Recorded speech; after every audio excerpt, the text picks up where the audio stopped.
nyako Ramogi Tv kamoro amora ma intiere kawuono tich abich ma en tarik 9 dwe mar 9 higa mar 2022. Ageno ni chiwo maber kamoro amora ma intiere kendo machiegni e chenro marwa mar piny. Tich abich ma kawuono machakore sani nyaka ngomol kanyo saa 6 mar odiechieng'. Nyinga Joyce Odur. Nyako Ramogi Tv wachopo e giko juma. Erokamano nyako bedo kodwa chakre chieng' wuok tich nyaka kawuono koro en chieng' tich abich. Kamoro amora mintiere en geno mara ni iru pinya e yo makare. Machiegni chenro makama bed kodwa nyaka giko mare ka onoromo kanyo saa 6 mar odiechieng'. Sharon Ongao. Nyako Ramogi Tv an nyinga Clemas Rocha oting'o machiegni chenro makama machako sani nyaka saa 6 mar odiechieng'. Ka intiere kamoro amora mineno okinyi ma kawuono nyalo bedo ni intiere uyo manaya kata no ka intiere gwenge mar Arieda koso intiere gwenge ma Mambita jogo man Rongo yuduru mos mag Ramogi Tv okinyi ma kawuono koro ok machiegni kata jogo man Kisumo maneno okinyi ma kawuono jopuonje mosedojo sikunde mopogore opogore donge ber ka korun kodwa sani nyaka saa 6 mar odiechieng' kete mana ka kidia classic break matin tiduogo mana Ramogi Tv ana chiwo makare ageno ni nitie chiwo makare machiegni chenro ni mara rupeny Sharon gi Joyce Oyawre. Oyawre ta wuoro ni Homa Bay nong mino kimusle. Akala Homa Bay kacha to koro kare Homa Bay amoso ukendo no Kata jo Homa Bay kata jo Migori. Dongro kata iwacho Rongo. Rongo di Migori. Mose ganyaka jo mantie kadhoath nam chumbi iwuotho kata counties mamoko mose kata jo Kirinyaga be. Shikamo. Shonade. Enterik moro wacho ni unique en mano mare ngima ng'ato molok ngima ng'ato yo makare ne maro richo makono kokalo to kano duogi ana chiwo yo makare. Joyce amba chiwo yo makare wagone Nyasaye erokamano. Wacho ni gik mathoth nyalo bedo ni timore otieno lakini joy comes in the morning. There is joy. Iti chiena de Cleo Sharon. Chiwo maber Nyasaye tayo wajuma ni sani koro wachopo giko dira odiochieng' makawuono kadina bed ni ok en weche mag siasa ma bende otimo newa dina koro wamiel marachari studio chuny banja ngini chuny banja biro duogo machiegni okenge mag siasa kadika rumo kokamano mathoth osetimore kate gazede aneno Malkia man Elizabeth mar ariyo notho odiochieng' manyoro. Wanyalo mana medo oro ote mag kuyo kachiel kod lit ne familia kachiel kod anyuola mage gi jopiny mage kalure ni notelo negi kuom thuolo mar higni 70. Mago higni mathoth ahinya kin mana kacha in Malkia in Queen matiende ni ne entiere kod ngima makare ahinya kata kamano gikone to Nyasaye okawo ngimane odhi kar yweyo mare mogik. Wamedo mana chwalo ote magwa mag kuyo kod lit. En kuyo gi lit ahinya kata odiochieng' manyoro kanyo otieno kane koro ilande ayanga Ramogi Tv ne wantiere gi lendo makamano achiel kachiel kata kamano bende jogo mantiere piny ma Ingresa oyudo kanyo kuyo gi lit kata wechego mag tuke duto kane chako otieno manyoro mago mag Europa Champions League kama gintiere kar kacha gino mane gitimo wacho ni chiwo luor margi mogik bende ne Malkia mano Elizabeth mar ariyo ma bende ne owito ngimane otieno manyoro wacho ni midhiambo manyoro mano e piny gi kacha kendo nyaka sani mago e weche ma wantiere go. Nyithindo moweyo chieng' nyithindo 4 duto nitiere kendo en geno ni odhi yudo kop moro makare wacho ni kop mare dhi bedo kanyo bang' thuolo mag ndalo 12 idhi time yo machalo nade. Wacho ni ma dhi bedo en nyasi mar liel maduong' ahinya ma waneno e piny mangima e kinde ma wantiere mangima sani nikech thuolo mokalo bende nitie moko bende mosewito ngima mokalo en mosebedo kacha kotiyo kaka Malkia kuom thuolo malach odhoko jagni 96 mano Nyasaye omi thuolo malach osebedo kuom thuolo malach. Odiochieng' manyoro bende na gilando Buckingham Palace nolando ni wuode mano mokwongo koro dhi kawo thuolo mar kingi kata kamano gazeti okinyi makawuono bende waneno ne Nyako Ramogi Tv matut kaluwore gi monarchy Malkia kotho ang'o matimore gi gik makamago. Kamano bende wiwa kik wil odiochieng' manyoro od bura mar 13 speaker gi jalup speaker od bura maduong' mar National Assembly gi Senate bende oseyier. Ng'eni wach Malkia ni koro nobiro makoro weche kata matimore pacho ka samoro wiji dhi ka wile go kik wiwa wil. Amana kamano Nyako Ramogi Tv kotudore kod yiero mar speaker mane od bura mamalo man od bura mar National Assembly kod od bura mar Senate magi weche mabende pod wabro twake odiochieng' makawuono kalore ne waneno ka weche mathoth notimore e Senate kacha ne waneno ka kweth mar Azimio nowuok oko. Wanyalo wacho ni ne ging'anyo kendo ok ne gitimo yiero mar speaker e Senate kacha gino mabende wanyalo wacho ni nomiyo Amason Kingi loch mare kaka speaker e od burano mar Senate ka bende yiero mar Speaker od bura mar National Assembly to notimore kendo ne waneno ka Moses Wetangula emane oyombo e ng'wech makamano. Mago duto e weche mabende wabiro twake kochakore e twak mokwongo mabende biro kelni kanyo kod nyawadwa Cleophas Oluoch. Ka tok mae abiro kelo weche manyien mabende wamiyi weche matimore pacho kae kod mago matimore pinje maoko. Tok mano nyawadwa Sharon Ong'aw biro donjo kod nonro mar gazet kae to Cleophas Oluoch biro kelo ni twak mokwongo machakore saa 1 nyaka saa 3 mar okinyi. Nyakoro moke jwange twak makamano bende wadhi bedo gi welo mabende nigi lony mantiere od bura kata gi jogo mantiere oko kanono weche mag siasa. Wadhi rango gi ka waketo gi mana kachiel kachiel mondo mi wabed kod ng'eyo ni gik mage mosebedo katimore e thuologo duto. Bang' mano chenro mar mbaka romo bochopo kanyo kapod wachwalo mbaka makamano. Jogo mawuok e kweth ariyo gi duto mag siasa mag Azimio kaachiel kod mano mar Kenya Kwanza wadhi bedo gi studio kaka wami mor bende ka imedo tudri kodwa ikonwa ni yudo yo machalo nade. Kata kamano nitiere wechego mag pii oula, wacho ni pii oula makoro bende osebedo ka monjo jodak ma Kisumu. Wamedo keto gi e alam makende ka wakwayo bende migawo mopogore opogore manyalo chwalo kony mondo chop kacha mondo kony gi mago gwenge. Report manikelo nyoro gotieno Joyce mano kerango weche gwengego maka puothe mantiere Nyamasaria kacha kineno mano river wigwa kamitiere kata koro kane pii wuok oko inyalo kony gi e yo machalo nade. Ne gin gi ote ne sirkal mar county kata gi sirkal mamalo mondo mi ochwal kony e yo makare mondo mi okony gi e thuologo duto makoro gikale achiedh nade makae gi kacha. Wacho ni pii oula kodonjo e udi nitie nyithindo tuoche nyalo donjo gigo mag bungu bende ndiga mane pii kanyo iyudo ka koro giringo to gidonjo e udi. En geno mar ni jodak ma kapuothe tainya bende gwenge ma Nyamasaria mano yudo chandruok kaka gwenge ma Miwani bende wacho ni kane oula makamano timore otieno mokalo wacho ni otieno manyocha. Ahero bende nigi chiegni nade makamago kinde ka kinde. En geno marwa ni sirikal kaunti ma Kisumu biro kawo wach makamano mapek. Pok manyakwa Ramogi Tv kaka pile bende chenro makamage iyudo achiel kachiel e mbui magwa mag Facebook gi YouTube duto te Ramogi TV. Tudri kodwa ornwa ote machuok. Namba marwa mar ote machuok 3 tudri koda mbui maga duto te iyuda @Sharon Ong'aw. Nyakora Ramogi Tv sama ineno wa iyudo penjo kata ote moramora kinyisowa nyingi tinyisowa ni neno wa ka intiere kanye. An bende nyalo tudri koda e Facebook page mara Joyce Odur, Twitter handle @JoyceOdur_, TikTok gi Instagram bende iyuda kacha @JoyceOdur_. Watudre Twitter mara @Cleophas Oluoch nyakora Ramogi Tv machiegni nikech ma en ruping. Wayudo thuond weche.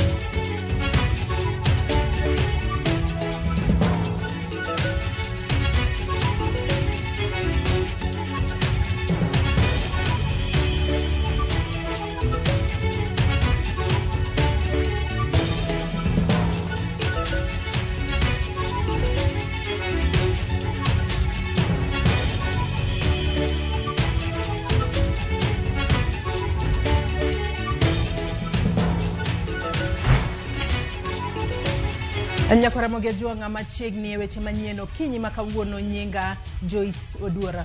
Malkia mar ariyo e piny Ingereza maong'ere kaka Queen Elizabeth II owito ngimane. Motelo ne mano Queen Elizabeth ne riko keti e bwo arita mar thieth kaluwore kod ote ma oyangi ma e kar jot mare makende mano ma Balmoral mayudore pinyno mar Scotland. Gikone lipota koro yango ni owito ngimane. Owito ngimane ka en jahigni 96.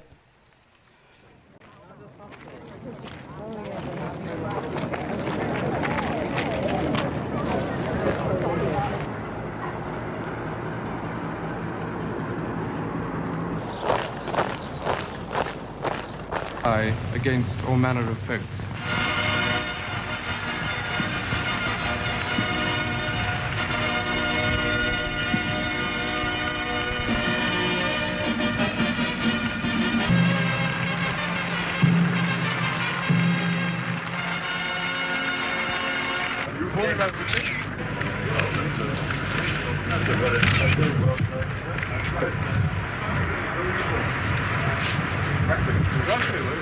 Sum up how you feel today, both of you.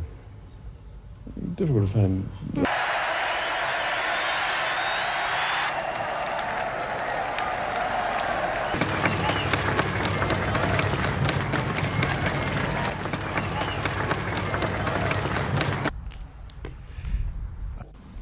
My dear Papa.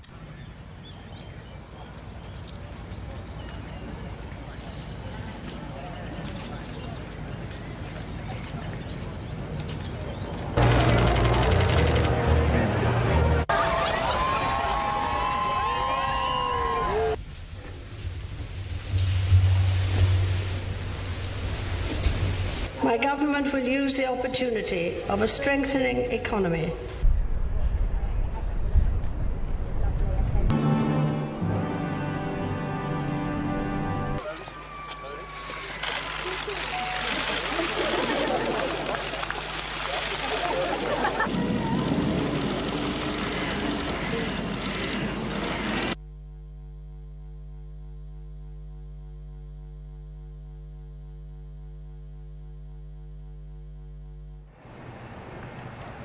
Nyasaye mar mondo mi oketa chunya Queen Elizabeth II kamukwe kinde mabende podi keto ikrok makoni kod kocha mar neno ni otere e karieyo mare mogika e yor nyadhi. Ka wadhi mbele ni bang' tho mar Queen Elizabeth koro yangore ni wuode kingi manyinge Prince Charles ema dhi kawo telo. Prince Charles ema koro telo ochomo e lai mar telo mar joka kingi e pinyno mar Ingereza. Charles e wuod Queen Elizabeth maduong' kendo osebedo ka en kaka wuod kingi marito weche mag boma ma Wales. Charles en jahigni 73. Against all manner of effects.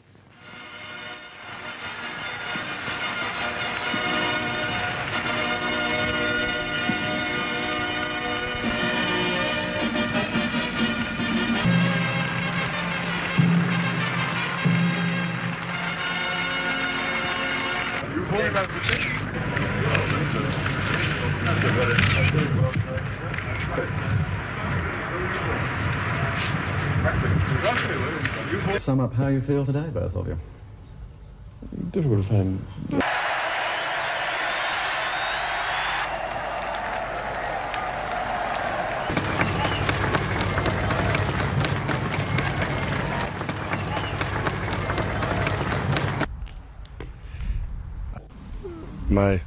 My dear Papa.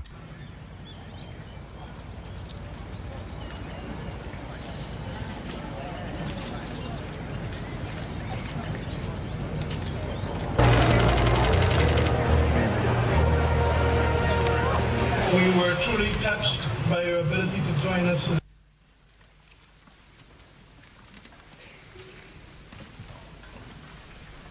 House of Commons. Her Majesty's government's priority is to grow and strengthen the economy.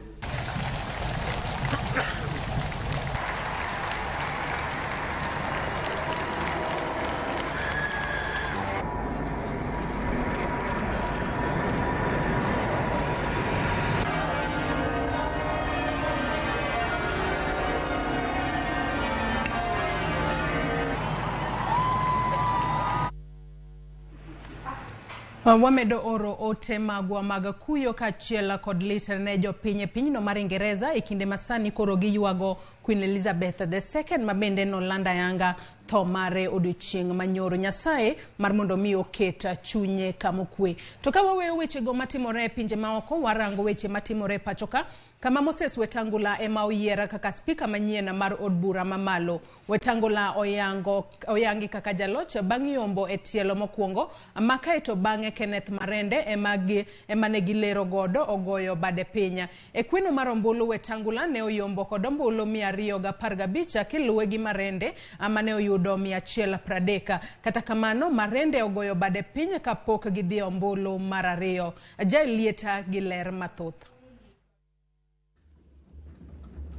I accept and submit to your will, and I'm ready to serve as the 8th Speaker of the National Assembly since our independence. I'm delighted to note that over 55% of members of the last Parliament have been re-elected. Of this category, 24 of you served in the previous parliaments. Your re-election demonstrates the confidence that the citizenry has in the leaders that they elect to this House. Honourable members, speaking of the Honourable Justin Muturi, what many of you may not know is that he's not just my predecessor, He was my roommate at the University of Nairobi, at the School of Law. He was also my classmate. He is my age mate and a long-time friend. We made our debut in Parliament together in the 7th Parliament. We were appointed earlier in our years as magistrates on the same date. Indeed, I do not know whether to call it fate, sheer coincidence, or maybe it's God's plan, but whatever it is, our paths in life have always met, and today they meet again. Banglonyo oko lemo mar Seneta ma Bungoma manyocha jopiny omiye, Moses Wetangula koro ema oyier kaka spika mar od bura mamalo. Wetangula oyombo Kenneth Marende mane gilarogo kom makamano. Mae kore lipot ma Jael Lieta miyowa mar nonro mar Marende. Moses Masika Wetangula ne odonjo e od bura higa 1992 kod otiko mar KANU kaka jaod bura mar Sirisia County ma Bungoma. Nyaka sani mane ogwetao kaka seneta moyier ma Bungoma, Wetangula ne en achiel kuom jogo mosebedo e od bura kuom higni mathoth. E kinde mane en jaod bura ma Sirisia, Wetangula bende nosegatiyo kaka jatend migawo mar weche ma oko kata Foreign Affairs e higa 2006 nyaka 2007 kod jatend migawo mar ohala kod kembe kata Trade and Industry kuom higa achiel e kind dwe mar adek higa mar 2012 nyaka dwe mar adek higa 2013. Kopogore kod siasa, Wetangula maeno okil osetiyo kaka jang'ad bura kokalo Judicial Service Commission. Wetangula mabende en ogai mar duond od bura mar Ford Kenya ne oyier seneta ma Bungoma mokwongo e higa 2013 ka kendo ne ochako yiere e higa 2017. E od bura mar Senate ne ogwele kaka jatend kweth manok kata minority leader ka otelo ne kweth mar NASA. Kata kamano, chwanyruok ne wuok e kind ute bura mane oloso NASA ma othich Wetangula oko e komno. Mae nomiyo owuoyo matut kendo malet e od bura koweyo komno. Jael Lieta, Ramogi TV. Amason Kingi ema koro kautinga mar tayo od bura mar Senate bang' kane oyiere. Kingi mane oyudo ombulu 46 mag Senate nigi tinga mar riwo od bura no kanyakla. En jago ma osegoyo kenge e kidienje mag siasa kendo gikone oyudo lemo machielo. Cleophas Oluocha miyowa nonro mar Amason Kingi. Odiochieng' ma jod bura koro osebedo karito gi siso ne ochopo. Tarik 8 dwe mar 9. Amen mar siasa ne ochopo ya kirikiki mare od bura. E kom mar spika mar Senate, ng'wech mapek ne igeno e kind Kalonzo Musyoka mar Azimio la Umoja kod Amason Kingi mar Kenya Kwanza. Kata kamano, Kalonzo Musyoka ne owuok e ng'wech. Gikone Amason Kingi ne oyudo lemono.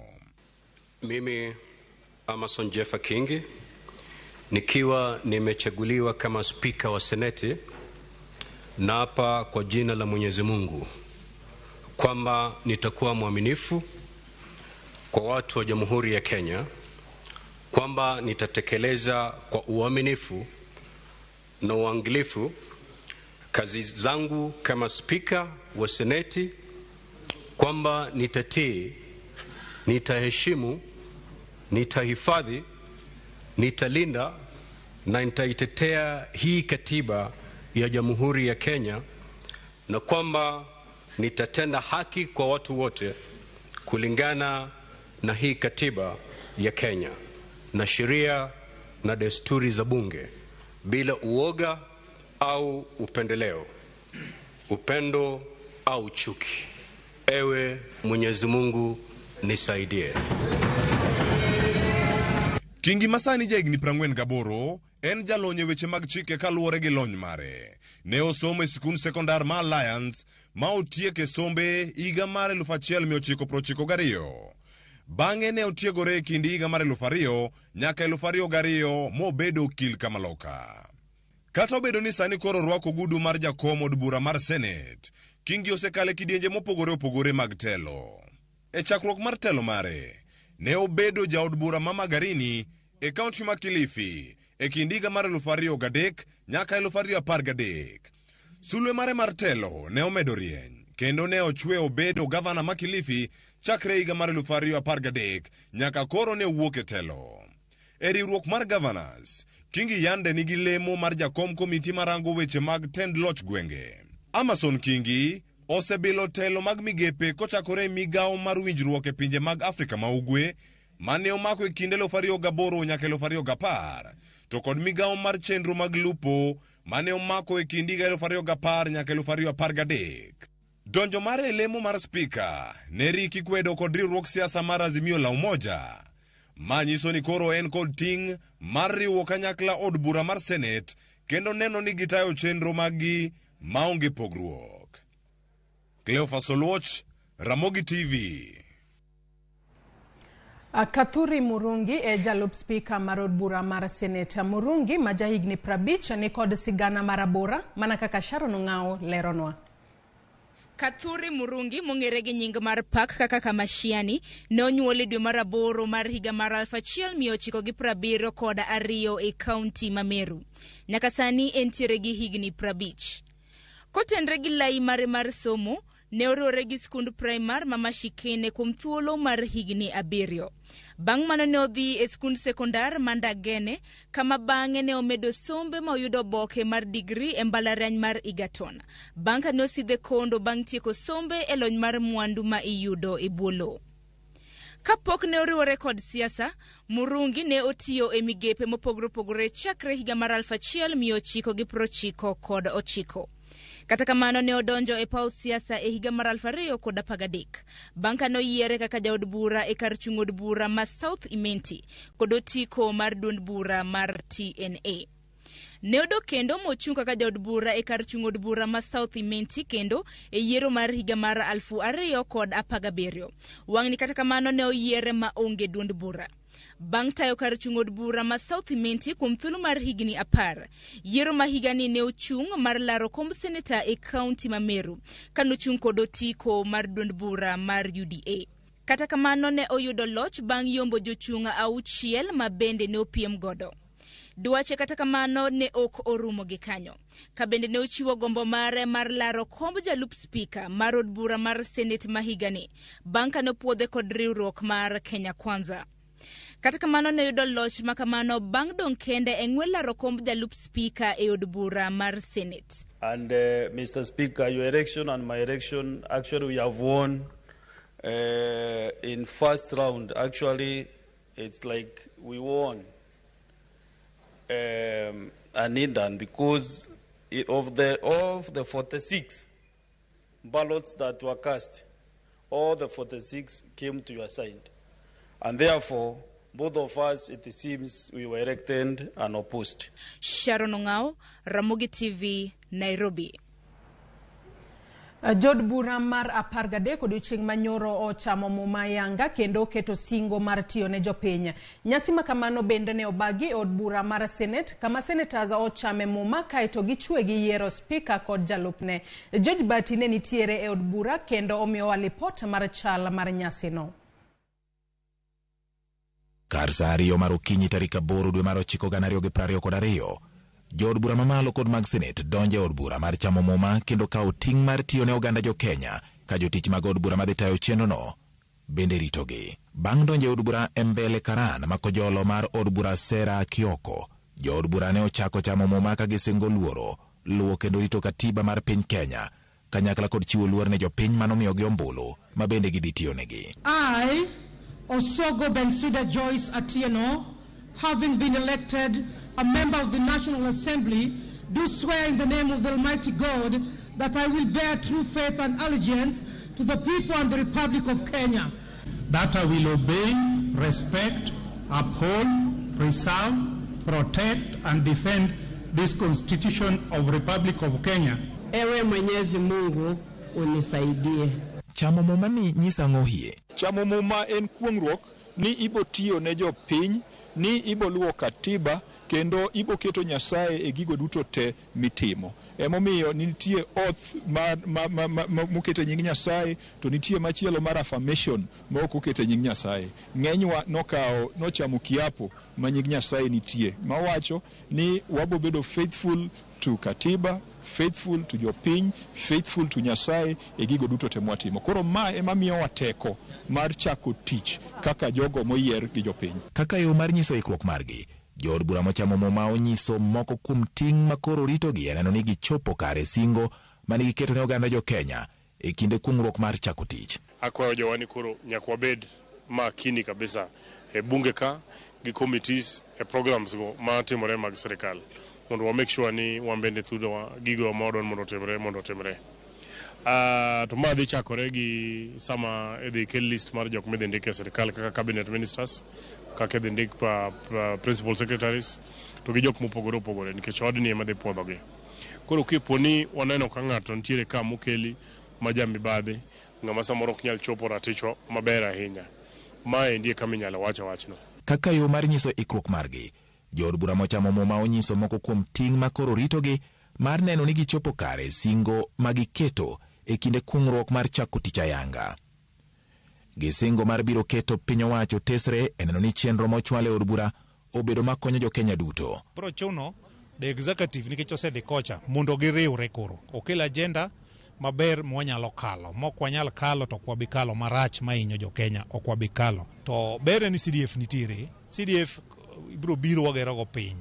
Ka jo national government otamoa pesa, obro neno kaka matin ma wan go ka county government tiyo to CDF betiyo, dongruok pod wabro dhi mana mbele. Kata biro ni Amason Jeffa Kingi mar Kenya Kwanza emano yudo loch e kom mar spika mar od bura mar Senate.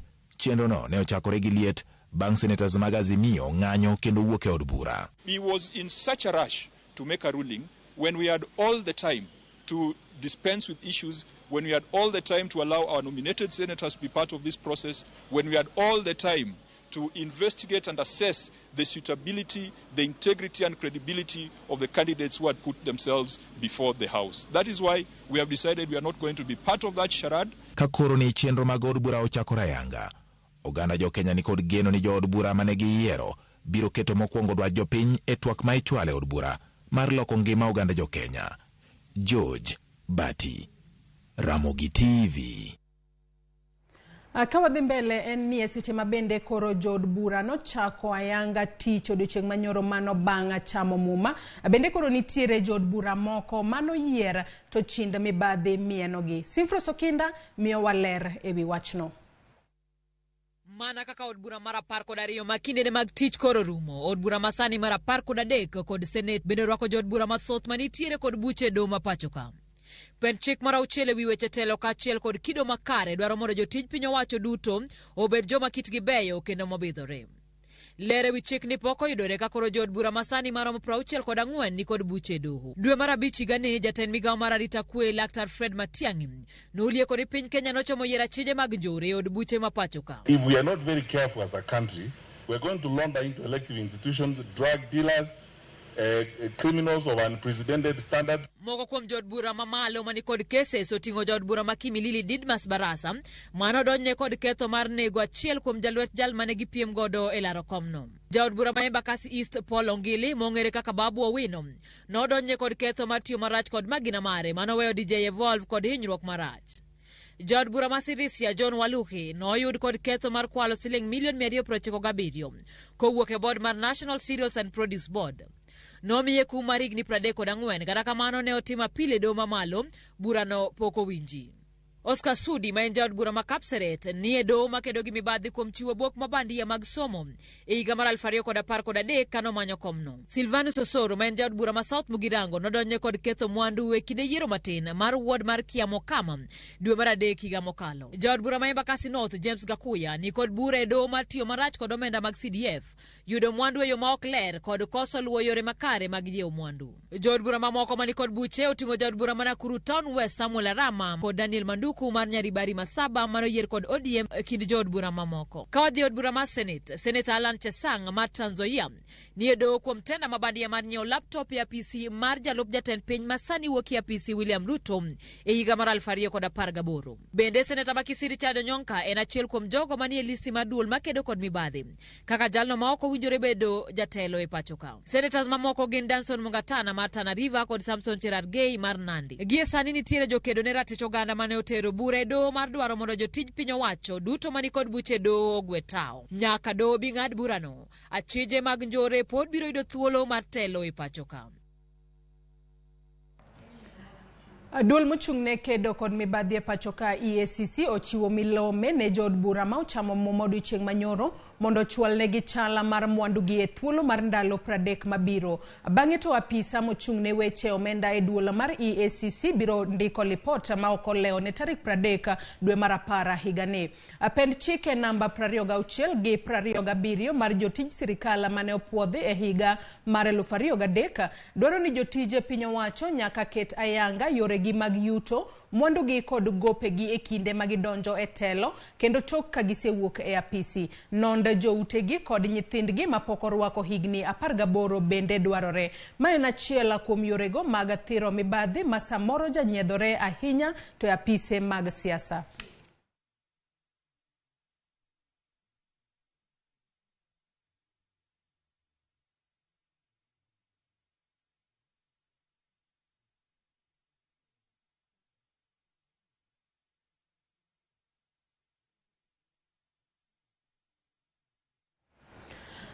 Paro biro sumore e od bura masani kowuok kuom jomatindo nyaka jomadongo.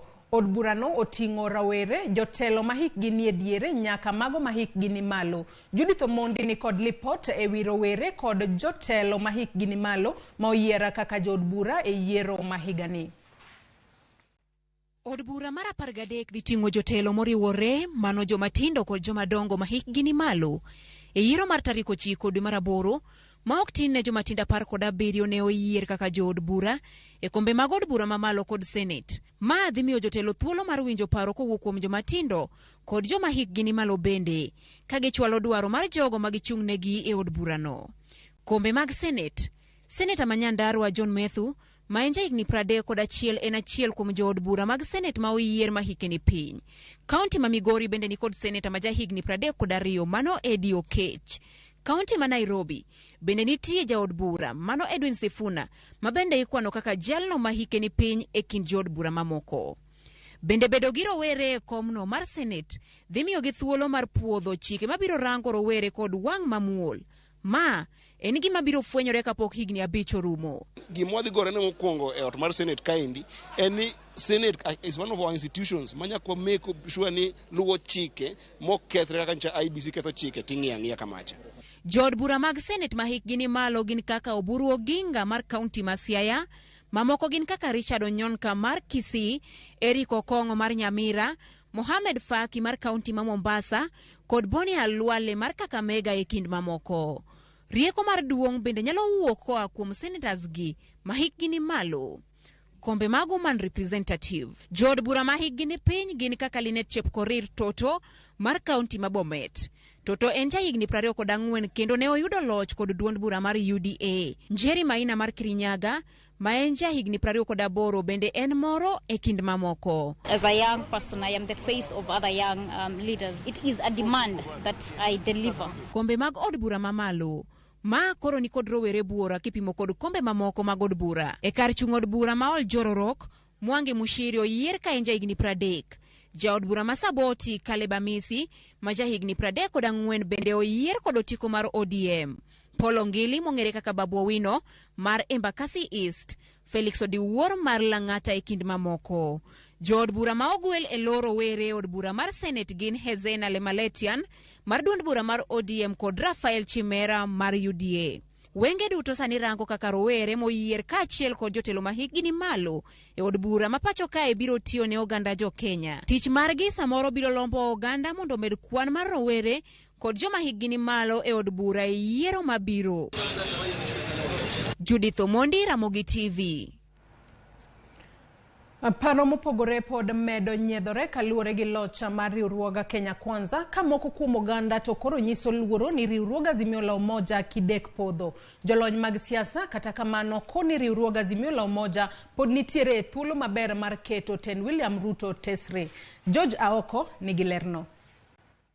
Bang' duol mar IEBC kaachiel kod doho mamalo e pacho ka chiwo loch ne riwruok Kenya Kwanza, moko kuom jodak Mombasa koni mbi mar migosi Raila Odinga korka weche mag siasa pod ok rum sani. ka jogi paro nonego nego simba to ema ginego simba pod onong' kangima wud jokodinga okega ne akang'ong'a wud okero ndago lochne pod ok birumo ka pod ok otho bodhi lo obro chiere nolokro chalo thuond ng'iele galo no berberie en kore kobro chier molo kaka ji paro. Apani Raila kani chung' to nitiere chieng' moro manowacho ni ok ochuno ni en manyako tel manyiso ni joluo ok otho, Nyasaye bende ok ofuwo momiyo nokelo Raila. Koro manyiso ni nitiere ng'at manyalo telo bang' Raila. Maimuna Mwidau man jalony korka weche mag siasa koni rem mar riwruog Azimio la Umoja ka otelo okofulo ni kargi koro orumo. Kushindwa kwa Azimio sio mwisho wa kazi wa wale vinara, kwa sababu wanaweza kuendeleza upinzani wakipangia kwa mwaka mengine mitano, kwa sababu tayari wao pia wana ushindi mkubwa. Tukiangalia ni karibu nusu ya nchi tayari ina ufuasi wao wa Azimio. Kwa hiyo haimaanishi wamekwisha, hapo bado wana nguvu zao. Jalony no koni makoro ithulo matende riwruog Azimio la Umoja onego ti kod kwan jotendgi mathoth mar keto tesre tend William Ruto. Kwa hiyo vinara ambao tayari wako Azimio bado wana fursa kubwa, kwa sababu kama mfano Mombasa kiti ni cha ODM. Ukiangalia Kilifi kiti ni cha ODM. Kwa hiyo bado kuna nguvu na wana viti vingi zaidi ambazo wanaweza kutumia ile nguvu yao, fursa yao ya nguvu ya chama kuweza kukiendeleza muungano wa Azimio. Jo Azimio ni tododo ngadonga ya Azimio nikech telo without ngama pinge kaka opposition ok en telo manyalo dhi maber kata mana matin. Moko kuom johera mag riwruog Azimio la Umoja wacho ni gima sane ginyalo timo onge ni mar loch mar Kenya Kwanza gipimo mana gi sigand Luo mar ratego motoyo kwesi Meru. Lakini tend Ruto ana rwaka kama na kabitamra nikech awon kang'iyo gi ngimana okanyal piem gi tend Ruto, lakini akwan mondo Raila amwano se yombe kata timina kaka timina no okawa jo Ruto kaka waja Azimio moko ketie kanyo mondo gitimno nade gitigo kamra achiel. Olinga linga kabisa makata ji hinyre en olinga linga jaduongo yue kiko wuogo ko bo wuo nikech onge tiende. Kata kamano wach magiduto gisiro en mana kwe monya e pacho kama ngima gino magikoni mabiro konyogi e thiedho adhonde mag mirima magin godo e chunygi. Ikiwa Raila Odinga atakuwa hataendeleza siasa, lazima patatokea kinara mwingine ndani ya ODM ama katika Wiper ambaye ataweza kuleta watu pamoja na kwenda mbele. Kwa yani Odinga obed kando lakini otiego nuanga miluongo ni Baba Wino emanyalo bedo fighter manyalo kedo gi jogi. Jalony korka weche mag siasa koni riwruok mar Azimio la Umoja pod ni kod thuol maber mar keto piny Kenya koke kaluwore gi jotelo magin godo kamoko kuom jopiny bende koni siasa ma pacho ka kidek mana lokore mana kaluwore kaka jatend piny Kenya moyier William Ruto biro tayo pacho ka. George Aoko, Ramogi TV, Mombasa. Gavana ma Busia Paul Otuoma otero jotenda migao mara kaunti no duto e yueyo ma ochuno kakoro yango kamiti mabiro tayo chenro e migepe mag kaunti no. Maya achiel kuom okenge ma Otuoma oyango ni biro konyo e chwalo dongruok ne jopiny kaluwore koda singo ne mar kelo lokruok moko kuom thuolo mar ndalo 100 e apisi. Okang' makamae biro mana ndalo 2 kende toka Otuoma nyocha oromo kod apisas mag kaunti ma Busia. I want to announce here today that I'm sending the county secretary, who is also the chair of the office on assumption of office of the governors committee, all CECs members and all CEOs, that is chief officers, are hereby sent on compulsory leave with immediate effect pending any action by any prescribed law. You are aware that I had earlier communicated to you about the RRI initiative for the next 100 days, and we have promised the people of Busia on what we need to deliver on 100 days. And this rearrangement is being made to facilitate that. I think I was here with you. I communicated with you on what we need to do in 100 days. Therefore, I also want to appoint His Excellency Arthur Odera to chair the Task Force Committee on Finance, Economic Planning and ICT Subcommittee. He'll be chairing that task force to look on what it's going to do to deliver on the 100 days RRI initiative. Koth mamedo chwe e pacho kae odaro moko kuom jodaka e alwora ma Nyamasaria e kaunti ma Kisumu. Jodaka ywak ni kata olalo manoger mondo okony jopiny ng'ado aora ma wigwa koro baro pi kochomo e mier nikech taka mopong'ne. Koth wuon chiemo, kata kamano, koth mang'eny to ketho chiemo kendo kelo midhiero ne jodaka. Koth nyomonjo gwenge ma Kapuothe kod Nyamasaria e kaunti ma Kisumu. Koth manyochako chwe kar saa 1:30 otieno nyomayo jodak nindo kendo piny orunegi ka gidang'ni kod midhiero. Yone no bedo flooded from junction ma daraja no kabiro koni.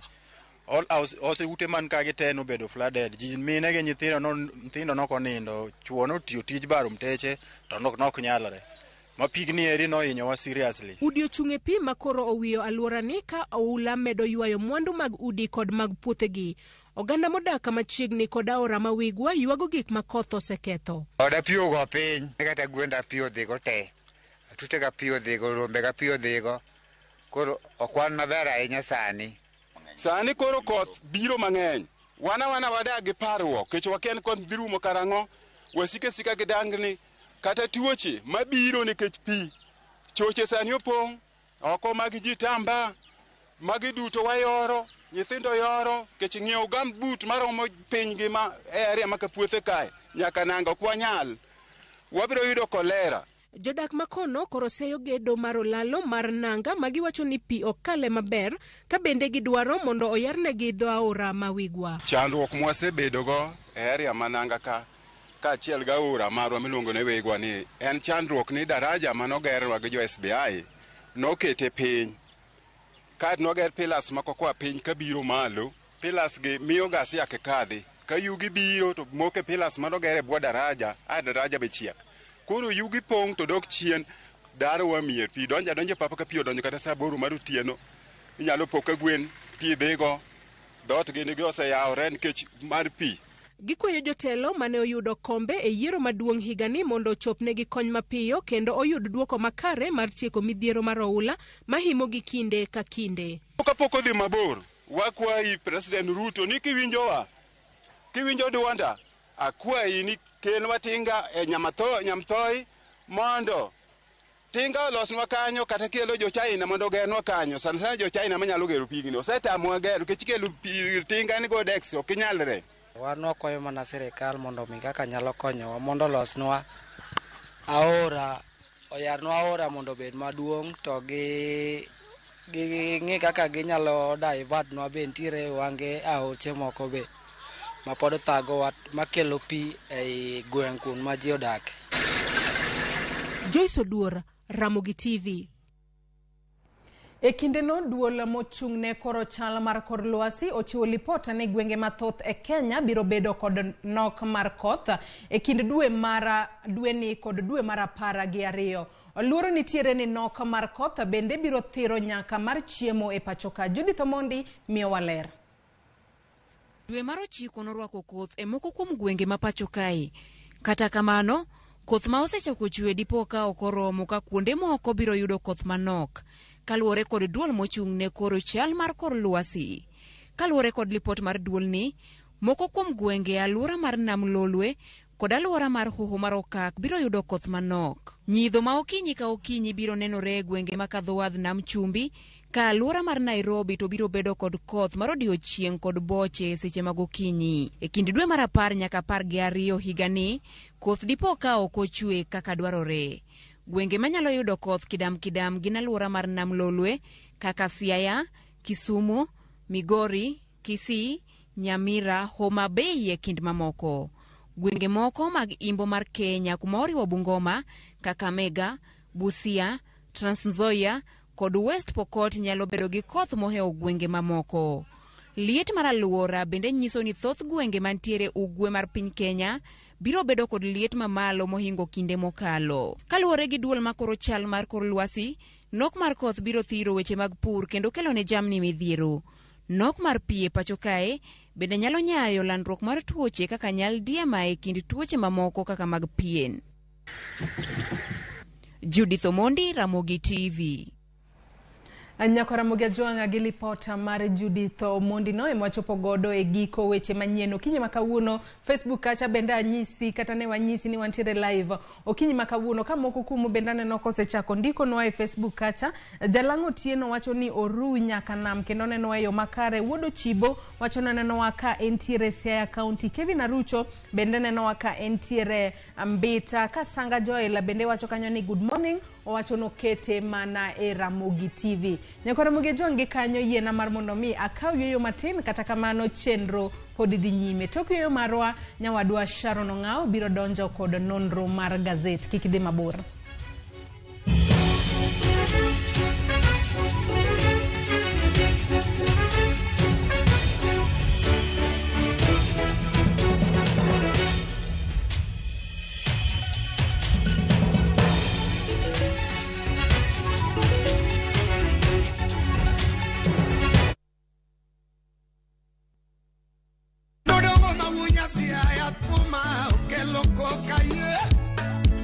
Ni kwa Ramogi.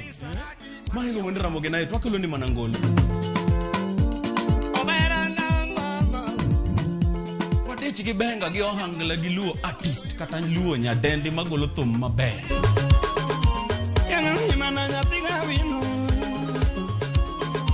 Ilunga ni Kolo, Kolo instrumental kata DJ Kolo. Ilunga ni Ninja the Entertainer. Wawacho nango baba? Kete manaka. Twende kazi.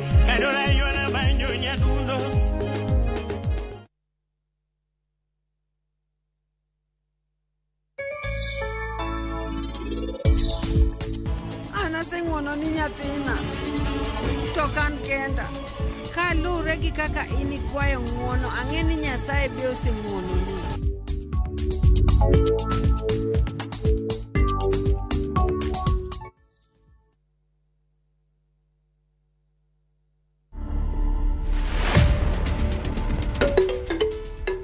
This is the most photographed house in Africa. We have 5 rooms. There's a family room that can take 4 people. We have the Lamu room, Moroccan room, and the Bakuba room. Those are teams. That's simply because most of the artifacts that you'll find within those rooms are from the regions that I've mentioned. People come here just to go through the tour and learn about our heritage and see these things that most of them you can't find anywhere right now. To watch this story and more, download the Citizen Digital app today. Kenya's #1 app, Citizen Digital.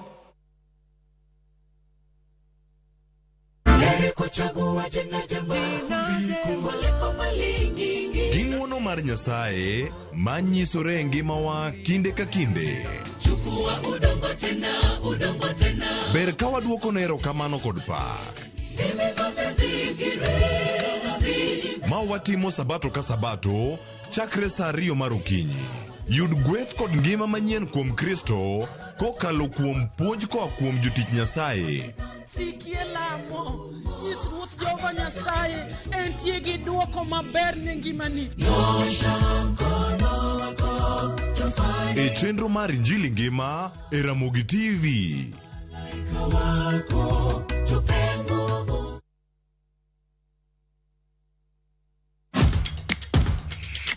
E pewe mag tuke mayero, hero mar adhula, kendo ipako gilo.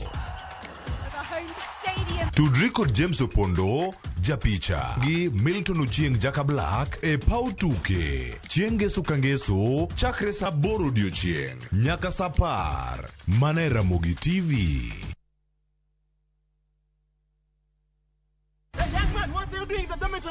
Schoolflix Data Pass is back. Now you can watch all your favorite films for free with 100 MB of data from Safaricom. To get Schoolflix Data Pass, simply tap Data Pass in the app and select Schoolflix. Schoolflix Data Pass, 100 MB to watch your favorite film on View Sasa.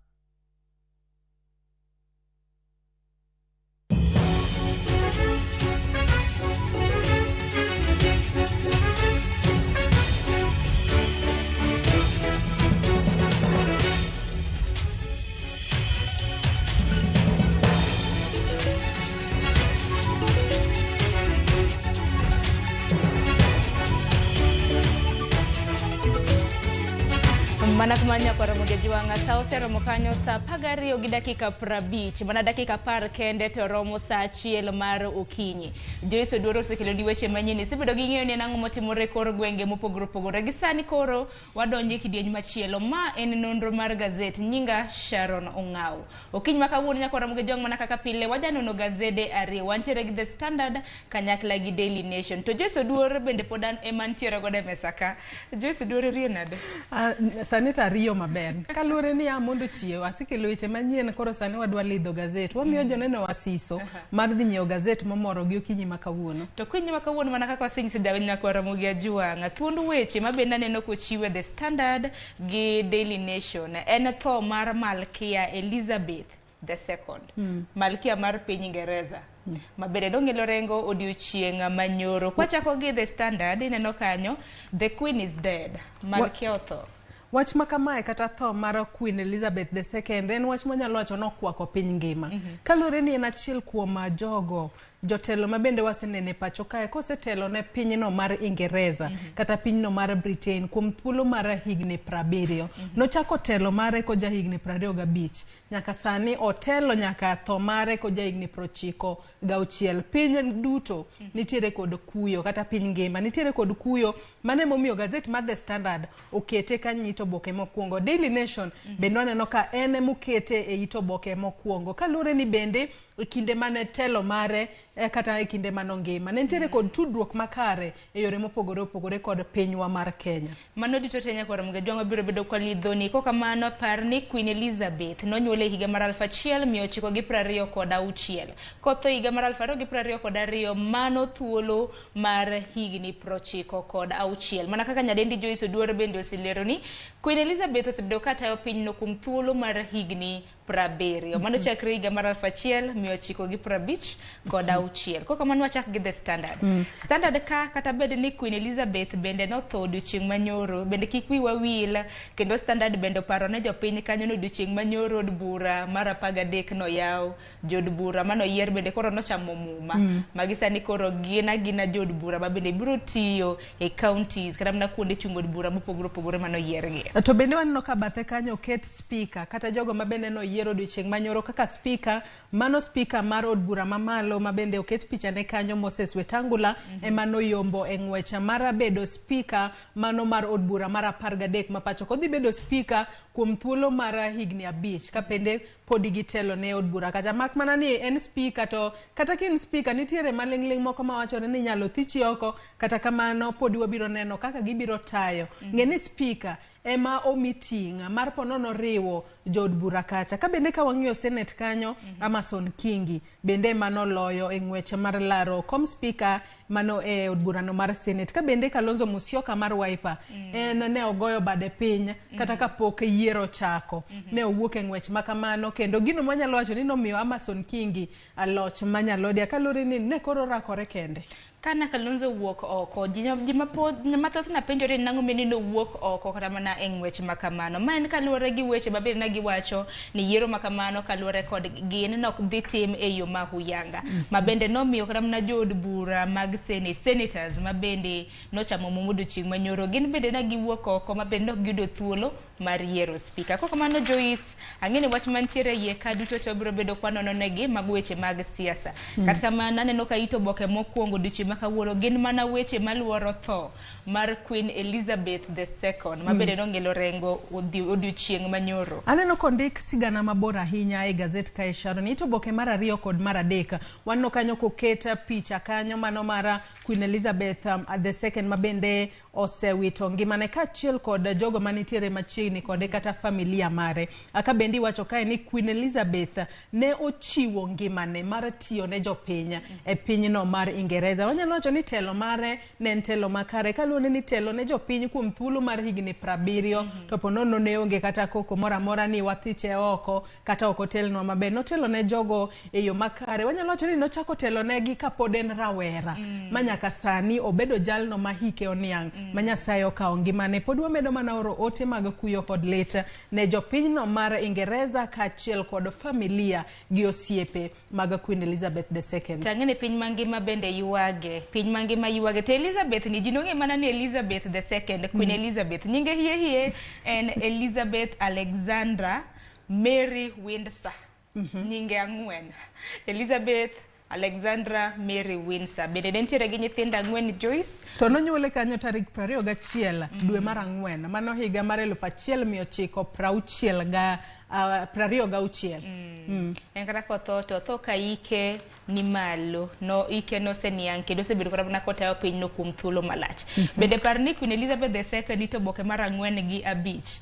Bende nobire pacho ka, to manobire pacho ka gimomiyo ni kata mana historia mare kata mana ne mar piny Kenya bende koro ng'ere gi oko kacha.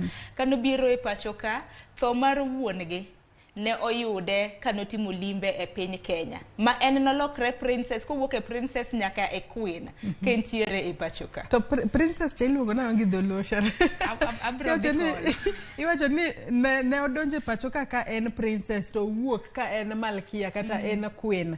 Wach ma wanyalo wacho ni kindego ne ber ahinya kata obedo ni ne lit kaluwore ni wuon mare ne owito ngimane. Nodbire pachoka ko jahigni 25. Mane matoka nosedok to obedo a queen mano mara pinyno mar Ingereza. Koro biro ken princess e piny Kenya. Mano ne en higa mar 1952 kana wuon gi otho. Mano kano biro timo limbe e pachoka. Bende neno pichni mopogore opogore kano dhi timo limbe e county ma Narok. Mano higa mar 1959.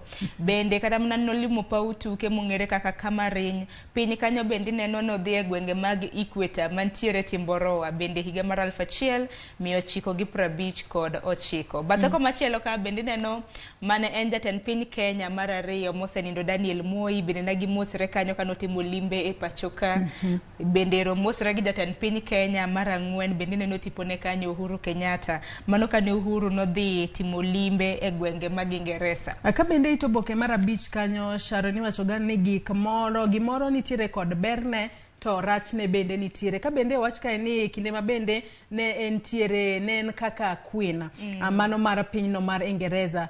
Tudruok kata osiep ma bende ne nitiere godo kod piny Kenya ne nitiere moko kuom gi mane beyo to nitiere moko kuom gi mane richo. Ka bende oket ka ni best and worst times mage kinde ma bende ne gintiere kata ne otimo limbe pacho kae kaachiel kod tudruok. Panie picha manitiere kanyo mar jatenda piny Uhuru Kenyatta komosore kode mane nitiere kanyo mano blue drawing room mano mayudore Buckingham Palace ma pinyno kata bomano mar London kinde ma bende ne odhi limbe kuro. Kaluwore ni tudruok e kind piny Kenya kod piny Ingereza en gino mane itemo losi e yo makare. Kata kamano ne nitiere kod kinde mabeyo kod kinde maricho. Kata kamano wang'eyo ni kinde mathoth ng'ato kosetho ji jathoro mana wacho gik mabeyo kuome. Gik maricho gato ji ok wach ahinya kaluwore ni imiye luor mare mogik kaka jalno mosewito ngimane. Ana odiochieng' ma kawuono Joyce kipenja na abiro paro Queen Elizabeth gi ang'o. Ana danyise ne kit rwakruok manorwakore. Kanino kata mana ogudu morwako, tigo, lepe, akeni ni bibiro pare gang'o. Kaluwore kod mano Sharon, anyalo pare kod kit telo ma bende notelo ne jopiny. Kaluwore ne en jatelo mosetelo kuom higni 70. To kata kit rwakruok kanyo wanyalo wacho ni norwakore e yor nyadhi. Kaluwore ni kata Sharon kata insani dine bed ni nyathi kingi matene ni luonge ni princess. Kit rwakruok mari nyaka bed maro mantiere nyadhi mamalo. Ji nyaka ne pogruok no kin mana dhano mokalakalaka. In dhano mimiyo luor makare. Makijo kanyako wachore ni an princess, an queen. Mano nyiso ni koro nego bed ni in gi nyadhi moro mana kaka Queen Elizabeth na nitiere godo. Ito boke mar 6 mar The Standard pod en weche moluoro tho mar Queen Elizabeth II. Mano kaluwore gi coronation. Koro wuode na nyisi ni entiere gi nyithindo 4. Koro nitie wuode mong'ere kaka Charles, mano Prince Charles of Wales. Kore masani koro dhi lokore kingi. To kobeda beda kingi kamano kata mana ka koro ong'eyore ayanga ni modhi bedo kingi. Obiro bedo nyaka oriti nitiere rituals kata mana gik mane bed ni itimo kapok osidhe mar bedo kingi. Weche ma kamagi ang'eyo ni nyalo kawo kinde kaluwore ni en chenro ma bende iluwo mos. Kaluwore ni mokwongo ang'eyo ni gino ma bende ibiro kete ong'ala manyime en kopo mogik ne Queen Elizabeth II. To kosekowe mogik kaito kokineno kaka wuode mano mano Prince Charles mano of Wales nyaka koro ne kaka isidhe kondo mar mondo mi ni en ema koro biro telo ne jopinyno mar Ingereza. Par ni en bende sani ojahigni 73 matiende ni koro wakwang'eyo ni en koro biro kawo, wanyalo wacho ni kaluwore kod telo ni miluongo kod dho ngere ni monarchy. Ok inyal kawo telo ka ng'ami kawo telo kuome pod ngima. Nyaka irita ma Nyasaye kawo ngimane ekiyudo thuolo mar telo. Pono noserito kuom thuolo mar higni 73 nyaka sani ema koro dhi kawo telo kaka kingi mano madhi telo ne jopinyno mar Ingereza. To bende higni 73 mano higni monianga. Ng'at mantiere gi higni 73 kata mana kokawo koro kingi makamano mana ka Jose Dwaro oselero gin mana chenro mabende iluwo mane familia mong'ere kaka monarchy gi dho ngere. Kopogre gi weche maluoro Queen Elizabeth II nyaka Ramogi Tv bende parni weche mag siasa pod otimo newa e kor gwenge mopogore opogore. It gazette mar Aboro mano den kaluwore gi weche mabende notimore odiochieng' manyoro od bura maduong' mar National Assembly gi mano mar Senate. Kama bende neno kanyo koro Amazon Kingi mano jala kata mana gavana machon e kaunti ma Kilifi ema sani koro en speaker mar od bura mar Senate. Parni odiochieng' manyoro ne waneno kacha ka senators 67 aduto ne odhi chamo muma e od bura mar Senate. Mano koriwo 47 mabende oyiera e counties mopogore opogore kaachiel kod 20 mabende no gwel kod duond buche mopogore opogore mag siasa. E kinde mabende ne gisechamo muma koro ne en thuolo mar goyo mbulu ne jalno magi nyalo gombo no beda speaker margi mabende nomiyo Amazon Kingi loch ka bende no yudo mbulu kanyo 46 mar senators mabende no yiere kaka senator kaka speaker margi od burano mar Senate. Parni kinde mabende magi ne timore kwethno mar Azimio la Umoja ne ging'anyo ne giwuok oko kendo giwacho no ginyala timo yiero maka Kilifi bende en okila kama loka. Parni no serve kata mana notiyo ne jodak e kaunti ma Kilifi kuom thuolo mar tamsario chakre higa mar 2013. Gisani kata kamano ineno kano yiere kanyo speaker mar od bura mar Senate. Bende sombe nitiere kanyo anno kanyo kano somo weche mag chike mbalariany mar Nairobi. Kikwi wawil bende jalupne mong'ere kaka Kathuri Murungi koro dhi bedo deputy speaker, jalup speaker mar Senate mano odiochieng' manyoro bende no yiere. Koro no okachara ni no yiere ka jogo no seng'anyo koro en manen kacha nikech koro ne onge jok mabende no piem godo. Nyaka sani koro bende uparni Kathuri Murungi en nosebedo jaod bura mano ma South Menti chakre higa mar 2013 nyaka higa mar 2022. Gisani koro no yiere kata mana ken jalup speaker mar Senate bende en senator e county ma Meru. Mane achiel kuom gigo makoro nyaka ibedi kalore ni nyaka ibeda jalup speaker e Senate kata nyaka ibed senator mabende tiyo sani e county mora mora e pacho kae makmana ni e komno mar bedo speaker mar Senate nyaka ibeda mana japiny Kenya kendo nyaka ibeda kod tiegruok mopogore opogore. Kopogore kod mano Sharon bathe kanyo bende aneno koket kanyo omenda mabende jogo ma oyiera kaka speaker mano e od bura mamalo kata National Assembly kod mano mar od burano mar Senate omenda mabende gibiro bedo ka gichamo kata kaka osara mano kochakore kanyo kod basic salary gibiro yudo kanyo omenda makore lach mano omenda madirom 696 mano dwe ka dwe ka bende gintiere kanyo kod omenda mabalang' mano mar ot kata house allowance 250 mano dwe ka dwe kaachiel kod salary market adjustment mano mar 214 kaponi chiro timo marach kata maber nitiere ka iyaro negi koro omenda no. Aneno ka gidhi winjo maber ahinya nitiere kanyo nyaka omenda go mag thieth mago mag medical benefits, inpatient, outpatient, mago mag maternity, dental, ponono laki rami mago nyaka ka wangi nitiere kod shida moro kaachiel kod omenda mamoko mabende ibiro yudgi kigoyo kwana omenda duto kata mag bende gibiro yudo kaka mano ma iluongo ni gross salary obiro bedo kanyo ma en $1,100,000 mano ma poko golo suru $1,160,000 magibiro yudo. Mano par ni ng'ato, mano kata mna kopogore kata mna gi Amason Kingi, par ni nitie kaka Kathuri Murungi, ma bende kopogore gi $1.160. Bende nitiere gi omenda ma bende oyudo kaka jatich, kata mna jalwer ma bende dhi tiyo kaka senator e kaunti ma Meru. Kata kamano weche makamagi apano ni jotije mag sirikal to omenda michulo gi omenda mabalang' gi bende aneno ka gidwa bedo mang'eny ahinya, kata kamano iwacho ni magi pesa mar jopiny. Kata kamano wang'e ni gibiro tiyo ne jopiny e yo makare ahinya to od bura kacha kalore ni od bura mamalo nitiere chike manyaka gikale yo makare, chike mabiro konyo jopiny. Od bura mar Senate be kosekala buche od bura mamalo ichwalo ne senators nyaka koro giti ne jopiny e yo makare kalore ni omenda mimiyogi bende en omenda makore lach, koro nyaka omenda dhi maromre gi tich magitimo. Sani koro odo mana keto wang'e ni jopiny bende biro keto wang'gi kaka Moses Wetangula kanyakla gi Kingi biro bedo katayo od buche ariyogi.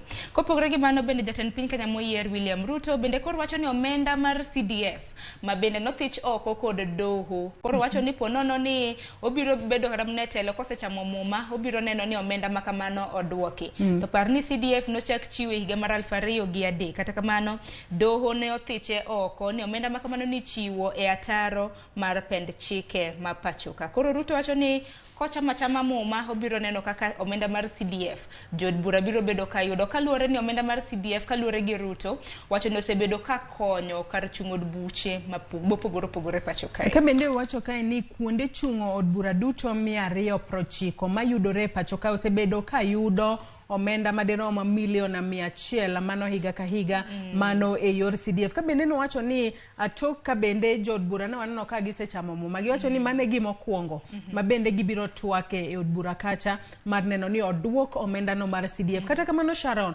kodwok omenda ni mar CDF onego bed ni jod bura gi kalure ni jopiny bende onego bed ni sani koro wang'i yepo. Gine ni omenda makamagi otigodo e yo makare. Kalure ni omenda makamagi iluongo gi kaka National Government Constituency Development Fund. Onego bed ni itiyo kodgi e gero kuonde chung' od bura mopogore opogore. Omenda makamagi ok onego bed ni lal apoya nono e ofuke mag jomoko. Kalure ni ang'eyo ni jod bura mathoth e kinde ma bende ne gitimo kata kisera margi mag ombulu. Magi achiel kuom gigo mane gisingo ne jopiny. Onego koro jopiny sani ma koro jod bura osechamo muma gine ni omenda makamagi ochopo negi yo makare kendo okelo negi dongruok madwarore e kor gwenge mapachoka. Ok ni miyo gi omenda kaeto bang'e ka koro itimo nonro to yudo ni nitiere omenda mathoth molala ahinya to mago omenda mag jopiny. Tingine omenda makama bende kore lach nikech kar chung' od bura mano constituency ka constituency ok yudo omenda matin ne $100,000 mana kaka nisewacho to mano higa ka higa. Kigo kwan mar higni 5 mano $100,500. Dibed ni jod bura timo ang'o go omenda makama isiro godo kata na weche mag somo igero godo gik mopogore opogore e kar chung' od bura.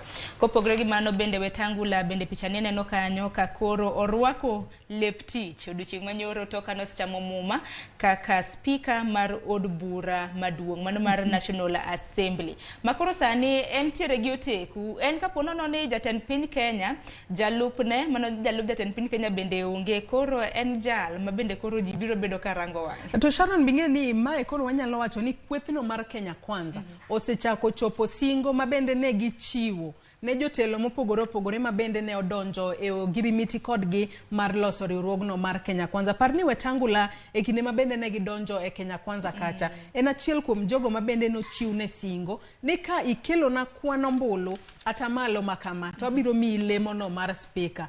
Waneno ka jatend piny moyiera mano William Ruto osechopo singo mare ne Wetangula kendo Wetangula ema no yiera kaka speaker mar od burano ama malo e pacho kama tin ni sani koro osechako tiyo. Ene ma koro biro yango kweth mar jogo mathoth e od bura kacha kaachiel kod kweth mar jogo manoka e od bura kacha mar mondo mi gichaka kalo moko kuom chike monego bed ni konyo jopiny e pacho kae e thuolo mar higni 5 ma bende gibiro bedo kaka jod bura mag 13 ma pacho ka. Bende kikwi wawil nikech ang'ine kinde thuolo mabiro IBC biro bedo katimo gazetment mano mar yiero kata mana mar yiero ma adundo ma bende ibiro time e kom mar senator mano e county ma Bungoma. Par ni Wetangula ka donje lemo makamano ne ogwetao ma bende koro nyiso ni owuok e kom ma bende no yiere. Koro jodak e county ma Bungoma ng'ini machiegni ni ubiro bedo ka bende uyiero senator kendo. Sharon kapod wantiere mane ito boke mar 10 Omar, mano mar gazedni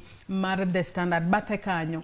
Odiochieng' manyoro ne waneno ka jod bura ochamo muma. Ka bende ondika ni sani sigana makamae bende Judith Omondi ne okelonwa. Sani koro en kikruok mar jogo ma hikgi tindo kod jogo ma hikgi oniang' ma bende nitiere e od bura mamalo kacha. Ka bende oket moko kuom pichni mag jogo kae ma bende nitiere jogo ma hikgi oniang' ka nyaka sani jalno manyalo wacho ni hike tin ahinya en Linet Chepkorire Toto ma bende no yier kaka woman rep.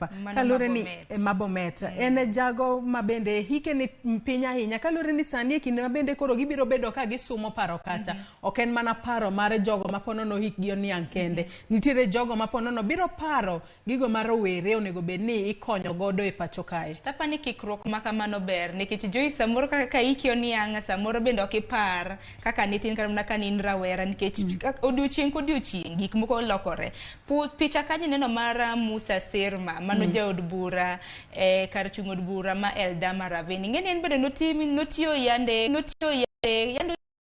ma kinde mag Moi mano jatend piny Kenya mar ariyo. Mathoth bende neno ka Julius Nkuli gini ma bende osetiyo chakre higa mar 1992 nyaka higa mar 2002 kana en jaod bura mano ma Kilgori. Sani bende koro chako duogo kendo yando tiyo e sirikand Moi. Sani koro obiro tiyo e sirikal manyien mano mar William Ruto. Wanyalo mana medo oro puoch kod pak ne jogo ma bende oyiera kaka jod bura mane od bura mar 13 bedo od bura no mamalo kaachiel kod od bura no ma Senate gitine jopiny e yo makare. Kalure ni jopiny noketo geno kuomgi ni gibiro konyo e kalo moko kuom chike mabiro konyo e kelo dongruok e pacho ka ahinya to bende menyo gigo matimore e pacho ka, gigo maricho gikwedo, gigo mabeyo bende gipuodho mar mondo mi piny Kenya omed dongore e yo makare. Kwadhi nyime ito boke mar 11 nyaka Ramogi Jwang' mar The Standard. Joyce nitimonwa nonro moro mar pek ma bende ikelo kod koth mabiro bedo ka chwe kor gwenge mopogore opogore. Kaunti ma Kisumu mana kaka nisekelonwa nitiere ng'ikruok achiedh nade makoni kod kocha ma bende nokelo kod koth. Kata mana sani duol mochung' ne kor lwasi e pacho ka bende koro wacho ni kinde thuolo mar ndalo 7 mabiro oganda ba pacho ka nego bed ni bedo akicha kaluwore gi koth mapek ma bende pod igeno chwe mare e kor gwenge mopogore opogore. Bende waneno ka koth masani koro medo chwe kor gwenge ma pacho ka hinyo jopiny e gwenge mopogore opogore. Kaunti ma Kisumu kacha waneno ka jodaka e gwenge ma Kapuothe mano mayudore Nyalenda Bie. Kaunti ma Kisumu gisechako ywaka kaluwore ni pi oula ywero gi gwenge mag Nyamasaria. Nitiere kuonde mopogore opogore nyaka gwenge go mag Miwani ne waneno kanyo ka nitie olalo moro ma bende niloso.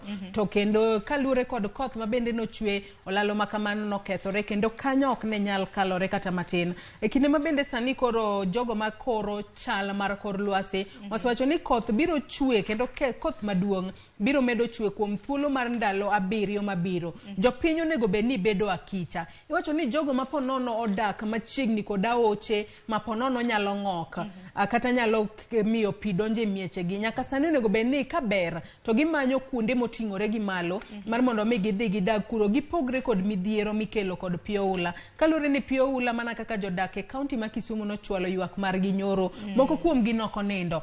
Pi oula bende biro kod tuoche mopogore opogore kalure nitiere chope moko ma ponono ywero pi makamano ka ji oyoro kata gi tiendgi kelo tuoche mopogore opogore obed mago mag bilharzia mikelo kod pi mochido tuono mar nyaldiema mago tuoche ma bende nyalo mako gi ji bende sani jogo ma ponono chano dhi e wuoth kata derepe matiyo kod apeni ma pacho ka onego bed ni sama giriembo ka koth chwe ging'eyo kaka giriembo e yo makare giwere kod ng'we airititi kalure ni magi moko kuom gigo manyalo kelo masiche mag apaya kiriembe koth tiriembo e ng'we airititi. En geno marwa ni sirikand counties mopogore opogore kama midhiero mar pi osebede bende biro neno ni okonyo jopiny ma bende odak e counties makamago. Kamano biro bedo kwa menyo ni gik matimore kaluwore gi kor lwasi makamago. Ito boke mar 12 en mana kotenre kod weche mag siasa. To nyadendi kata mana mikai mineno tipone kanyo Joyce en nyamin Uhuru Kenyatta mano Christina Pat ma bende nokoyudo thuolo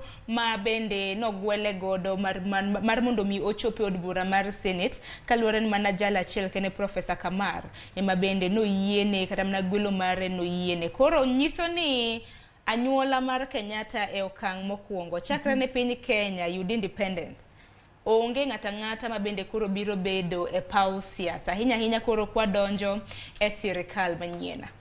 Wach ma kamae nyaka sani koro wanyalo wacho ni e pacho kae, wanyalo wacho ni mae lokruok ma bende sani waneno e paw siasa. Ka jomoko sani luonge ni ponono wachno mar telo mar dynasty nyalo bedo ni rumo. Kalure ni mae okang' mokwongo ma onge ng'ata ng'ata mabiro bedo ma wuok e anyuola no mar Kenyatta mabiro bedo e od bura mamalo e pacho ka. Parni bende jatenda piny Kenya masani Uhuru Kenyatta odiochieng' ma kawuono bende ibiro bagne nyasi mare mogik kaka jatenda piny mar ang'wen ma pacho kae. Ka bende obiro kawo thuolo makende mar pangore parade ma bende ibiro ket kanyo kod jolweny. Ka bende wanyalo wacho ni obiro goyo riti kaka commander in chief mosebedo e pacho ka kuom thuolo mar higni 10 ka koro ikore mar chwalo telo ne jatelo machielo. Weche makamagi bende aneno kae ka bende oket jogo ma bende osebedo jod bura kuom thuolo malach, longest serving MPs. Ka bende nitiere mago ma bende ne oyier mokwongo, mago ma bende ne owal, mago ting'o Adan Duale, Adan Kanyen ma bende oket kanyo higni ma bende gisetiyo. Moko kuom gi osetiyo kuom higni 15, moko kuom gi 25 ka bende gin mana jod bura. Kata kamano podwa osetiyo kuom higni 25 chakre higa mar 1997 nyaka sani. Mano Adan Keynan. Pod otiya. Aden Duale bende neno kanyo higni apani maluwo Adan Keynan en Samuel Moroto mosetiyo chakre higa mar 2001 higni 21 koro.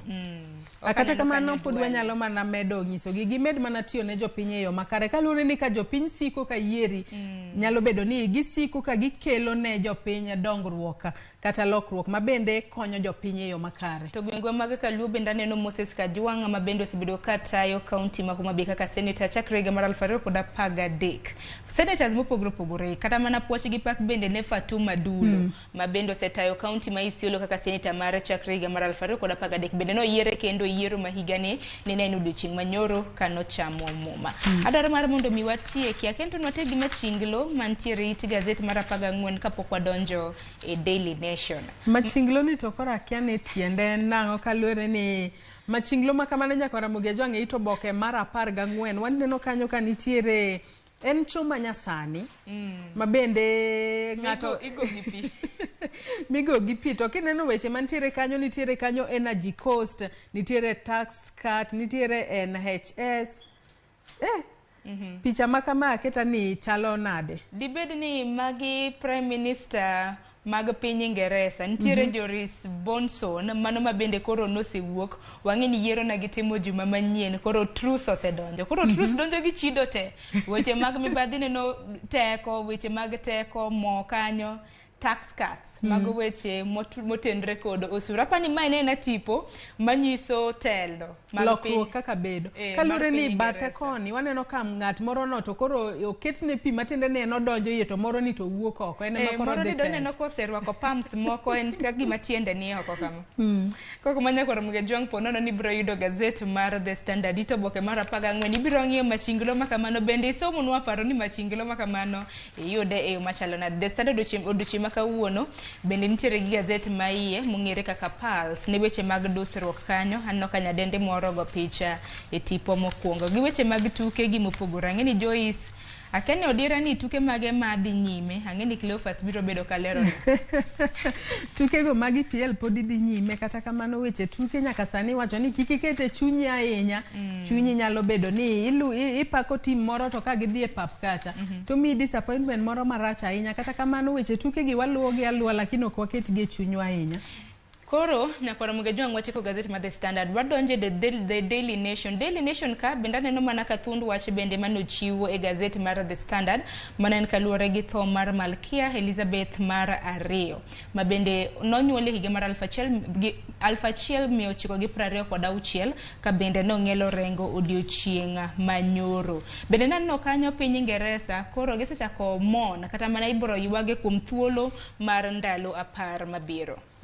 Kata kamano pod wamedo mana chwalo ote mag kuyo kaachiel kod lit ne jopinyno ma Ingeresa ka bende iwacho kanyo ni ne osetelo ne pinyno mar Ingeresa kuom thuolo mar higni 70 kod odiochienge 214 ma bende notelo negi kaka Queen margi mar ariyo mano Queen Elizabeth II kapok odiochieng' manyoro nowito ngimane. Nyasaye mar mondo mi oket chunye kama okwe. Ing'eni giko kata mana mar higani dino bed ni osetiyonegi kata mana kuom thuolo mar higni 71 nikech odiochienge e higa gin odiochienge 365. Koro notiyo kuom thuolo mar higni 70, odiochienge bende giketo kanyo 214 nyaka koro notho odiochieng' manyoro. Sigande ni kanyo nyaka Ramogi Juang. Sigande ondik gi jofwambo mathoth mabende ibiro somo ber mar tende kanyakla gi rach mar tende nikech gima nitiere gi ber nyaka bere gi rach mare.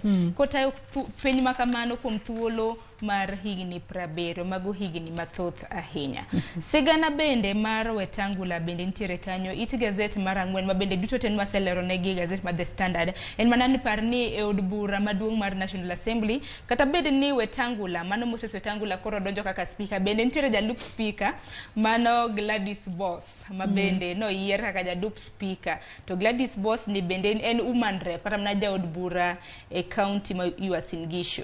Ka bende Sharon ito boke mar 5 kae amano mar gazet mar Daily Nation okinyi makawuono ka bende kae gindiko gi kaka Ruto ne oneno ni Amason Kingi emane oyombo e ng'wech mar laro komno mar speaker e od bura mano mar Senate. Ka bende malingling moko liekore kae ni nitiere kaka jatend piny moyier mano William Ruto ponono ne ochope winjruok moro kod jogo mawuok e kwethno mar Azimio la Umoja mar mondo mi obi oluto mbulu ne Amason Kingi kaka speaker mar Senate. Par ni kwethno mar Azimio odiochieng' manyoro moko kuomgi ne wuok oko mar Senate kapok oluto mbulu mar speaker. Ka bende iwacho kae ni kinde mabende moko kuomgi no wuok to moko kuomgi no dong' mar mondo mi oluto mbulu. Matiende ni wanyalo wacho ni nyaka sani pogruok nyalo bedo ni osechako bedo e Azimio kaluwore ni nitiere kata duond buche moko mabende ne osejwang'o Azimio kendo sani koro gidonje Kenya Kwanza kaluwore ni joma thoth bende ohero mana kuma telo nitiere.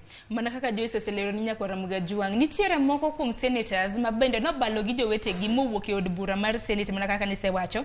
To kata kamano nitiere moko manodong' en kaka Madzayo ni bende ng'eni na dwaro bedo jalup speaker en bende no luto ombulu ne Kingi. Wantiere gi Juma Boy mano Senate County ma Kwale, wantiere gi Joseph Kithuku magi duto te wuok e kweth mar Azimio. Wantiere gi Mohamed Faki, wantiere gi Jones Mwaruma mano Senate County ma Taita Taveta. Moko bende Okeo Mtata bende nitiere mana kacha. Okeo Mtata parni no yier Senator Mabusia. Abdul Haji, Fatuma Dulo. Okna gi wuok te mana bathgi e mano wuok. Akani mano koro nyiso tipo mane Uhuru Kenyatta jatend piny Kenya mabende njakom mar Azimio no nyiso gini ute kanyakla uriuru kanyakla kata upogru no nyiso gi romo mabende ne gibedo godo kapok ne gidhi od bura kacha mar yiero speakers mane od bura mamalo kod od bura mar Senate. No nyiso jogo mantiere Azimio mar mondo mi kik uyie onyiew kod pesa. Ok wang'eyo kapo nono ne nitiere gima nomigi kata kamano chenrono mar yiero speaker en gino ma ng'ato timo ki en dwaro ma ng'ato nitiere godo. Nyalo bedo ni jogi mabende ne odong' e od bura mar Senate kacha korka korgi ne ka gisetimo kaluwore ni ji komi ji ariyo kata in Sharon nyaka ipim ni ratilo yiengore korka ng'a. Nyaka ing'i ni king'iyo kaluwore ni kae ne wantiere kod Amason Kingi kod Kalonzo Musyoka. Ponono ne ging'iyo ji ariyo gi giwacho ni telo mar Amason Kingi ma ponono nyalo bedo maber kaka speaker mano e od burano mar Senate kata oyo. Kata kamano mano e gino mabende ne giwacho ni ne gikaw telo mar mondo mi gimi Amason Kingi telo mar bedo speaker mano mar od burano mar Senate. Kata kamano magi weche mabende nyaka sani waneno kosetimore kendo koro Amason Kingi mabiro telo ne jo od burago mag Senate kaka speaker margi kuom thuolo mar higni 5 magibiro bedo e Senate kanyo. To kata mana kapok odhi nyime bende aneno moko kuom jod bura mawuok e kweth mar Azimio la Umoja bang' luto ombulu. Mano kuom ranyisi wantiere gi Senate County ma Mano ma Busia mong'ere kaka Okio Mtata bang' luto ombulu ne Kingi. Owacho ni luto ombulu ne Kingi ok nyis ni koro odonje Kenya Kwanza. Mana kaka senyisi po nono ne giketo gi ratil. To neno ni an Kingi ni ema neno ka biro tayo twaka e Senate ka e yo makare. Parni twak mabedo ga kata od bura mamalo kod od bura no mar Senate. Obedo ga twak ma iyo tweyore ahinya. Sharon kaponi ka jogo goyo koko to Mr. Speaker ema koro nyaka koro ket odno kare e yo maber. Kalure ni maka be joma dongo. Joma dongo seche moko od bura mar malo, od bura mar 12 ne waneno ka adong bare matamra gi nono. Kata kamano we wabiwane ane ni od bura mar 13 to telo biro bedo e yo machalo nade. Kalure ni nyaka sani nitiere moko kuom gi mane nitiere od bura mar 12, sani gintiere od bura mar 13 ne gisesingo mar bedo kod twak kaka joma dongo maonge tulo kata maonge bayadong. Parni tich makama en tich matek ahinya. Kalure ni ine manyaka riw wi oganda duto kamoro achiel. Kok mano wan koro bro keto wangwa kinde thuolo mar higni 5 mabende biro mabende gibiro bedo ka gitayo od bura mar National Assembly gi mano mar Senate.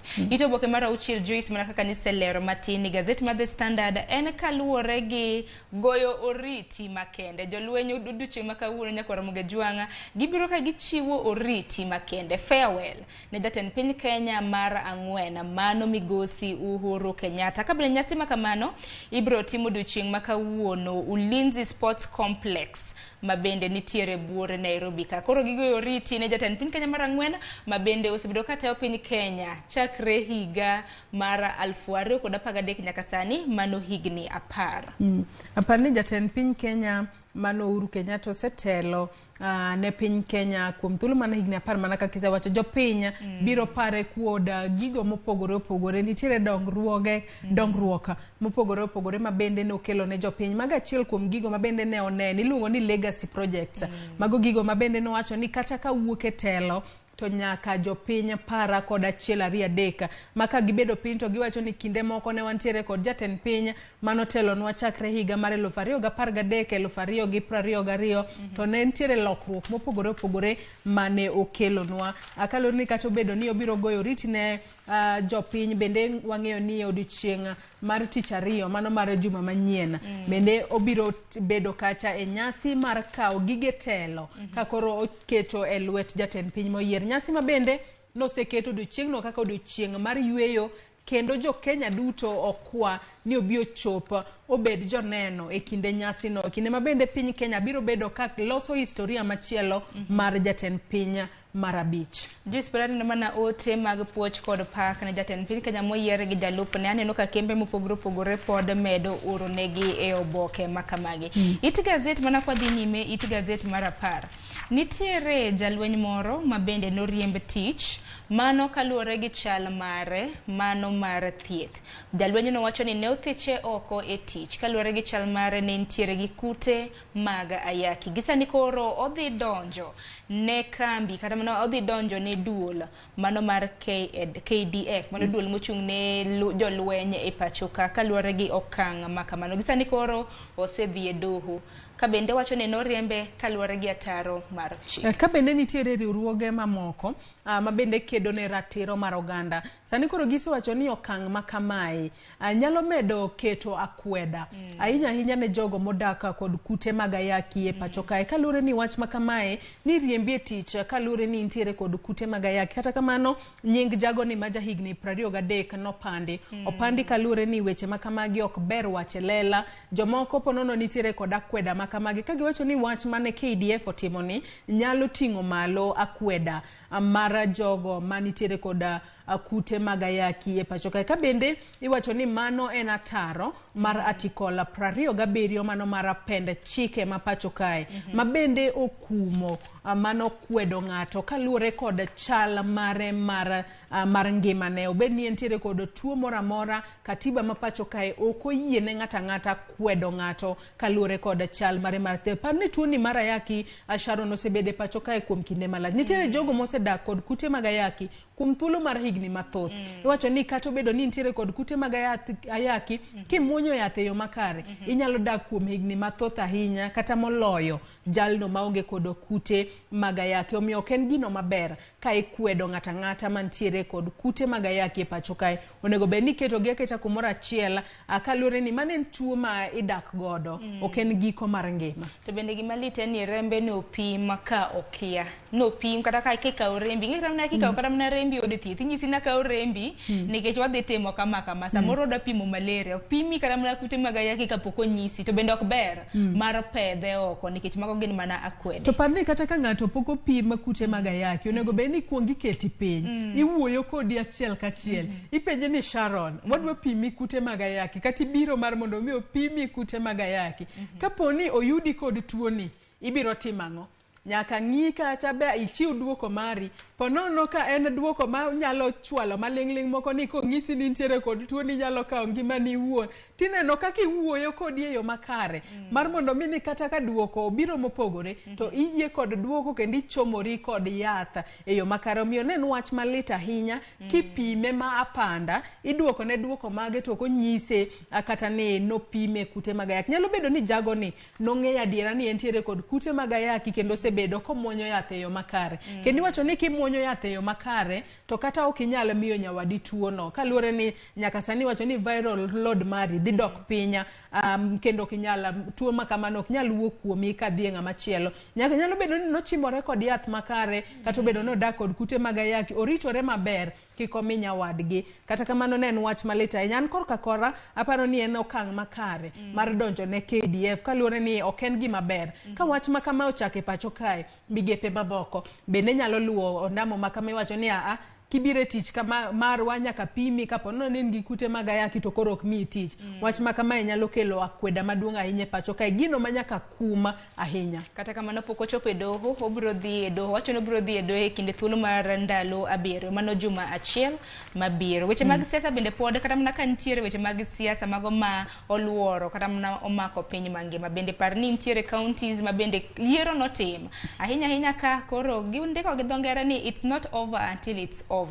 Men kaluwore gi jogo eko ma bende noyombi e kombe mopogore bende gisani koro lieko mar dhi e doho, moko bende osedhi e doho ka bende koro gikwedo duoko mag yiero. Kuom ranyisi neno tipo mar Evans Odhiambo Kidero kanyo, achiel kuom jochung' e lemo mar gavana e kaunti ma Homa Bay, en bende nosedhi e doho ka bende wacho ni Gladys Wanga, mano gavana ma Homa Bay, ne ok oyiere makare. Kata kamano yiero mare kaluwore gi Evans Kidero, owacho ni nitiere gi weche mag mibadhi. Ma en ratiro ma bende jogo mane laro kombe mopogore e yiero ma higa mar 2022 nitiere godo. Katiba oyiene ng'ata ng'ata ma ponono noilo tiwinjo ni noyombi e yo ma ok ni kare, oyieni mar chwalo ng'ur mari e doho, ma en okang' makare ahinya, kaluwore ni en okang' ma bende nyiso demokrasia ma bende piny Kenya ni godo. Inyalo dhi e doho kacha ichwalo ng'ur mari. Ne waneno ka jogo mane kwedo loch mar William Ruto nodhi e doho, kendo doho nomiyo gi duoko ma bende ne girwako e yo makare, ka giwacho ni doho oseng'ado, nyaka koro wami luor okang' ma bende doho okawo. Kata jogo ma bende chwalo ng'ur margi e nyim doho, ang'eni doho biro winjo ng'ur ma kamano kendo biro chiwo ng'eto margi kaluwore kod ranyisi ma bende biro chwal e nyim doho kacha. Bende kamano kopogre gi Evans Kidero, bende wantiere gi mane en jaod bura e kaunti ma Kirinyaga, mano Wangui Ngirishi. En bende koro nosedhi e doho ka bende wacho ni gavana e kaunti ma Kirinyaga Anne Waiguru ne ok oyier e yo makare. Duto te wawene okinde kanyakla gi jong'ad bura ma bende biro bedo ka winjo buche ma kamagi. Nitiere Walter Nyambati, mano bende mana wacho ni gavana kata mana yiero mar gavana e kaunti ma Nyamira bende ne ok otimo e yo makare. Tipo kanyo mar Andrew Maubi, en bende nosedhi e doho. Koro giko tepo nono ni nitiere kod ng'ur ma koni kod kocha, koro doho bende mayalo to bende nyisowa mana kaka giyalo. Joyce anno ka seche bende osedhi mapiyo, akene wach moro nitiere momako wang'i kapok watieko nonro mar gazet. Akawang'i to boke mar 14 mano mar gazet ni ma Daily Nation. Sani koro nitiere chanjo mano manyien mar tuo mar malaria, mondika ni new malaria vaccine a game changer. Wang'eyo ni tuo mar malaria en tuo no amathoro nego mago iwacho ni tuo mar malaria komako ng'ama miyo maponono pek nyithindo manitiere buo higni 5 mago joma tuo no komako to tuo no dhi godo ng'wech ahinya kendo nyalo wito ngimagi nyaka sani koro sani nitiere jotim nonro mabende uluongo kanyo ni experts sani koro gisesumo paro ni nitiere vaccine moro mar malaria mabende oselosi kod jotim nonro mabende mag Oxford mabende iwacho ni biro konyo ahinya e duoko piny kwana mag nyithindo mawito ngimagi toka ka oseyudgi kod tuoni mar malaria. Paro ni wach makamae bende en wach makare ahinya. Parni e gwengego mag Nyanza kata e counties go mabende yudore imbo mar Kenya. Okang' mabende migawo mar thieth ma pacho kae nosegoyo en mar miyo nyithindo monyuol mano ma podi hikgi ni piny. Mano kochakore wanyalo wacho ni kochakore e kind dweche 6 kanyo nyaka higni 2 imiyo gi chanjo mageng'o gamo tuo mar malaria. Ma en okang' makare ahinya kalore ni wach makamae nyaka sani waseneno koduoko piny ahinya kwan mar nyithindo mawito ngimagi tok gamo tuo mar malaria. Bende weche mamoko ma kopogore gi weche mag thieth nyakora Mugejwang nitiere weche moluorore gi weche mag somo e it gazet mogik mano mar The Daily Nation. Jatend migawo mar somo masani mano ngire George Magoha bende koro okwa jatend piny Kenya moyier William Ruto mar mondo mi kik obi othich oko somb lai mar CBC. Magoha kata mna kinde mosekalo to nwacho ni en jatend migawo mosetiyo nyaka e odiochienge mogik. En kata mna sani pod odhi nyime gi timo nonro mar gedo mag klese mag CBC. Nyaka sani koro okwayo Ruto mar mondo mi kik thich oko somb CBC. Nyalo paro Kenya Kwanza kana gitimo campaigns magi ne giwacho ni chenro mar somo mar CBC ok gine kadhiyo makare. Koro en wach mabende pod wabiro bedo kwang'e opo nono ni kweth makoro donjo e telo mano mar Kenya Kwanza biro dhi nyime gi lai mar somo mar CBC kata oyo. Parni jatend piny moyier mano William Ruto nyaka sani ne owacho ni obiro timo kata obiro bedo piny kod jokanyo e sekta mar somo mago moting'o jopuonje kod stakeholders mopogore opogore. Obiro sumo paro nyaka kowuok kuom jonyuol mar mondo mi gitem mar neno kapo nono nitiere kaka ginyalo keto iluonge kae ni reviewing mano lai manyien mar somo ni mar CBC. Ka bende parni e higa ni ema nitiere jopuonjrego manitiere e grade mar 6 onego bed ni gitimo penj margi mabende terogi e skundego mag junior secondary school. Ka bende nyaka sani nitiere jopuonjre moheo 1.28 mabende igeno ni biro riwore kod skundego mag secondary e kidienjno mar secondary skund secondary madundo mano motis kod dongere ni junior secondary school. Ka bende wach ni mar junior secondary school Sharon en wach mabende osebedo ka nyayo paro mopogore opogore. Parni jomoko wacho ni jopuonjre gi mantiere e grade 6 ka gidhi e grade 7 gi nyithindo mapodi tinda ahinya kalure ni moko kuom ginyalo bedo e kind higni 14 15 kanyo kata moko kuom ginyalo bedo 13 12 gi nyithindo matinda ahinya ma kaponi otergi kata e skundego mag jininde kata boarding schools gi nyithindo matindo moko kuom gi ponono kia kata luoko maber nyaka konygi ka oseluoko nitiere ng'at ma nyaka ng'i ko luoko makare maka otergi e skundego majininde to ginyalo bedo kod achiedh nade mathoth. Kata kamano jatend migawo mar somo nosesingo ni thoth skundego mag junior secondary school biro bedo skundego mag day school ma nyathi nyalo dhi ot to duogo dala mondo kelne yot mar mondo mi bende obed machiegni kod janyuol mare kata jalno machiwo ne arita mondo omed konye e kinde ma bende osomo to bende odongo. Erokamano ahinya Joyce Oduor. Bende watemo ka odiochieng' ma kawuono ok wach kata ne walidho gazet. Odiochieng' ma kawuono wamiyo gi kod kuku mare. Wasomo ka buk.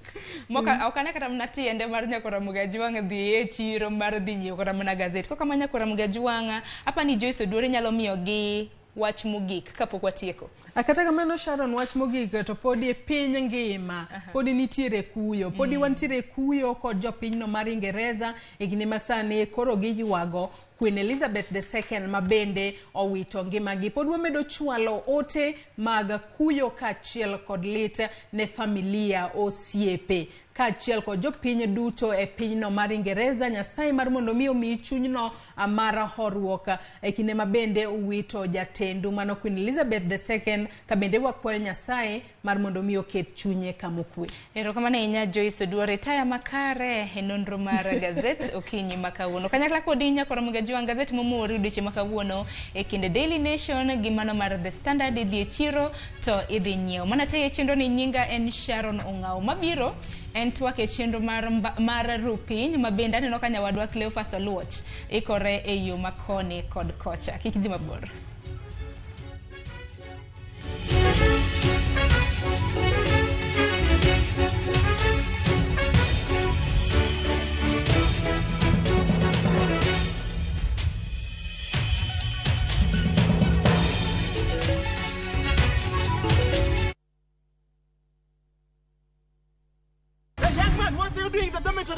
Schoolflix Data Pass is back. Now you can watch all your favorite films for free with 100 MB of data from Safaricom. To get Schoolflix Data Pass, simply tap Data Pass in the app and select Schoolflix. Schoolflix Data Pass, 100 MB to watch your favorite film on View Sasa.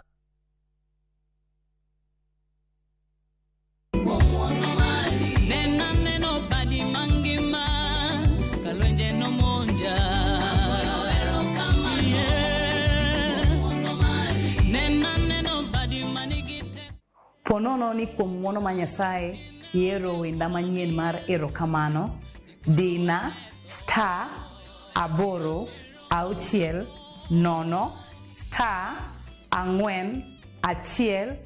6 hash. To par niya Ramogi TV e od jower duto. Erokamano.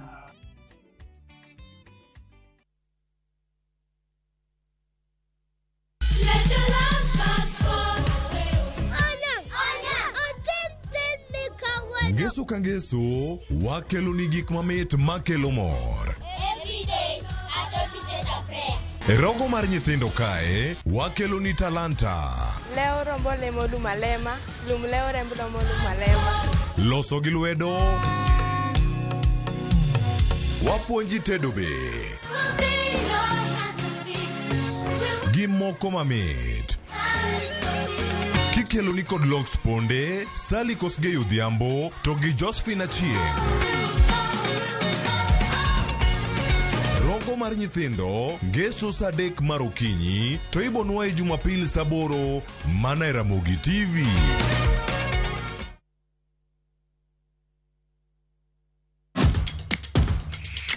E pewe mag tuke mayiero, hero mar adhula, kendo ipako gi ilo.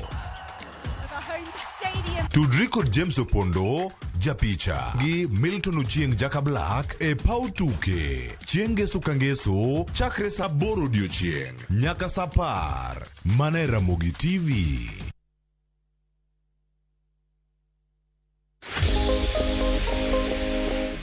Kik iti kod sabunde mateko gi ng'eny kiluokori.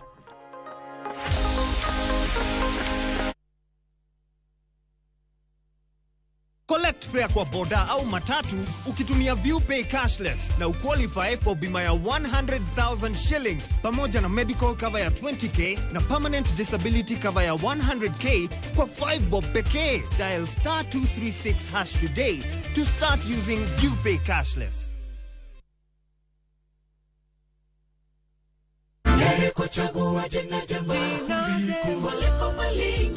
Ging'wono mar Nyasaye manyisore e ngimawa kinde ka kinde.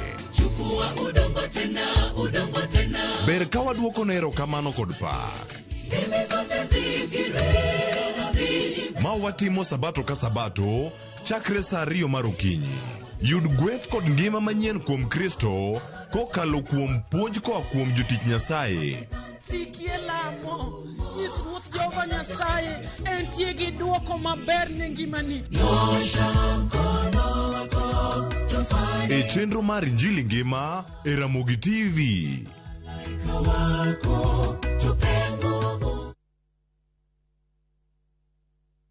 Dodongo mawunya siya ya Ni kwa Ramogi. Mani ngo mwende Ramogi na itwa kilo ni manangolo. Wadich gibenga gi ohangla gi luo artist kata luo nyadendi magolo thum maber.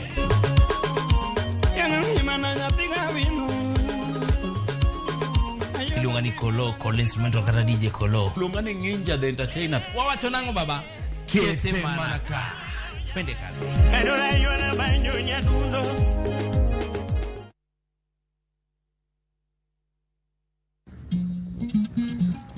Oganda en kitgi. Joluo bende wan gi kitwa. Wakelo ni luo kitwa gi timbewa.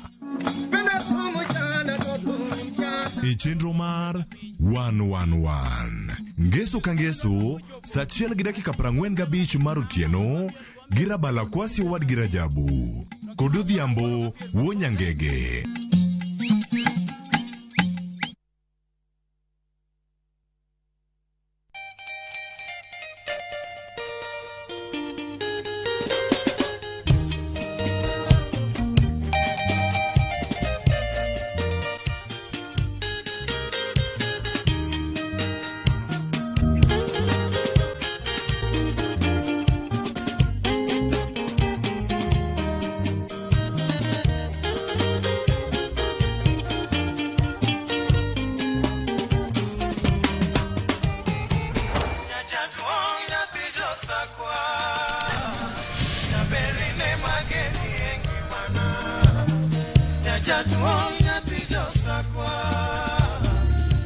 Radio Ramogi, Cartoon Jaluo.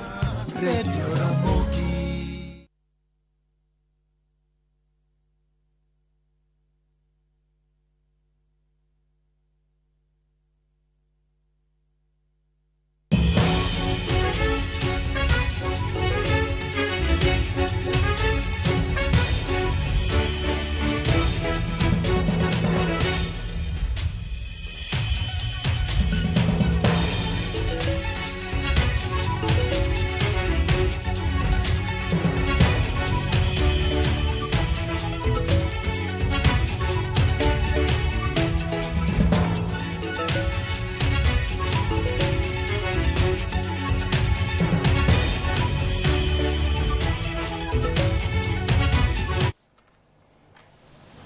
Okinyi majaber nyakwara Ramogi jwang kamoro moro mantioro kini machiegni e chenro mar okinyi en yiero mar Kenya gi mar 2022 nyinga Cleophas Loch ka wantiere kae chenro makoro wadarango gigo mosebedo katimore e piny Kenya gi pinje maoko mago bende mosetimore otieno manyoro odhiambo manyoro motimore okinyi makawuono bende wantiere go mana e Ramogi TV ka odiochieng' manyoro paw siasa gik mathoth osebedo kanyo katimore kendo koro ka warango gi maiye warango kanyo ni weche siasa chal nade chal mar siasa nyaka sani ochopo kanye gik mage mosebedo katimore gin gik mage ma jobedo ni wasomo mantiere ka gi kacha okinyi makawuono wantiere kod jalonyo weche go mag telo ma bende wantiere go ka mondo mi okonywa wanon weche mopogore opogore mosetimore mag telo mag county telo ma bende matimore e piny Kenya telo go mag od bura ma bende odiochieng' manyoro ne giyudo speaker kata jokombe mopogore opogore warokni machiegni sani nyaka saa 3 mar okinyi wan kae mana mar twak makende twak mong'ith makoro wakelo ni achiel kachiel ibed kod ng'eyo kisebedo kod ng'eyo ibedo kod dongruok e ngima mari ni mari sebedo gi lokruok mar paro kalure gi duto mosebedo katimore e alwora mari kendo rwakni machiegni sani nyaka saa 3 wan kodi wacho ni kae gi ka gigo mosebedo katimore achiel kachiel wadhi nyaka bende e pinyno ma Ingereza ma bende angwarango gigo mosebedo katimore kacha kalure kod tho mar Malkia Elizabeth mano Queen Elizabeth mar 2 makoro no landa yanga odhiambo manyoro ma bende omako piny mangima gi buok ma en miyo ma bende osebedo e telo kotelo ne pinyno ma Ingereza kuom thuolo moheo higni 70 mano kano chako telo makamano koja higni 20 kod 5 sani gigi duto ka wayudo gi kendo wakilna achiel kachiel wako ni bed kodwa ni marwa da bedo kae ka wasomo ote meki bende Facebook mara Ramogi TV YouTube kachiel koda Facebook Twitter Instagram duto yudwa kacha ote machuok ornwa mana sani bende SMS line maro en 3 sani podan gi wendo achiel kwa dhi nyima geno wadhi bedo ka wamedore kata in bende in kodwa kanyo in achiel kuom wendwa mawanogo okinyi makawuono sani atuda achiel kachiel koda jalonyo weche mag telo Nancy Omuolo oyawre ahinya Cleophas kendo ago erokamano mar luonga okinyi makawuono Ando kini makawuono koachako mokwongo adwa go mos ahinya ne jo Ingeresa kake Malkia ma Ingeresa do nyoro. Aparo ni wasebedo gi relationship maber ahinya gi piny mar Ingeresa ka luyo ni wan be wane e Commonwealth. Kendo nyoro no wach ni kano ka hotelo ka en jegni 25 ni nitie mana pinje 6 to sani nitie pinje moingo 60. To kendo Kenya osebedo gi relationship maber ahinya gi Ingeresa ma iwacho kendo ni England, United Kingdom, nikech ka Malkia ne poko oyudo kom mano kano biro Kenya kaka pod en princess, ne holiday, no yue kumoro Nyeri Treetops. Koro kanye makane nitie to nong'ise ni wuon gi notho. Makanye mane koro ogone sime ma kanye makoro obedo Malkia mar England. Koro neno ni Kenya wasebedo machiegni kabisa gi Ingeresa. E kindego duto oganda osebedo ka chwalo ote makae gi kacha. Kata kamano kiwacho ni nitie pinje mamoko bende mantiere pinya Ingeresa mano yudo ote mar tho mar Queen mano tiende nang'o? Okay, aparo ni kata kamano kawacho ni jomoko gombo ni mondo piny mar Kingeresa obed republic. Kata ka in piny mar Kingeresa ibo yudo jomoko ma ohero Malkia kabisa, giero that royal family. To nitie jomoko ma wacho ni jogi watiyo gi pesa wa mang'eny ahinya mar tax e chulogi. To kaka sani aneno ni piny mar Ingeresa pod dhi donga kake en no, nikech giwacho ni gine samoro omiyo advice ne piny neno endo okako ng'i siasa, ong'iyo interest mar piny kake chalo. Kato kendo king'iyo ni ne jahigni 49 iyudo ni ji miye luoro kabisa. Koro kata sani kano tho gisewacho ni wuode ma Charles, King Charles ema dhi kawo gino. Tineno kake pinje moko machalo Australia gipenjore ni pod gidonga ni Prince Charles, King ma Prince Charles ema bo telo negi, koro gin gibeda gi prime minister. Koro kata nyoro kana ng'iyo ayudo ni gine piny mar Kenya nyaka 1963 ne pod wana republic kaka ne waseyudo independence. Koro actually no wawuok republic makoro wan gi the president kendo government of Kenya in full in 1964 1964. Koro neno ni countries osebedo ka wuok mos to yudo ni countries mako machalo pinje 14 pod gina republic, pod gin hotel negi gi Malkia. Kantiere weche mamoko manyalo bedo ni luoro kanyo, gana nyalo bedo ni ere kaka piny ni ma Ingeresa nigi jotelo ariyo. Nitiere prime minister machon osetieko mare macha Boris Johnson kama chelo bende kano segwe tao makoro sentie prime minister manyien Liz Truss, akene Liz Truss kapode Liz Truss mene nok ni samoro bende bedo mopogore, yalo ni Truss moko luonge mopogore. Koro ka irango kata nitiere prime minister kacha machodo chung kacha ne sirkal kata head of government mano kore man kanyo kaka prime minister mai pinyno ma Ingeresa. Kaito wacho kata ni kama chielo Queen emane koro chung ne state. Pogruok margi bedo kanye, teko ere kaka chal ni nyalo pogi kata thuolo makoro Prince Charles makoro dhi bedo kingi. Wacho kata ni nying mantiere makoro nyalo bedo nutiyo kata en King Charles the third kata mar adek. Koro thuolo mantiere kanyo ka ochung ne state to moro chung ne government, pogruok ni bedo kar kanye, tere kaka gipogo telo gi e yo makare. Kaka kwa ng'iyo England iyudo ni kake Malkia kata sani koro wadhi bedo gi King Prince Charles okogo siasa, ng'iyo ni piny dhi nade. Kata samoro ka koro Ingeresa wacho ni koro gidwa wuok e European Union, gin gidwa ni gibeda kendgi. Koro iyudo ni gidhi ire mondo advice gi, mondo ong'isgi gima onego gitim. Koro gin ok gidonj ga siasa mang'eny, gina ni gi advise the country, gina ni interest mar country no endo, dwach piny no ema ging'iyo ni ere kaka pinywa ni nyalo dhi maber. Koro iyudo ka ng'ata achiel goyo siasa to ng'ata achiel ng'iyo ni piny ni be nyalo bedo maber. Kato kendo gimiye luoro kabisa nikech king'iyo kata ike ne en 69 prochiko ga uchiel. To kata sani king'iyo Charles ige osekalo 73. Koro ineno ni jimiye luoro kabisa. Molo kade koro iwacho ni wekare skip Prince Charles mondo wadhi Prince William, nikech Prince William pod tin apani en higni 30 gi wiye. Korido kata ni kata mana ko yierga jatelo maduong e piny mar America. Gima gikuong gitimo en ni gidhigi neno the Queen. Koro respect magin godo no duong kabisa. Kendo gwacho ni Queen otemo malich nikech kobede telo igni 70 yudo ni changes kaka nodonje telo ka igni 25 nyaka sani piny oselokore kabisa to pod no obedo ko maintain the relevance. Yeah, koro mane manyalo wacho. E kinde gi duto nitie pinjego mag Commonwealth. Iwacho ni kata kanipon kata korango pinjegi mag Commonwealth gike ok gionge kata pinyno ma Ingeresa kende kacha. Yo ka gike gintiere pinje mamoko mantiere Afrika ka ntiere moko mantiere Caribbean, ntiere moko mantiere pinyno mar Amerika kacha. Kendo ka giluorre kendo gintiere kar kacha. Tho mar Queen Elizabeth en lal machalo nade ne pinje makamagi mabendo osebedo kacha ka winje osebedo kacha kobago kata iwacho ni chiemo makanyakla romo makanyakla ne iwacho ni head of governments mawuok e pinje gi mag Commonwealth mantiere e piny mangima. Lal makama entiende nango ne pinje makamagi. Apari osebedo ka gine kaka osebedo malkia ma England no en gine en afiga ma kelo pinjegi te kanyakla. Koro kata king'iyo kata Africa ka pinje te manobedo colonized gi Britain ma te wacho Kingeresa yudo ni gintiere e Commonwealth. Koro yudo nitiere gik mang'eny dongruok mang'eny magitimo kanyakla. Koro kata sani nabiro to nawinjo BBC World Service Radio awinjo ka kata mana President Magana ogonegi mos kata mana Kenya ka President elect Ruto be ogonegi mos. Yudo ka jo telo ma pinje te orone lit gikuyo mar koro gine mar malkia kako senindo noendo. Tapa ni gin bende gi koreni kendo ginyalo tiyo gi Prince Charles nikech aparo ni malkia nosebedo ka oloso ne Prince Charles mondo obio okaw kuma owe. Koro yudo ni kake wawacho ni kake wan gi kuyo to aparo ni nikech King Charles biro wadhi bedo gi continuity.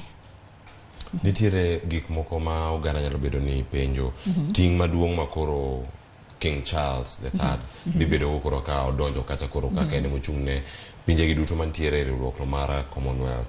Ting mane mapek ma intiere go dhi bedo kata kodonjo e riwruok moro ma oganda osebedo ka ochiwo luor ahinya ne malkia mano Elizabeth mar ariyo ma bende koro osenindo. Ting mane ma intiere go mapek marango ne pinje gi duto obedo kanyachiel kata moro bende ok owuok. Bende nitie thuolo moro amora ma achiel kuom pinje mantiere Commonwealth gi bende nyalo wuok oko. Sani ok ane kaka ginyalo wuok oko mar Commonwealth. To kata mana kake Charles sani obedo kingi iparo kake gisebedo gi yuaruok gi chiege manosenindo Diana mandalo moko Diana wacho ni King Charles okonego bed oyud telo no. Koro jomoko ne paro ni obo bedo skipped mondo mi Charles omi William. To jiwacho ni jo royal matindo bok dwa bedo kingi nikech kingi ni biro gi responsibilities mang'eny kabisa. Koro idwano ni mondo ibeda gi gine life mi lead no itimo tije ni mok gin high profile ahinya.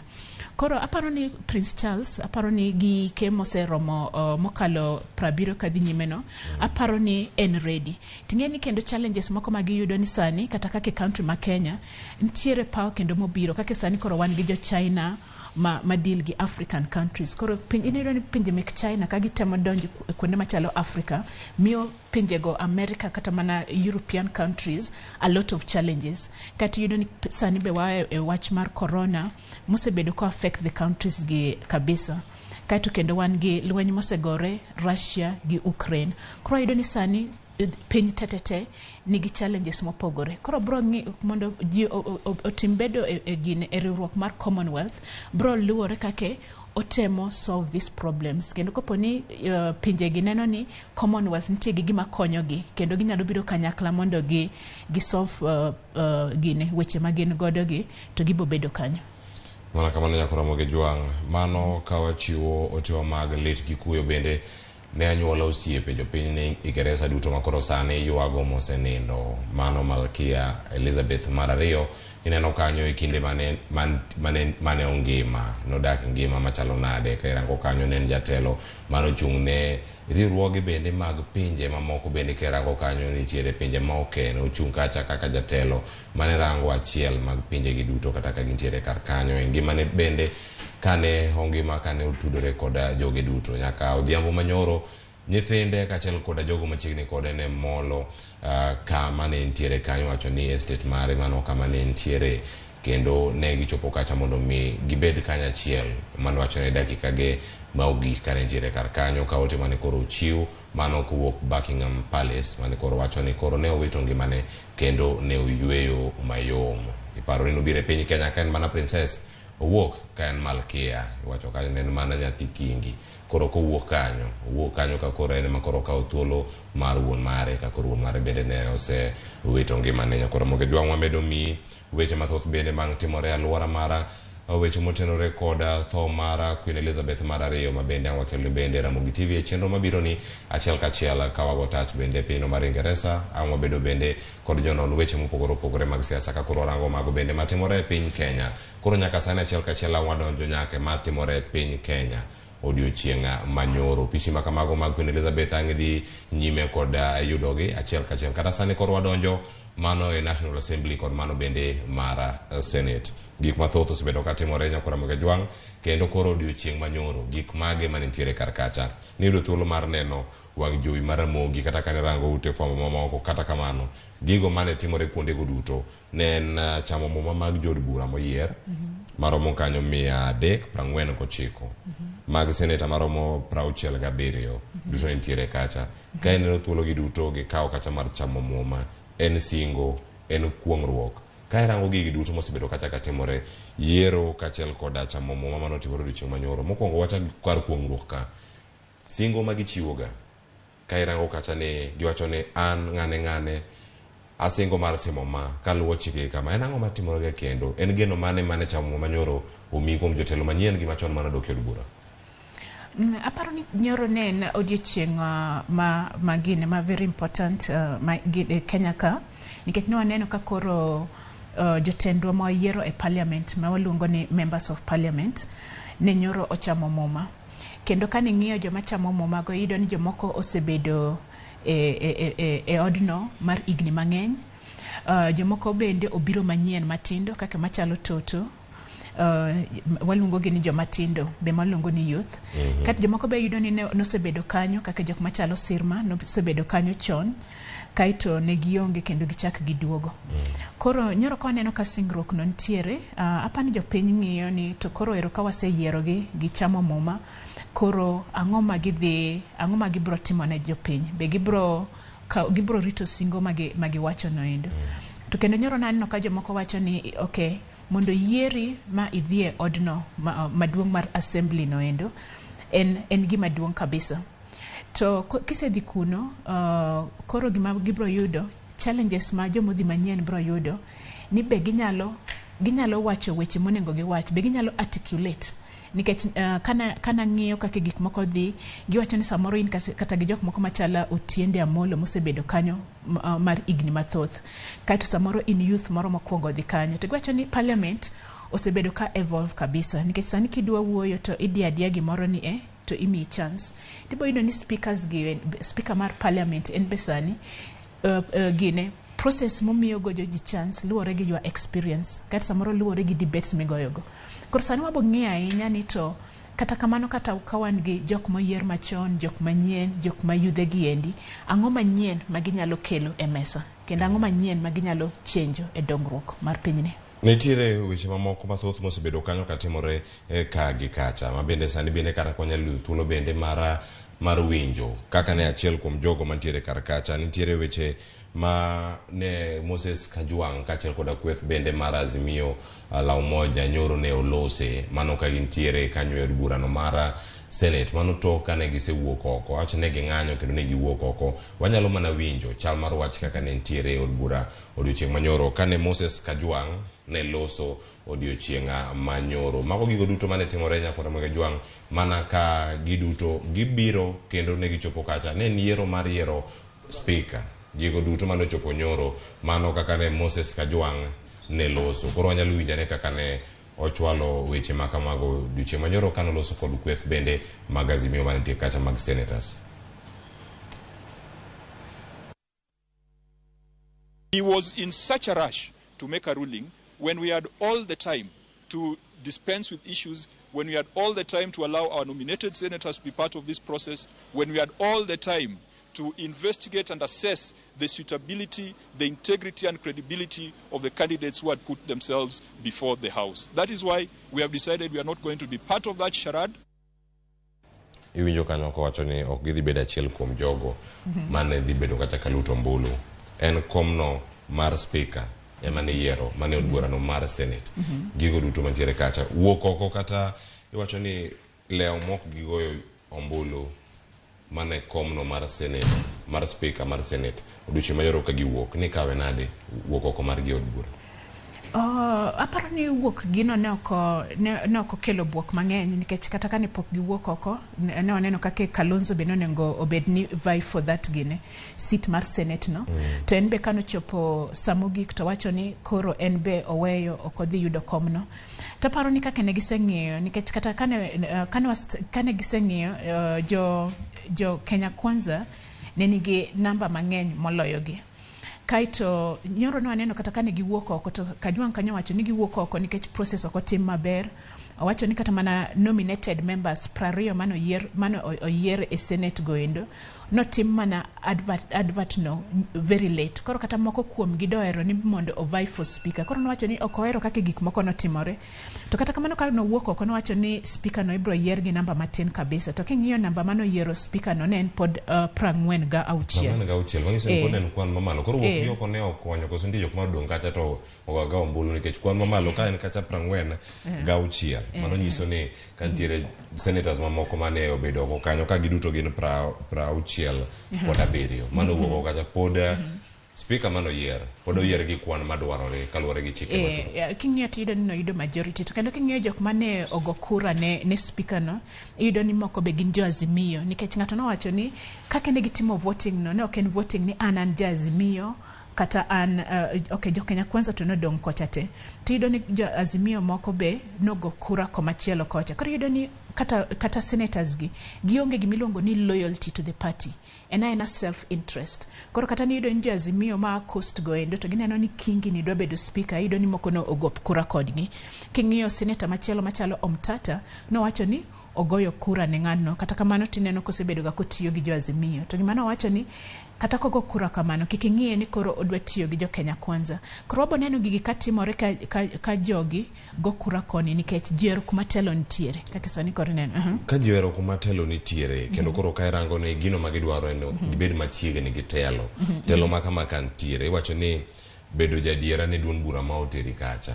Thuolo mane makoro iketo tenge onego iket tenge weche mag duon bura kanye to gichak weche makoro rango dongruok. Wacho jatelo mayiero kacha kiyiere ka en mana ng'amo dhi kacha chwala agenda magi mag duon bura bedo dhi timo tich moro makare. En achiel kuom gik mage mane jogi rango ikinde mane giyiero kacha kopogore gi ni ng'ani wuok e duon bura mara pa mantiere Kenya Kwanza ng'ama machielo ni wuok e ODM mantiere Azimio. Weche mage ma ponono jodu bura gi ne temo rango ikire gi nikech kiwacho ni personal interest ka gin kacha kopogore gi gigo maduon bura dwaro gin mage magiluwo kacha.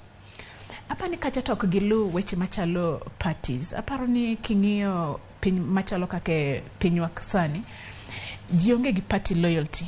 Ji ka samoro ji dhia kata ka gidwa bedo senator kata ka gidwa bedo kata ka gidwa dhi e parliament ging'ang'ia ni to ka an kata gi jo Azimio kata an gi Kenya Kwanza to kuma aeni kanye mantiere gi support koro gitia gi party mana kake a channel mondo odhi e odno to kose dhi e odno to yudo ni en kind of personality mama wacho ni one gi personality interest kaka sani ni wacho ni Liz Truss ero year prime minister koro king'iyo kacha to yudo ni en ja conservative party ka en ja conservative party okinyal wuok ni koro idhi e liberal democrats iwuok to dhi e party kamano stay e party no nikech parties gi gin very different kake ging'iyo issues are very different. To once ani king'iyo parties wagi gisik gilokore sasa ya koro ken mana senate kanyo kendo nyoro be kan ng'iyo parliament iyudo kendo ni jo Kenya Kwanza be no okaw the speaker position. Kata niyudo ni Marende no dhi ogo kura, to kano neno ni okoyudo kura mang'eny ahinya, koro the second round no bedo ko pull out. Tibo yudo ni koro kake nasa wacho ni ji ohero kuma telo nitie. Kadi anena ni Azimio be mano odoka otelo, di yudo ni jo Kenya Kwanza kocha be de wuok koni. Koro ibo yudo kata ni jok moyier moko ma independence nominated, kata mana jo DM moko be ogo kura kocha. Koro mane gima wabo neno katimore parliament kata ok en gima ber, nikech onego wabed ni wan gi party achiel matimo checking on party machielo kata manie telo cha.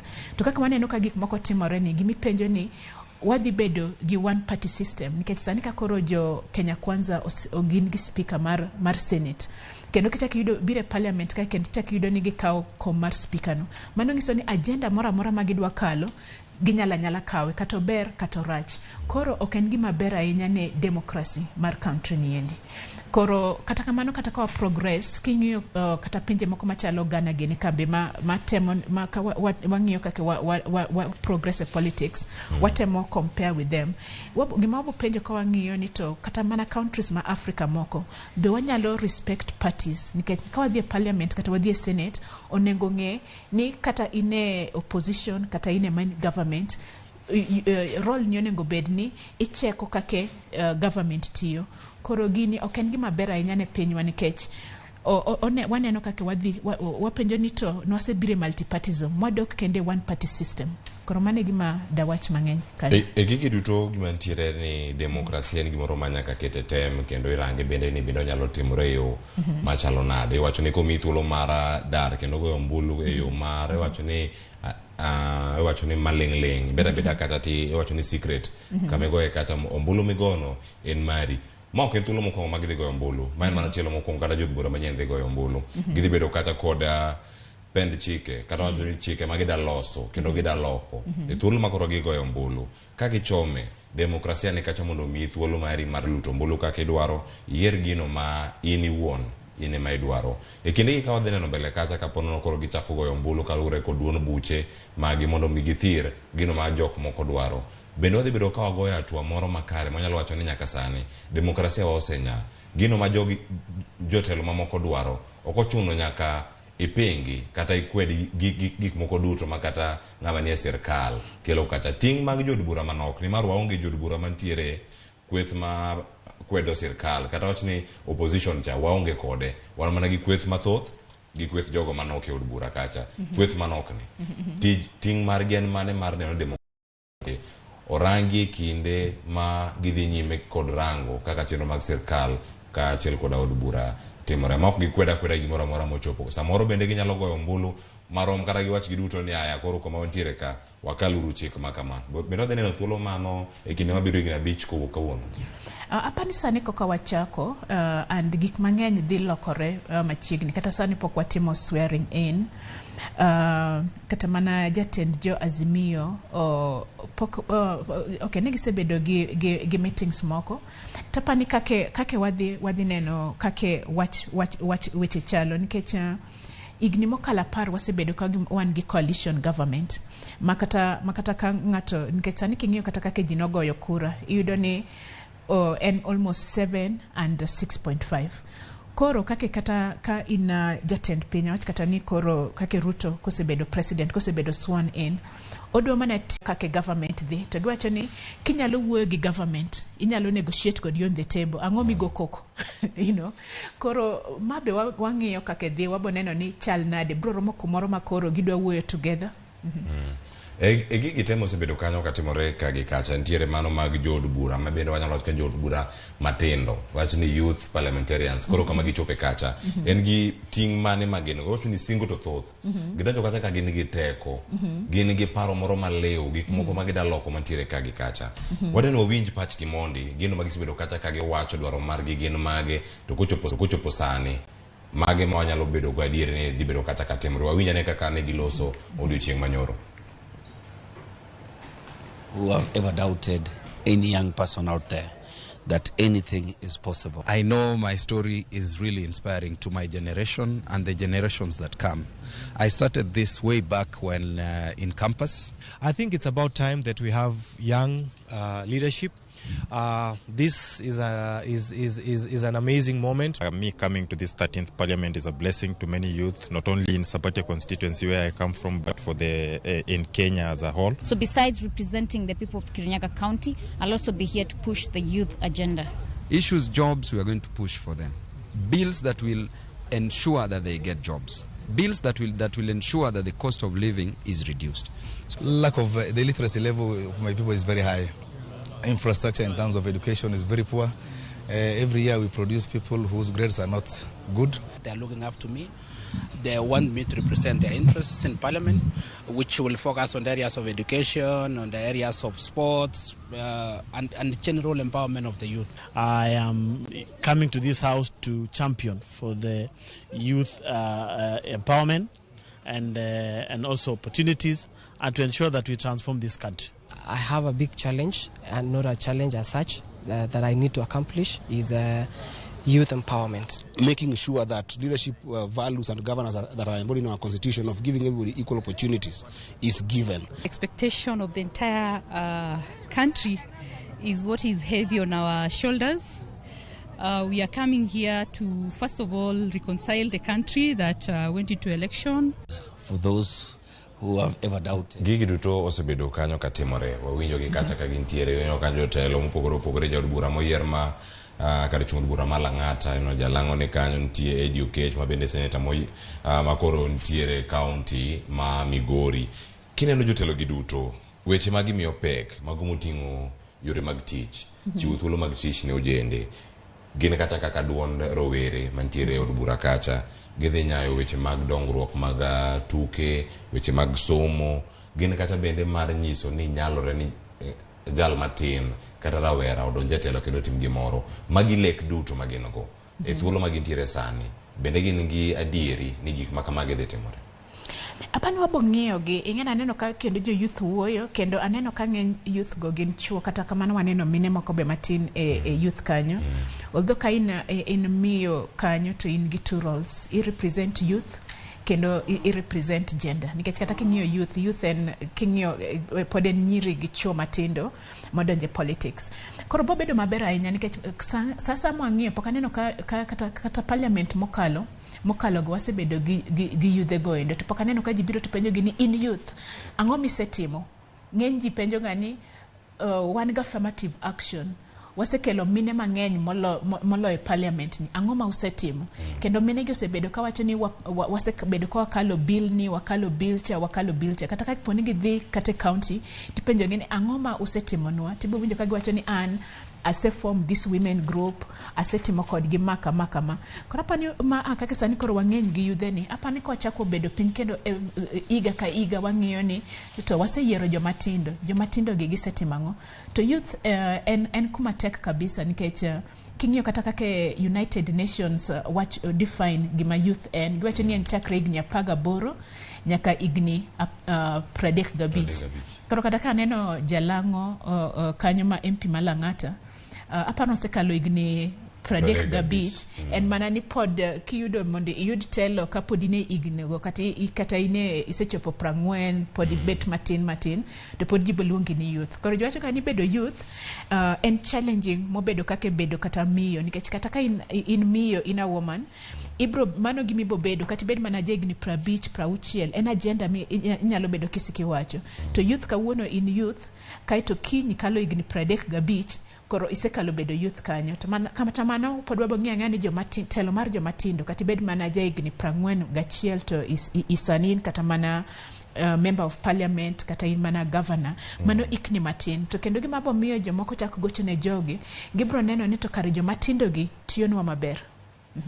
E gigi duto en mana rango ni bende gidhi bedo kata gi thuolo mar wacho ni sani koro jomatindo osedonjo od bura gin gi thuolo mane dongruoge ma gidwaro gi chopo kacha mano kelo e wechego mag tije ma gin singo bende ma ochiw koda wacho ni jog malaro ko maten piny Kenya William Ruto no senge kacha en makore en jatend piny Kenya moyier machamo machieng tich ariyo kata kamane gino morito ni jodbura matindo gi duto kuonde ma giwuoke gidhi bedo kacha ka gitimo tije gi e yo manade ang'eni ang'wa dok bende kom mar speaker cha mondo arang kacha ni sani od bura mar Senate kacha kom mar National Assembly giduto gin gi jotelo mano JB Muturi osewuok Ken Lusaka osewuok obedo gavana ma Bungoma. Gik duto matimore thuolo nyaka yudi kendo bura nyaka yal ji nyaka yud twak e od bura kata ka gintiere. Kata kamano nitie weche moko ka irango sani nitiere jo od bura mosebedo kache thuolo malach higni 25, moko osebedo kanyo higni 20, moko osebedo higni 10.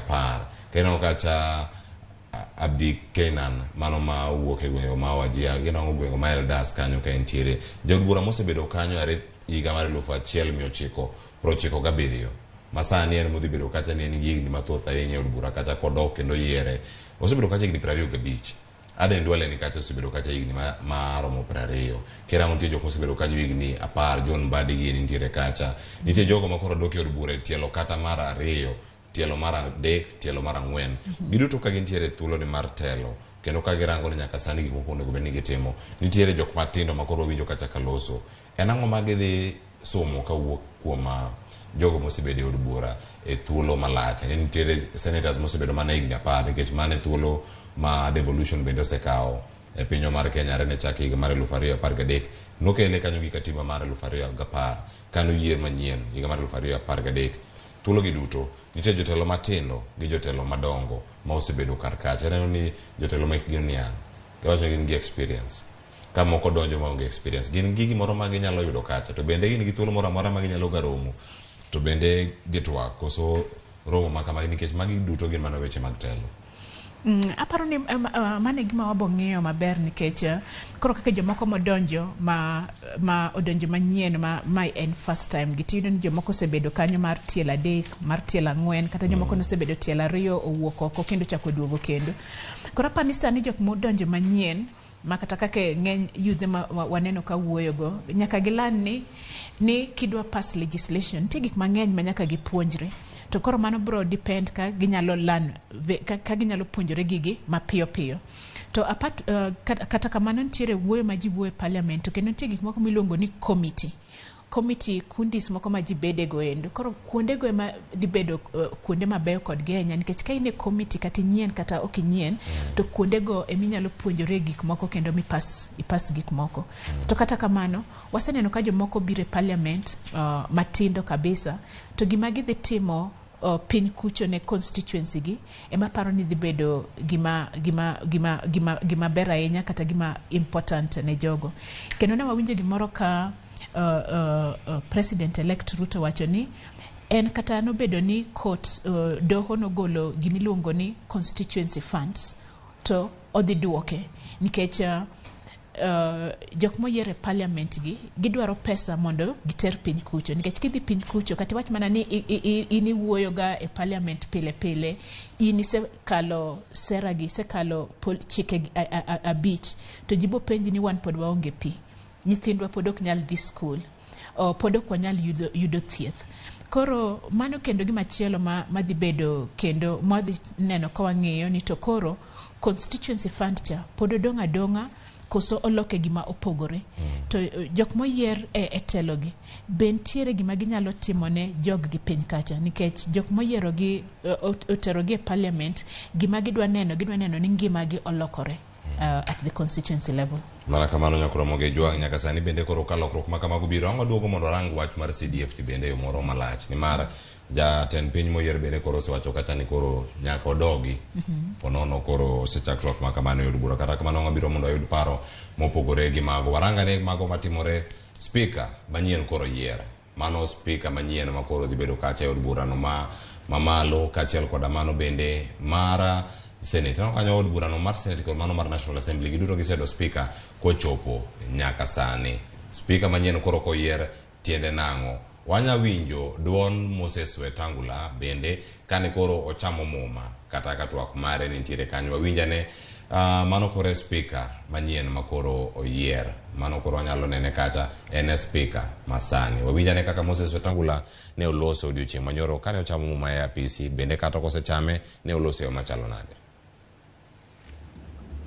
I accept and submit to your will, and I'm ready to serve as the 8th Speaker of the National Assembly since our independence. I'm delighted to note that over 55% of members of the last Parliament have been re-elected. Of this category, 24 of you served in the previous parliaments. Your re-election demonstrates the confidence that the citizenry has in the leaders that they elect to this House. Honorable members, speaking of the Honorable Justin Muturi, what many of you may not know is that he's not just my predecessor. He was my roommate at the University of Nairobi, at the School of Law. He was also my classmate. He is my age mate and a long-time friend. We made our debut in Parliament together in the 7th Parliament. We were appointed earlier in our years as magistrates on the same date. Indeed, I do not know whether to call it fate, sheer coincidence, or maybe it's God's plan, but whatever it is, our paths in life have always met, and today they meet again. Speaker Manien koro yier mano od bura no ma National Assembly kanyo koro wantiere koda Moses Masika Wetangula, Daktari Nancy Omolo ka wan kodi ka. Ma en kom man gi teko ahinya e piny Kenya, wacho kacha ne en third in command. Kuwuok kuom jatend piny Kenya, jalupne idonje speaker mar od bura no, wacho ni bura no mapiny kata od bura mamalo macha koro wantiere Senate kanyo. Ka irango mar Wetangula ka, owuok mana kamano yiere Senator ma Bungoma, kendo koro weyo kom makamano gwetao, oduogo kae koro en kaka speaker. E thuolo mar igni ariyo, ng'ama ne oneno ni gima kamae nyalo timore bang' ka nosewite oko e lemo mane nitiere go e Senate mano e od bura mokalo mar 12. Aparo ni telo manyien ni pod obuogo ji mang'eny, kendo jomoko pok oyie ni telo manyien ne nyalo dhi koni. Ng'eny jomoko be ne paro ni telo ni dhi ne jo Azimio, king'iyo kata mana kake jatelo makoro sani wuok Uhuru Kenyatta ne support jogi. To kata kamano wang'eyo ni sama udhi e yiero, gino nyalo dhi kor acham kata telo nyalo dhi kor achich. To king'iyo kata kamano, king'iyo Moses Wetangula, ok en ng'amo bire politics manyien. Kata nyoro kana neno en nobedo first nominated gi mokongo nobedo nominated gi KANU gi aparo ni in 1992 no en gi nomination as an MP. Kaito kata king'iyo during telo mar Mwai Kibaki, bene en gine nen assistant minister for foreign affairs, kendo chako yiere kendo mar ariyo. Bede telo kamano foreign affairs chiegni gini 10 kama ande kendo. Kaito kendo ni yudo ni kane ntiere telo masani koro kalo no bende no bedo deputy speaker at the Senate. Koro en ng'ama nigi experience king'iyo kono. To kata kamano be yudo ni jo Azimio ne dwaro ni mondo Marende okaw komno. Marende be yudo ni en gi experience mang'eny kabisa. En mana ni king'iyo wach mar telo ma piny ka, tipenjo ni to koro ka jomoko yude, iwacho ni the winner takes it all. Nikech samoro kane wabedo gi BBI, kata kamano nobedo ni BBI bene nigi gaps meke, tineno kano wacho ni to ka ng'ata chiel oyudo telo, to jok machielo ka nitiere office mar the opposition. Koro sani king'iyo gigi, king'iyo ka koro Marende okoyudo komno, kichak ing'iyo ot mar Senate chande be Kalonzo ne paro ni dhi kawe, nikech kade Azimio oyudo telo, Kalonzo do bedo speaker kanyo. Tiyudo ni sani koro ko bedo speaker. Koro waro to koro role mane ma samoro gine Kalonzo ang'o dhi timo koro sani ka oyudo speaker no, nikech kata king'iyo ot mar Senate no kendo chak ing'iyo ot mar Parliament, iyudo ni en gi senators moko, kendo iyudo kendo ni en gi members of Parliament, MPs moko be en godo. To ere kaka ibo bedo e control, ere kaka jogi bo winji ka in oko kacha in yonge gimora mora. Koso ka gibedo kanyo to giyudo ni pesa mit, kata ng'ato nyisogi ni kare bikodwa, to giwacho ni wan koro wawe rekodi nikech onge gimachielo ma in godo. Koro kaka ang'iyo telo ni, ok apani ka wang'iyo mbele gik moko dhi bedo kama ande. Nyaka wabed kawa moderate gik moko, ni kata jomo bedo opposition kaka ok giyudo gigo, nikech gin be gibiro gi ji. Magi jok moyudo ji almost million auchiel gi wiye. Koro ang'o ma gin godo ka ok giyudo telo machalo kaka mane Parliament. E boda kika chiel kapoko ka uyweyo wuok oko mar Kalonzo ng'wech makama, tiende nang'o no miyo nyao Azimio yo machalo nade. No wacho kacha no wuok nikech weche mane liekore kanyo nitiere mibadhi mane nitiere kanyo yiero mar speaker mano mar Senate kacha. Ebo kata nyiriri 30 kanyo kenyalo mana konowa ni wuok oko mar Kalonzo kendo weng'wech makama ni kawe yo machalo nade. No kakawe yo marach nikech kane ng'iyo gigo kata kiketa kete mesa ni ne neno maber ni Azimio nok dhi yudo komno nikech kata kane pok iketo jok mobedo nominated ka ni yudo ka joka ne nigi 25 jogi ne nigi 23 kaito Watangula no wuok oko koro giduogo 24 to kata king'iyo nomination mar senators ni yudo ka ke party mar ODA no yudo nomination slots mang'eny moloyo koni koro numbers go ne ok favor Kalonzo koro kar dhi kanyo kaito temo go kura kaito kiyude tiyudo wich kuot koro lo iwuoga chon nikech iseng'eyo gima the outcome gine gima duoko dhi bedo mana kama nyakura mojong wantiere kayo koda Daktari Nancy Omolo mabende watemo nono weche kumano timore od bura sani speaker manyeno sayudi mano mar Senate kacha kumano bende mar od bura no mar National Assembly gigi duto ido mane Ramogi TV ka waduo kod twak kod wantiere kachiel kodi nyaka sadek mar okinyi kikidhi mabor kendo kikilok kata chendo ni mar Ramogi TV ni mar wan kae mar puonji ka medo puonjre kendo wamedo mana ng'eyo gigo mano timore od bura kikidhi mabor nyinga Cleophas Locha ka wiyo madundo ka waduogo kod dhi mana nyime.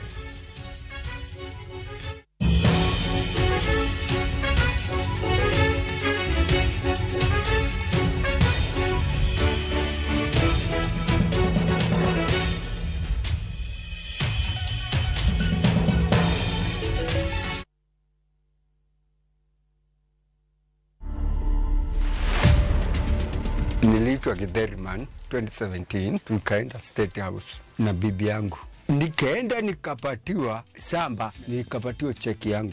Na nikapatiwa mpaka title. Uko na surprise nyingine unataka kupatia Wakenya? Yes, niko na kanini kakitu kakubeba uji na ugali.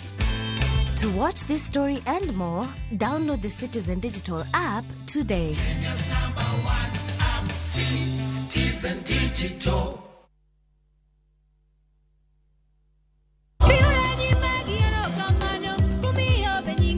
Injili kelo mor, Injili kelo kwe chunywa. E Injili kalo, wakelo nu wende mag puoch gi pak. Walemo kanyakla, kendo wajiwore ka achiel. Gineno mang'wono mar Nyasaye osetimo e ngima joge. Kama wayudo e chiem chuny, kod gweth koa kuom jotich Nyasaye mopogore opogore. Nyasaye oheri nyathiwa. Kiki ng'adi chunyi wuon ni an ok ohera. Kaitai kod Jilo Jamwaka, Roda Nyarko Kitmo, kod Ken the DJ. E chenro mar Injili kalo, Jumapil ka Jumapil, chakre sa 12 okinyi, mana e Ramogi TV.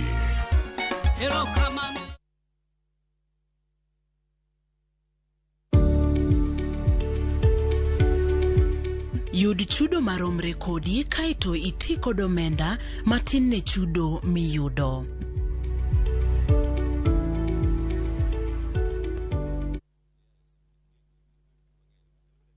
Kata sim tupo site. Piga lukukula wa achabi. Wa achabi. Okonyal bedo maber moloyo ka. Unanipa vigezo na sababu ya kukupenda tu. E chenro maliet kendo mamit mar ngolo e piny luo duto. Watmana di mamiyo aparo nyaba manyo teko tiendo. Tudri kodwa mondo iwinj thum maliet. Chekifala mekamna mezubana na chekia kisubari mambaru mekamna meja. Miel manyasani kod neno jothumbe mihero. Riuri kod jota chenro Lind Ramogi kod DJ Kolo e thum Dagmor. Geso ka ngeso sabichu tieno mana e Ramogi TV.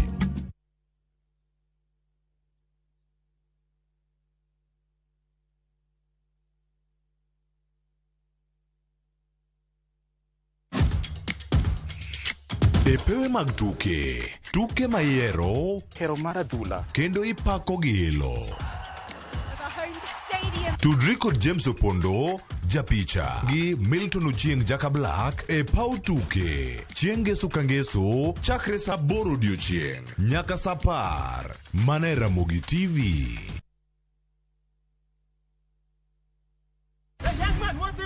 Schoolflix Data Pass is back. Now you can watch all your favorite films for free with 100 MB of data from Safaricom. To get Schoolflix Data Pass, simply tap Data Pass in the app and select Schoolflix. Schoolflix Data Pass, 100 MB to watch your favorite film on View Sasa.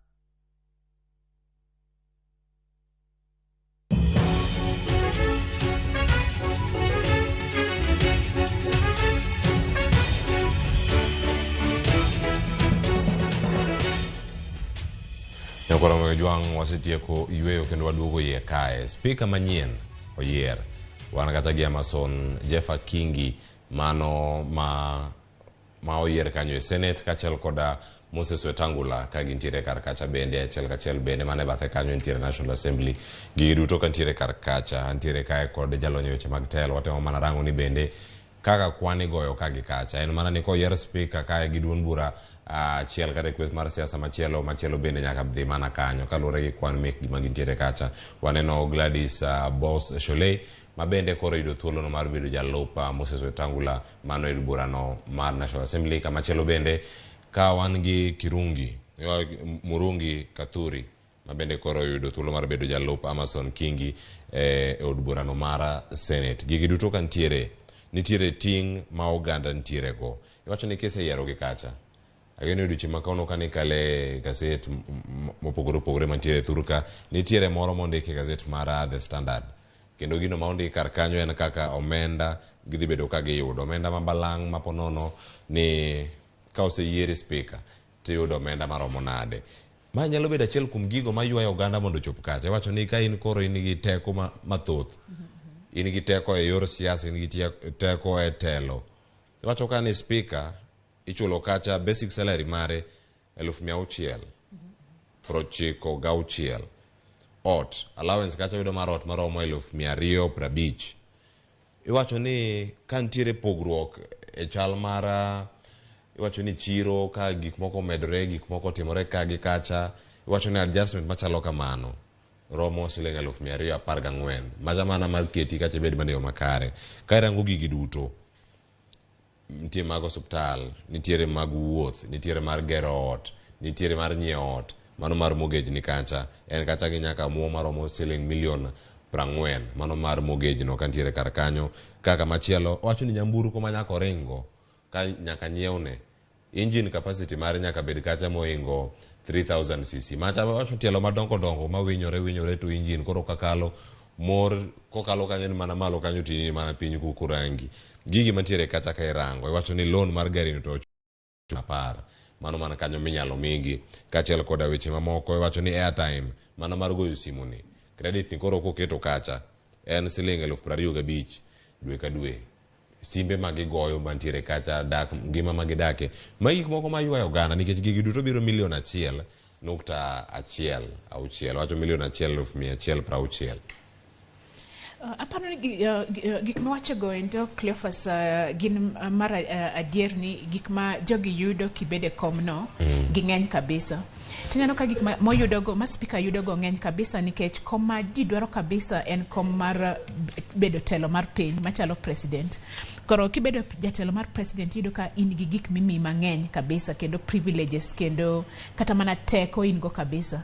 Kaito kae mano to koro iyudo ni jalup mar jatelo maduong' no miluongo ni deputy president be iyudo ka en gi gik mang'eny kabisa, allowances, en go official otma ikiweyo gik ma imiyo komno tetete en gi influence mang'eny kabisa nikech sama in speaker mar parliament kata koponi jatend piny gi joge ne dwaro ni gik moko chike moko dhi e gine machielo to ine moluongi to ine mibedo kode piny kendo ine ming'eyo kaka kidhi e od bura no endo kaka idhi chiko debate no mondo gik ma gidwaro no okal. Koro en kom manigi influence kabisa nikech ine namba 3 to kombe manigi gine gi yudo ni gin be gibiro ga allowances gik mang'eny mawacho kaka iyudo gige health gine uot and gik machalo kamano. To gino sebedo ka wan go gi debate mang'eny kabisa.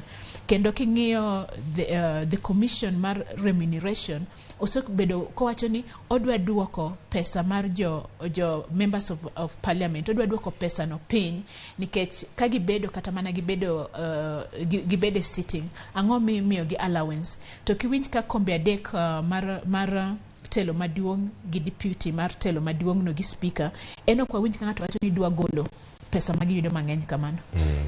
Giruto mantie nyakoro mogi jwang en mana ber mane mabiro ka ponono no yieri kaka speaker. Iwacho ni thuolo duto gigo mabecho miyudo, udi mabecho midake, gari maduong' miriembo, ngima makare mabende idake, maga ngima ma jotelo kuntiere kanyo. To par ni kata ka gisedonjo kacha, in gi teko mar keto gi orindi maliet kendo ipenj gi penjo kaluwore gi gigo mane gisingo ni gibiro timo, ponono ni giyudo kombe. Koro gisedo gisechamo muma, tich koro ochako. Penjo maduong' ni bende gidhi time e yo moro makare kaluwore gino ma in iwuon ne idwaro. Daktari Adan Warangi, wach mabende koro ne omi pek e gazet ni mara The Standard bende mana achiel kuom gigo bende mwarango ka wachomo e od bura makoro twak mare gidhi bedo kanyo kachakore juma manyien kata juma ni bende ka gisechamo muma, speaker koro ni kacha. Ponono giluongo twak makama. Singo mane gigolo bang' kanoseyiergi, thoth gine wacho kanyo ni CDF gidhi duoko. Ruto, mano jatend piny Kenya moyier William Ruto, koro wacho kanyo ni en bende wacho ni CDF biro duogo. Nyako pani tarik 8 mano dwe mara 8. Ntiere wach makoro ne ochopo kanyo ka wacho ni wach mara CDF bobedo gi thuolo mane e pinywa mar Kenya kuonde chung' bura maromo 290. Mae omenda mosebedo kata kitiyo kuom gero projects mopogore opogore e kuonde chung' bura. Ogero sikunde, apeni moko bende nyabero kacha nitie kode mana mar gero kar chung' bura mari kacha. Omenda maka onge, to Ruto koro ramo ni CDF to biro duogo. Koro kata kapok wadonje e wach mar CDF, gimara achiel mane wiyo wil ka wacho na kwang'iyo deputy mar speaker mana wacho ni en Sholei, kendo king'iyo mana tiyudo ni en miyo mar ariyo e bede komno nikech mama mokwongo mano bedo deputy speaker ne en Laboso, the later honorable Laboso. Koro mano be neno ka en obiro mar ariyo. To kendo kiyudo ni oyier Sholei, ni neno kata ka party mar Kenya Kwanza timo campaign, neno ka nen very integral, notimo gik mang'eny ahinya ne party no endo. Koro mano be wadwa wacho kendo gimoro achiel mane jatelo moyier manyien wacho ni odwa kelo mine atamalo 50% magete migepe. Koro sani ji osechako bedo ka ng'iye ni to gik miwacho gi be idhi timogi kaka iwacho no endo ni kelo mine mang'eny. Koro aparo ni mane wiyo ka wil mawacho nikech Kathuri to en kendo en amanto o Meru, en beno yudo deputy speaker kocha. Koro gimachielo mwabo ng'iyo ni to koro minority speaker kata minority senate jomage ma Azimio dhi yiero mondo okaw gino. To koro kendo kwachak wadhi e weche meka CDF. Koro ng'ato nowacho kendo ni to CDF ni koponi doho mar Supreme Court ema nowacho ni ok en legal. En ataro mar chik. To kendo Ruto sani wacho ni en kako biro gino nyaka doge. Koro wadhi chako bedo gi gik monaneno ka ni ntiere Jubilee government maka koto wacho koni tineno ka jatelo maduong' ma Uhuru Kenyatta ne gik makoto wacho go inena ka okobadhe odhi nyime. Koro mane kendo gima odhi bedo go kendo giruto nikech kosechako gi wach CDF kaka koro jo court nosewacho ni gini ok nyal bedo to wacho ni gino en dhi bedo. Koro gima wabon ng'iyo ka osechamo muma wadana ni to kokelo CDF to dhi kele nang'o, odwa chako doke court koso odwa ni mondo o change chikego e parliament. To kata kodwoge ne MPs gi idhi dwoge kaka ne en cha koso gimoro dhi bedo mopogore. To naseneno kendo ka jopiny ywak ni gini koponi pod warito pod udhi delay, wan gi nyithindo monego bed ni dhi e school madwaro mondo oyud pesa ma ginyalo somo godo. Jopiny bende jomoko sebedo ka wacho ni ni CDF onego ogol ka kuom members of parliament. To kidhi piny kucho ni koro gin tich gonego beda ni gin giketo gindiko chike, giwacho weche, ging'iyo kake piny dhi. to mano ibro yudo ni gima jopiny ok dwar. Jopiny ka giyieri MP en ni ang'o ma inyalo miyowa, nikech kata kane pok ikelo CDF ni ere kaka ne wabiro gi wach moro ni wakelo CDF, nikech jogi nowacho ni koseyieri ni mondo itel e gine e level mar constituency no, kidok piny kichiew gokinyi iyudo ka ji obede duongo getni wacho ni gituo gionge pesa, jok madwa tero nyithindgi skul, koro yudo ni pesa ma in godo ok nyal romo timo gigo te. Koro mane momiyo ne gibiro gi gini ni mondo wakel CDF. To ere kake ntiere controls moko mang'iyo ni kata ka omi MP moro CDF to kodhi kawo pesa no ni ogero go ode moro, koro nego wabed be gi chike moko mang'iyo ni to pesa ni ere kaka oti kode. Nitiere wach mar CDF higa mar 2003 CDF nochopo kacha mane telo wacho ni higa mar 2 e telo mar Mwai Kibaki jatend piny Kenya mar 3 mosenindo. Gino mantiere kacha nen omenda ma osebed ka itiyogo gi jod bura e thuolo malach osekete kata ka iwacho ni kinde ma ji goyo campaign iwacho ni namiyo CDF itiyo kode kinde ma campaign iwacho ni kata omenda mantiere CDF kacha jod bura be nyamedo ni tiyo kode e gero sekta mopogore opogore kochopo kinde campaign bende gitiyo kodgi kacha. Kochopo higa mar 2015 do maduong' pacho kae mano High Court bende ne wacho kanyo ni CDF ni mana gima ne Supreme Court owacho ni National Government CDF NG CDF ni en ataro mar chik. Gima kamano no wacho ni chien kanyo higni 7 mokalo higa mar 2015 kano wacho ni CDF en ataro mar chik. Ka en ataro mar chik higa achiel bang'e NG CDF ni nochako tich.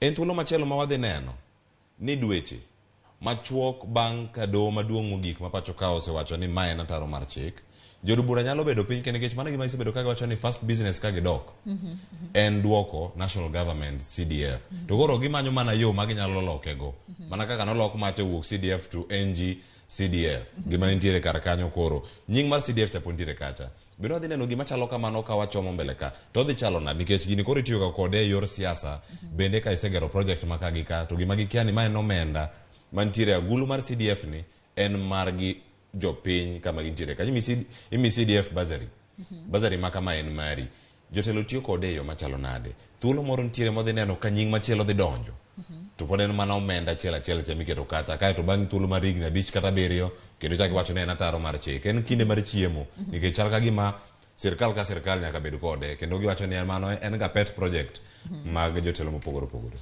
Aparo ni mano wacho adier ng'eni mbele kanyo ni penja ni to kata ka une parliament jo opposition gi jok manie e gine jok mapingo telo gi jok makoro nie e gine e serikal gine MPs makoro jatend gi nie serikal niendi koro benti samoro magigoga kura kanyakla.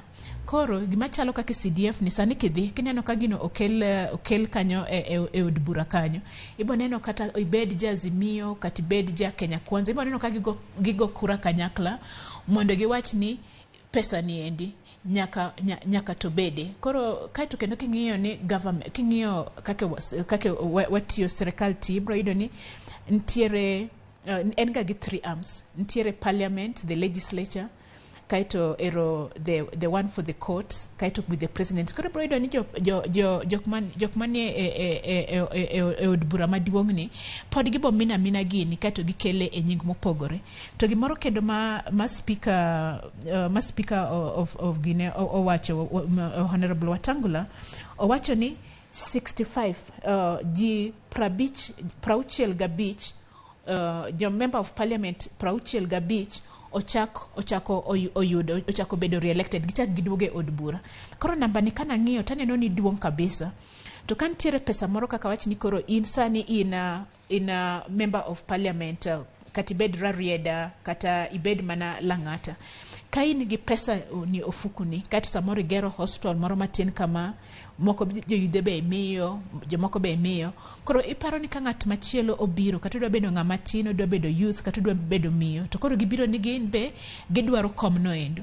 Koro yudo ni ng'ama osebede kom ni igni mang'eny en gi teko mang'eny moloyo ng'ama biro manyien cha nikech ng'ama biro manyien cha to wacho ni ka uyiera to ma ema dhi timonu to ng'at manie e kom no en onyalo wacho ni an asetimonu ma skuni nasegone arambe asemiyo nyithindo basari mar pradek or alufachiel asetimo mage to mano ok en pesa ne en pesa mabiro gie kom kamano. Koro yudo ni kata mana playing field ok en level ni ng'ama biro manyien. Koro yudo ni jopiny biro golo mana ng'ato koponi ok itiyo ne jopiny maber ahinya ka onge gimoro wacho ni an ko jopiny paro kata ni timo ne gimato giparo ni pesa gi be moko ichamo. To kata kamano king'iyo CDF no kidhi piny to nitie role moro mawacho ni nitiere public participation. Koro kata kidhi piny kanyo tibiro romo gi ng'at mawacho ni an abedo ga e CDF committee. To ng'ama yiero jok mabedo e committee mang'iyo kake pesa nitiyo. Ibo yudo ni member of parliament ma kumoro oyiero siepege jok ma are friendly, jok ma bedo osiepege emochako kete committee no. Nikech kata ka bedo gi public participation ma jo piny bedo piny to wacho ni one a constituency machal kama kato bed Bondo kato bed mana kumoro Mombasa, giwacho ni gik ma gidwaro, giwacho ni ko adwaro gik ma adwaro from achiel to apar en kama. Koro kaka committee bedo constituted aparo ni onengo obed mopogore.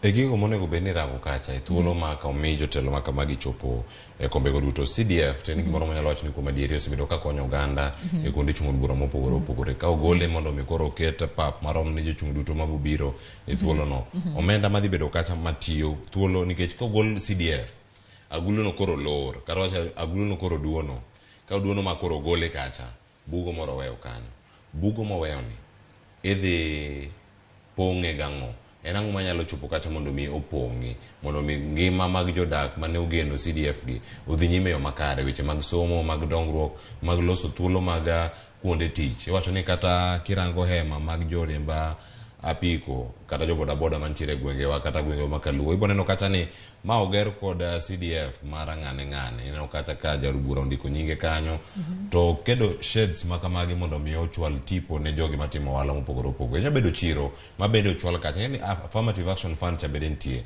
mano mar ngaf ni bende ka ponono chemore bo wach ni en ataro mar chik oganda bochomo kanyo nikech kacha migere chirogi imiyo joma mine ma uso joma chuo ma uso matimo wala mopogore stonde. Wacho ni stall makamaga magintiere teseno mopogore gichopo kata mondo mi giusi bugo makama ibiro time yo machalo nade. Nyalo bedo ni doho maduong' mogik ma pacho kano wacho ni en ataro mar chik kata kamano nitiere bugo makogol CDF dhi dong' kacha ka wi modonje idhi time yo machalo nade mondo mi oganda ngima gi to dhi nyime. Apan be kata kan wakelo wach mar CDF ni ne pok wabedo gi devolution nikech kaka sani be wan gi MCAs. Koro MCAs betiyo piny ne constituencies gidhi piny kabisa moingo constituency. Koro paro ni gini obro bedo pod ibro ng'iye pesa no maybe pod wanyalo tera piny kacha to maybe gik monengo ng'ini to kata ka wawacho ni ng'ato ero gero emano mano be en gima jopiny dwaro koso ni dwa gero ne jo apiko gimoro ma giywe kata ka koth chwe kata ka ng'owa mondo nyingi obed kanyo mondo jione. Koro paro ni gik monengo olos maber en gima Kingereza wacho ni checks and balances. Ere kaka wanyalo ng'iyo ni pesa mokele e constituency ni okoti kode marach.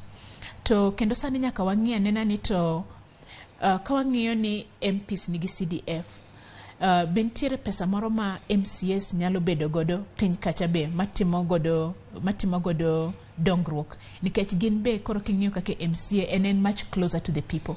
Koro okapani gini to ibro gol nikech jo parliament kendo ka gini obire parliament gibro riwore gite kendo gibo vote ni pesa no nyaka gibed godo to en mana ni nyaka wang'i ni count what are the checks gi balances and ere kaka wanyalo ng'iyo ni pesa ni okoti kode yo marach.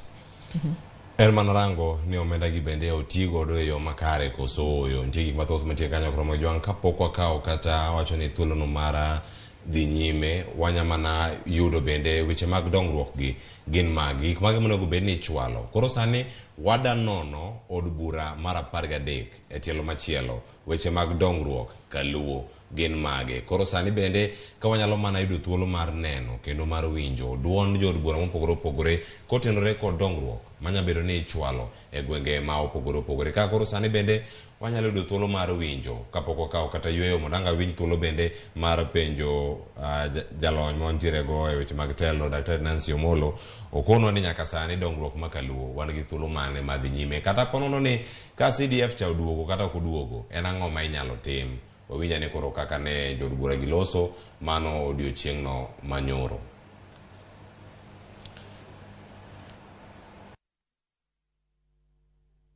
Oda winjo iwacho ni nitiere chal mar wach gigo mosebedo kanyo katimore kagi kacha dongruok e gwenge makaluo inyalo chope e yo machalo nade owinja ni kaka jod bura go ne loso mano koting'o kanyo jod bura bende ma Suna West mano mheshimiwa Peter Masara.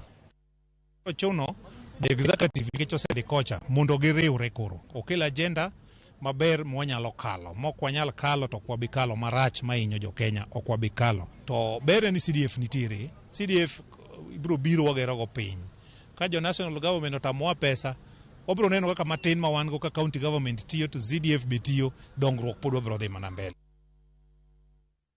dongruok kabiro CDF ne kagi utwe mana kagi ka daktari watieko to okinyi makawuono pachi kiwinjo kamano jaod bura ma koro loso kanyo ewi weche gi mag dongruok ka ichwalo e gwenge ma Nyanza CDF ni pontiere kacha kaka achiel kuom gigo ma idhi mipek nitiere thuolo machielo menyalo tigo kopogore kod CDF ni nitiere malongo ni alternative CDF ni ponono ka onge to ka thuolo malach kapok oduoke nikech mondo mi duoke nyako kal bende doho ka doho se puodhe kata ponono jod bura gi bende opuodhe kobiro gi nying machielo ka girito thuolo no bugo mano wacho cha ginyamanyo yore mage iwacho ni creative manyamiyo oganda wa ma kaluo oyudi yuto gi e yo makare ngima odhi nyime kata ka CDF ni bende onge.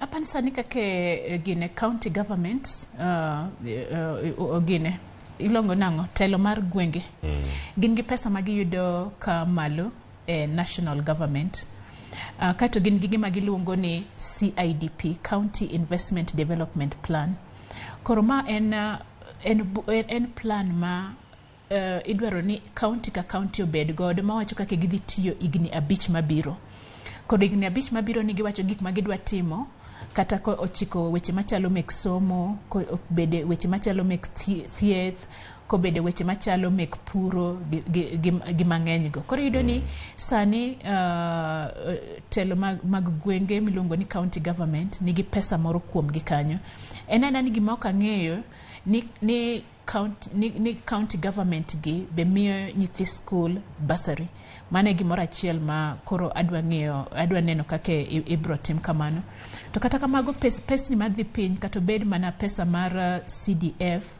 obed pesa ma county government ni godo mondo tim gik mopogore kaito kaluwore kendo gi gima wacho ni wan gi chike iluongo ni policies to Swahili wacho ni sera kake gik ma county dwa timo ne jopiny apani gige mosebedo gik mabeyo kendo mokelo kwe e piny ni e piny masani nikech kata kake ne olendi ka doho maduong' mar Supreme Court nolando ni koro gina telo mar Ruto no endo dhi donga kake ne en no endo magiwacho ni it was upheld noido ka an kisina dhi timo gik matin kabisa ma bedo gi luor kabisa ni ere kaka adwa riembo ma achopo Migori County to kata kamano na eno mana ka ji nigi lit to ji beda e bathio machaka riembo ma chopo Migori County achopo Rongo kanyo ma yudo jo pikipiki be gibeda kanyo to penjo gini tango mi uling mos kama to gini sani again pinyo mako dhog onge gima ginyalo timo to gima naneno ka yudhe odich ng'ato riembo pikipiki ng'ato puro jomatindo go hala koro kata ka kwayudo kom maduong' mar telo mar piny ma kendo iluongo ni presidency tapani gima chak oyo chunji en pesni ma wakelo e tende mek gwenge miluongo ni counties gi en pesni ma samoro donjo kaka CDF ma ng'ato ng'eyo ni en kata aonge pesa mar nyathi school to kodhi ir MP gi to onyalo yudo pesa no ma koponi gini be okolos maber to aneno ka nitie ywak mang'eny madhi bedo koro an kaka nene ni pesni motero piny kocha gibeda to wabeda gi chike manyalo ng'iyo ni pesano be otigo maber makendo waluongo ni checks and balances. Yes, nikech mano koro miyo ji koro ok focus mana e kom maduong' cha to gipenjo ni to kata ka wayudo kom maduong' cha ang'o ma wanyalo timo kaka oganda mar jolo kata oganda mar jopiny. Kamano. Agonero kamana ahinya Dr. Nancy Omolo wach mari mogi ka watieko sani nikech koro watieko ote mari ne jod bura mosechamo muma jotelo mag girito dok kaluo opogore kachal kod jogo mabende koro telnegi jopiny ote mari kuom ginyalo bedo mane okinyi makono ka watieko nimar ma en telo manyien. Alright. Aparo ni jotelo mane osechamo muma gima nyalo wacho en mana ni congratulate gi ni koro kake usechamo muma ma usedonje parliament koro sani weche mag siasa orumo koro sani wadwa ni mondo wachak ng'iyo ni ere kake wadhi tiyo ne jopiny kenda kwayo jotelo ma kaluo ni mondo sani kake usechamo muma utine jopiny e yore mopogore ma jopiny nyalo neno ni kare kata ka watero e senator watero we kom mar MP watero kate kom mar governor to ibo neno ka jopiny mor nikech ang'eyo ni nyikwa Ramogi sani chunji pod ok mor e wach mane otimore kawuono piny mane otimore mane telo ni okobiro korwa kake ne waparo to ma ok en giko kata kwa yudo telo no pod wach ni gitiyo maber moloyo kata pinje mopogore opogore. Aparo ni mane matieko go kenda goni erokamano Cleophas mar lunga kawuono. Erokamano ahinya Dr. Nancy Omolo kuom dhuolo kinde ma waluongi mondo mi watwagi to ibiro e yo makare kendo wabedo kod twak e yo makare nyakwara Ramogi Jwang kamoro amora mantiere mane bedo kodwa achiel kachiel wago ni erokamano ni mar wantiere kae mondo mi wapuonjre kendo wabed kod ng'eyo ni gik mage matimore alwora wa jogo duto mantiere mbui marwa Chieng Beti wacho ni oneno wa e yo makare kendo wacho ka entiere Embu to an dinde okone news nikech gimoro achiel kende wacho kanyo Prince Chidi wacho ni en gima ong'eyo en ni en gi buok ahinya e telo mantiere erokamano Lewis Woda Wasiboda erokamano kuom kete kar kae Feni Obura wacho kanyo no yawre luo chenro mar rupiny mabende koro serumo sani Freddy Kotieno erokamano ahinya wacho kanyo ni Freddy mawuok Bondo erokamano ahinya kuom kete kae ochako odiochieng' maber Moses Yango wacho ni Kilgoris ochiewo makare kendo yudo Bernard Mejolino Omari piny oru maber Ogongo Village Nyatike sub county erokamano Ameri Funditosha wacho kanyo ni utawala warue yo makare Lisha Odhiambo bende wacho ni Woda Semo Nyagoko kwayo ni Nyasaye oket chuny Malkia kama ber Vitalis Ochieng bende niluo chenro wacho ni sani Ramogi TV ma oneno kaluwore gi weche mag siasa oneno kanyo gigo mate kanyo ka wakelo nonro eyo makare erokamano ahinya kuom kete kanyo nyinga Cleophas Luoche en tich abich makare ka ichako chieng' swaglawo time kaka ing'eyo kendo ibed kod kwe kinde duto gino ma iting'o ting'eyo makare gino ma ichamo chameyo makare gino ma imadho madhe tiwe wang'i oriti masani nyinga Cleophas Luoche menedo chenro mabiro mbako romo Joyce Oduor ntiere kae kachiel kod Sharon Ong'ao pod wadhi nyime nyaka saa 6 ikete mana ka.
Oganda en kitgi. Joluo bende wan gi kitwa. Wakelo ni luo kitwa gi timbewa.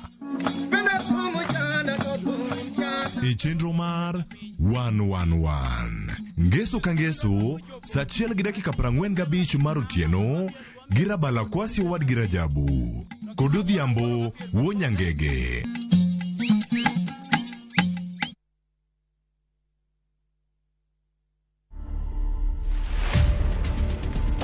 Asante sana, ngoma sana ba Naivasha. Unajua vile umetambaa kila mahali, umepepea kila mahali, hapo ni talking about. Unajua hivyo?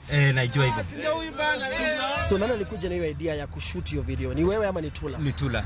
Tukashoot akatuma. Kidogo akanipigia simu. Kitu imeenda bwana. Napenda kwenda swimming pool. Lakini si swimming pool ile ya blue ile blue. Bana na diagarai. To watch this story and more, download the Citizen Digital app today. Kenya's #1 app, Citizen Digital. Big leagues are back. Enjoy boosted odds on the English Premier League, the French Ligue 1, the German Bundesliga, La Liga, Italian Serie A, and many top leagues only on Shabiki.com. Kuwa Shabiki. Play now. Strictly not for persons under the age of 18. Betting can be addictive. Play responsibly. Shabiki.com is authorized and regulated by the BCLB. License number 416.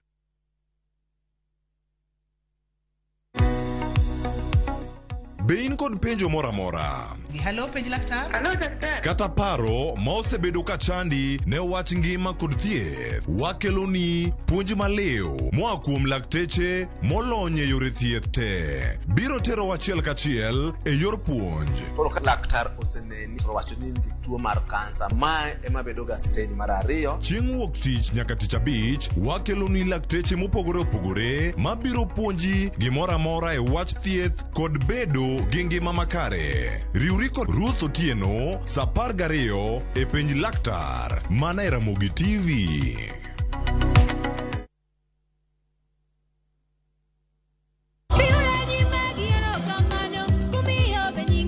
Injili kelo mor, Injili kelo kwe e chunywa. E Injili kalo, wakelonu wende mag puoch gi pak. Walemo kanyakla kendo wajiwore ka achiel gi neno mang'wono mar Nyasaye osetimo e ngima joge. Kama wayudo e chiemb chuny kod gweth koa kuom jotich Nyasaye mopogore opogore. Nyasaye oheri nyathiwa, kik ing'adi chunyi wuon ni an ok ohera. Kaitai kod Jilo Jamwaka, Roda Nyarko Kitmo, kod Ken the DJ. E chenro mar Injili kalo, Jumapil ka Jumapil, chakre sa 12 okinyi, mana e Ramogi TV.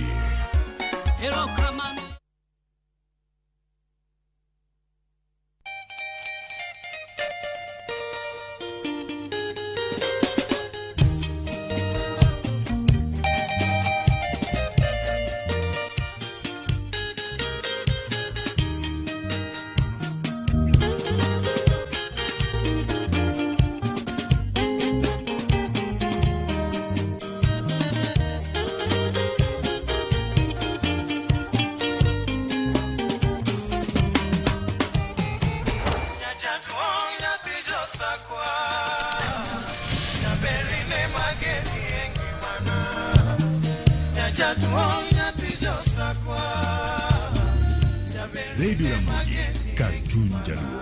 Radio Ramogi.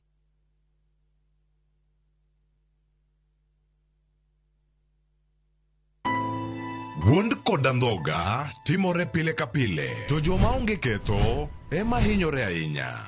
Apo mi ywak malitin.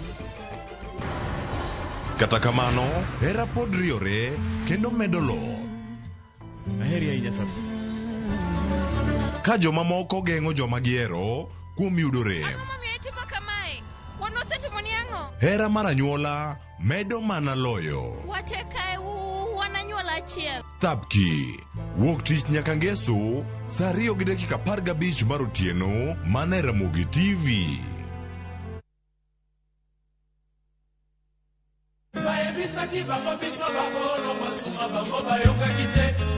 Yuda Matingu. Ondike Biblos ni ask and it shall be given. Ni knock and the door shall be opened. Request and it shall be given. Wangni wakelo ne request kende, yani ni oro text, oro message. Namba ma studio en aria deka uchel no. Ma en Dero, the house of rumba.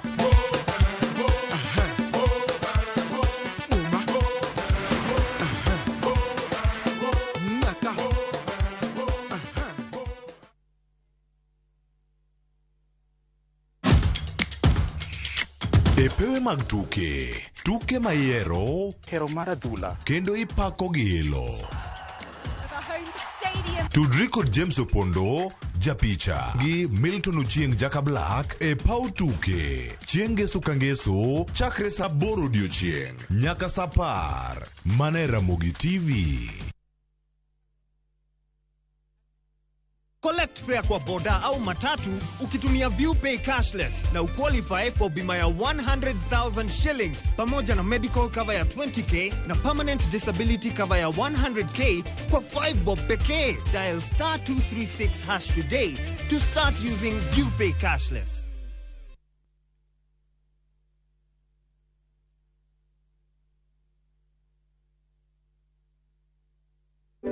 Wawacho ni chako chon nolodhi ajuoga. Ndalo machon kane onge siasa moko maricho. Katelo mamalo chao kwedo kuo. Iti biro kwelo sadi. Orumi na minga. Piny pile rugi mage, kata kamano, kata pogore manade, to sembe ipimo mana gi nyamin. So telo machakore gi e ot, ema nyalo tieko chandruok mar nyiego. Yes. Tich ariyo juma ka juma, e chenro mar duol, sa 1 otieno, Charles Odhiambo gwelo wuod oganda, kata nyar oganda, mondo gichwalo siki, gidhing' iro e duol, gi mbaka makelo ng'eyo. Kinde ka kinde wan gi thuolo mar chako manyien. Kiseng'eyo, tibedo gi lokruok makelo konyruok e yor dongruok. Mane Ramogi TV.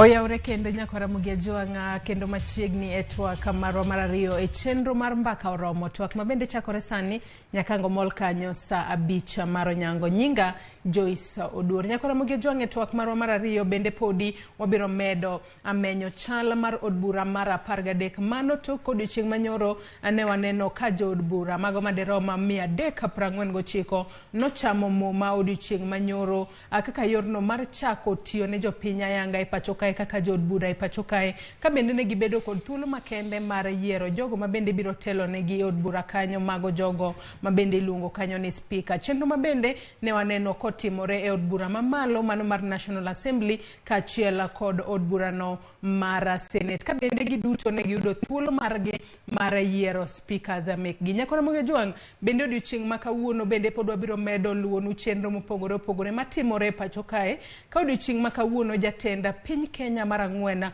mano Uhuru Kenyatta biro bedo kod thuolo makende mar timo kata e kinde mabende obiro ng'iyo parade mano mar jolweny e chenro mabende ibiro tim e alap mano ma Ulinzi Complex akanyaka sani ikruoge makoni kod kocha itimo e alap makamano mano motelo ne chenro mabende biro timore kuro odiochieng' makawuono ka bende jatend piny Kenya mano Uhuru Kenyatta e kinde mabende oikore mar chiwo telo ne jatend piny moyiera William Ruto mano okang' mogik mabende biro yudo kata thuolo mogik mabende biro yudo mar bedo machiegni kod jolweny e pacho kae mana kaka ineno e wang' jowi mari kanyo mago pichni mabende biro ni achiel kachiel kowuok Ulinzi Complex mano kama bende itime ikruok makamano mano motelo ne nyasi mabende biro takanyo kod jatenda piny Kenya mano Uhuru Kenyatta ka bende weche makamago kata chenro makamano Nyakora Ramogi Juang bende wabiro kelo ni achiel kachiel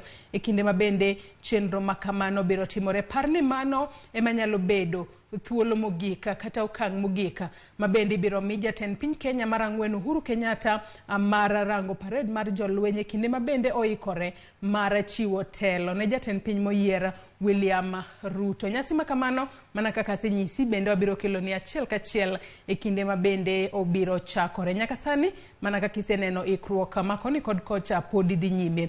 Nyakora Ramogi Tv kinyi makawuono mana kaka senyisi wadwa twak kotudore kod chal mar od bura mar 13 mano tok ka jo od bura kaachiel kod senators duto odiochieng' manyoro nokawo thuolo makende mar chamo muma mano mar mondo mi gichaka tiyo ne jopiny mabende nowuok oko kar rombgi mar yierogi yiero mabende no bag kanyo tarik 9 dwe mar 8 higani.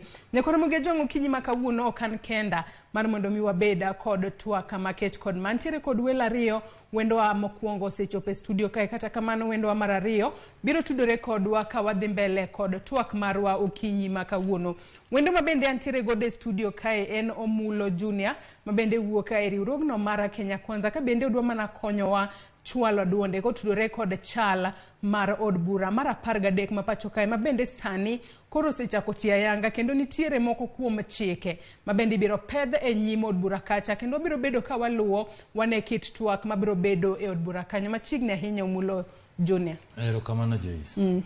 Ndalo mang'eny nyaka nichope studio kae mar mondo mi wabed kod twak. Antie en mani kod ng'eni konya bire mana ratile muketa ka sana.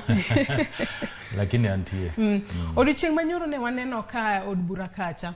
Chenro no dhi mbele jo od bura mano 349 nochopo od bura kacha mar mondo mi giyiera speaker margi. Ng'wech wanyalo wacho ni ne en ng'wech mabende ne ntiere e kind Moses Wetangula kaachiel kod Kenneth Marende, kata ka bedo ni ng'wech makamano ne waneno ka Moses Wetangula ema nowuok kaka jaloch.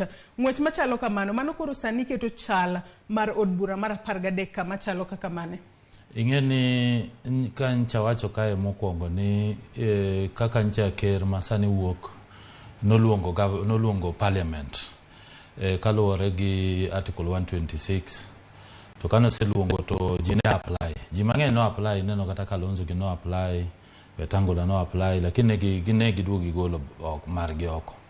Lakini gima nang'eyo ni Kenya Kwanza ne nigi numbers tingeni be luwore ni kaka ne Kenya Kwanza seloso government ndiye MPs moko be mano vote koni keche ingeni mondo mi speaker yier nyaka oyud 2/3 ma en kura 233.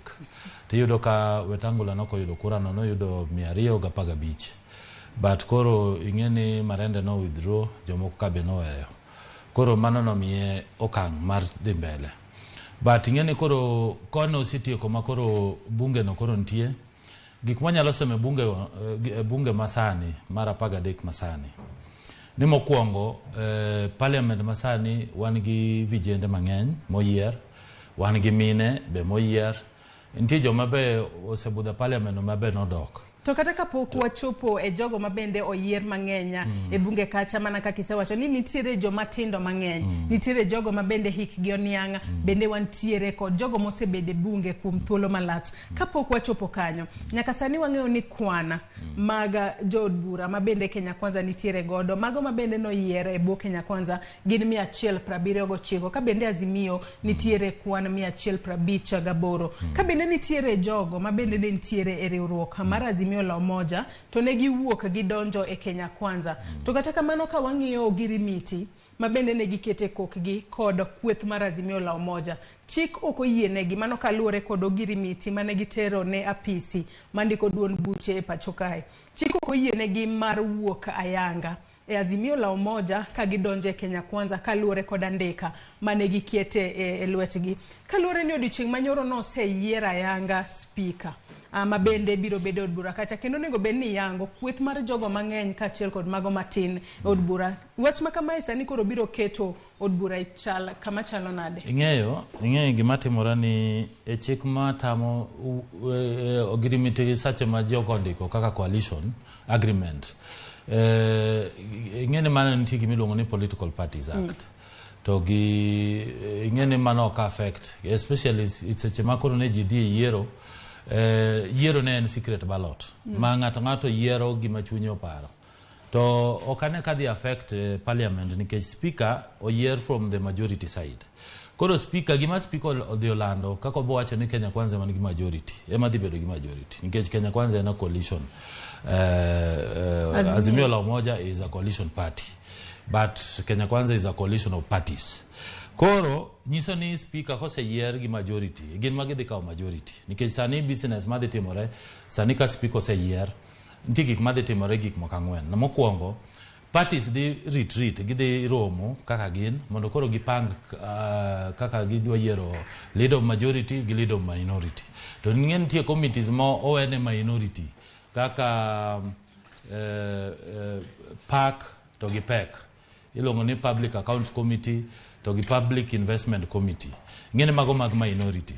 Koro sani agenda madhi timore parliament mokwongo king'iyo standing order number 21 wacho ni parliament speaker sani koro bor make sure ni nitie committees adek manyako yier. Mokwongo en iluongo ni House Business Committee, mar ariyo iluongo ni Committee of Appointments to gi Committee of Selection. Tingene magi committees ma gin committee ma muhimu kabisa e parliament. Koro committee gi kapoko yier to ng'eni nyaka yier leader of majority to gi leader of minority. Koro gima speaker odhi wacho nikech speaker wuok e Kenya Kwanza odhi declare ni Kenya Kwanza man gi majority. Kata kamano yie mar mondo mi ang'adi matin nyaka Ramogi Ajwang' mana kaka asenyisi ni abiro bedo kod welo ariyo e studio mar okinyi ma kawuono. Aka wendowa mar ariyo bende aneno ka ose riwore kodwa e studio ka okinyi ma kawuono mano Kennedy Sankara ma bende wuoka e kwethno mar Azimio la Umoja mar mondo mi wabed kod twaka kotudore kod kweth ariyo masani koro nitiere e od bura maduong' mar 13 ma pacho kae nitiere moko e od bura mamalo ka achiel kod mano ma Senate. Twak biro bedo maket kod mane e kinde ma bende ibiro chak chwal buche mopogore opogore e od bura kacha machiegni ahinya. Sankara okinyi ma kawuono. Erokamano Joyce.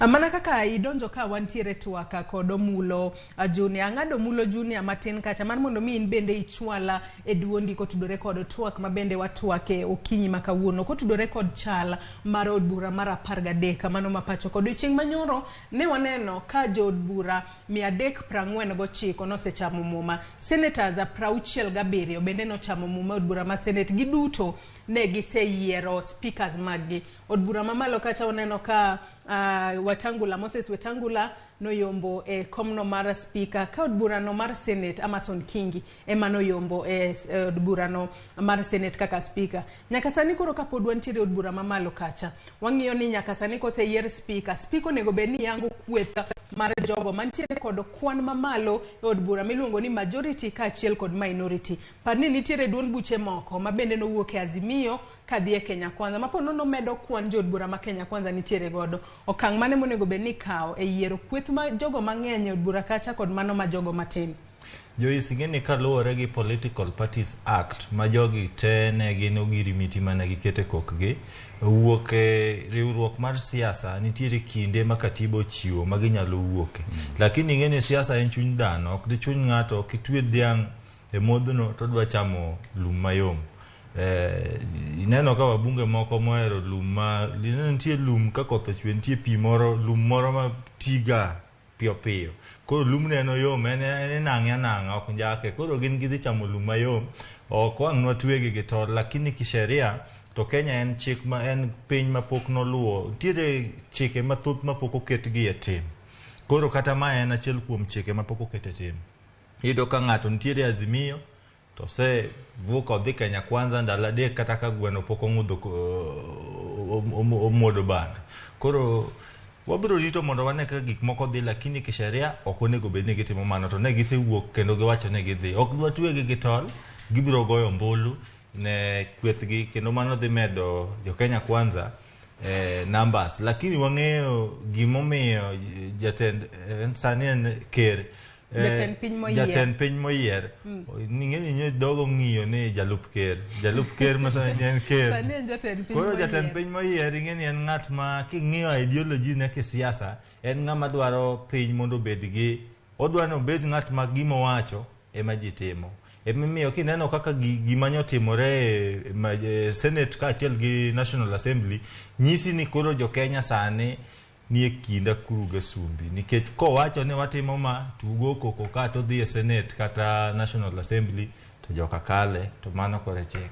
Iwacho ni kataka awinjo ka nitiere gimoro ma idwa duoko kanyo Omulo Junior bende na pani register mar duond buche e pacho kae mano Anderitu no sindiko kowacho ni duond buche go kaka mano mar maendeleo chap pa UDM DG kachiel kod upya mabende no wuok e Azimio kadhi e Kenya Kwanza chik to podo wacho ni podi gintiere Azimio kalore kod andika mane giwacho ikindi mibiro yier kweth mang'enya e od bura kacha magi bende gigo ma ibiro ng'iko sibiro mana ng'ini ne gisekalo kata gibiro lokani ng'eyo Political Parties Act onge teko in fact registrar political parties onge lak ma nyalo kayo ng'ato kendo mane me yudo kata ka party wandalo mane ososi no wuok ANC obedo nominated kaka member of parliament to the ODM oyanyo kata party leader no itere kata court Political Parties Act okti nikech do tiyo Amason Kingi no kodok ti bedo Senate Speaker nikech ng'eni sheria wacho ni poko wuok e Azimio do ng'ene no sign gi Azimio at the same time o sign gi Kenya Kwanza koro wach ma political parties ne gitima girimiti mano unless ni gitima amendment ma Political Parties Act mage miya teko mar tuwe ng'ato to sani kaka sani chik nitie onge gima dhi timore speaker dhi declare ni Kenya Kwanza man gi numbers e parliament to gima da wacho kuom gima Sakajo Sankara wacho Sankara wacho ng'e Sankara en ng'ama ng'ata en ninjo ringo machiegni lakini pod wan kode gima timore ni democracies te kata obed mana US ka in gi numbers e parliament gi senate mano nyiso ni sirikand Kenya Kwanza ga agenda mare mar bottom up miluongo ni the plan joka mondo koro time mondo bed implemented dhi bedo mayot lakini koro luore ni opposition nyaka bed ma strong nikech as much as ni koro wan gi numbers e parliament kata senate okikwati gi numbers gi marach koro mano nyiso ni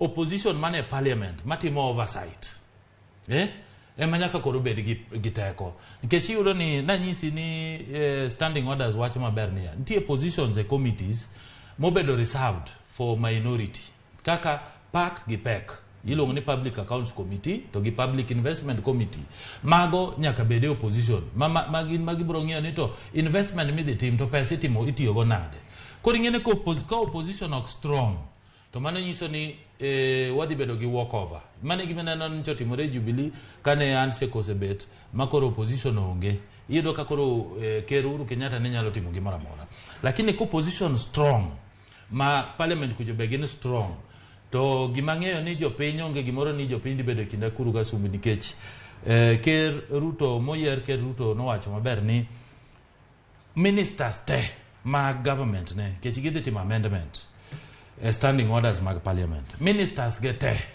nyaka doge parliament maduok penjo mane iluongo ni oversight koro ministers bro dhi e parliament tipenje ni to nche wacho magi ang'o mempoko timo koro ji kik bed gi wasiwasi nikech ng'eni sama ibo penj ministers ya jopiny be bro neno ibro menye wang' jowi jopiny neno kendo gimbe gipenjo ni to minister ni otimo ma to timo nikech ng'eno sani sirikal manokalo ni Matiangi gine nyalo timo gimagi nyalo timo onge parliament mitero gi yudo ka seche moko ndikne gi barua ni gi apie committee no bogi dhiye giwuoyo marach lakini sani Ruto wacho maber ni ministers nyaka dhiye parliament nyaka penj gi penj koro oversight mar government mar Ruto dhi bedo maber zaidi kendo anano tich dhi bedo koro en mane sani opposition ma nyaka bed strong Ato bende odiochieng' manyoro kata kapok wadonje wach mar opposition no mar bedo strong. Odiochieng' manyoro ne waneno od bura mar Senate kacha. Kinde ma bende senators duto 67 nosechamo muma mano moriwo 47 moyiere counties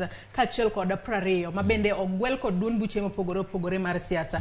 Kane ochopo sama mar yiero speaker nitiere jo Azimio moko ma bende ne obng'anyo.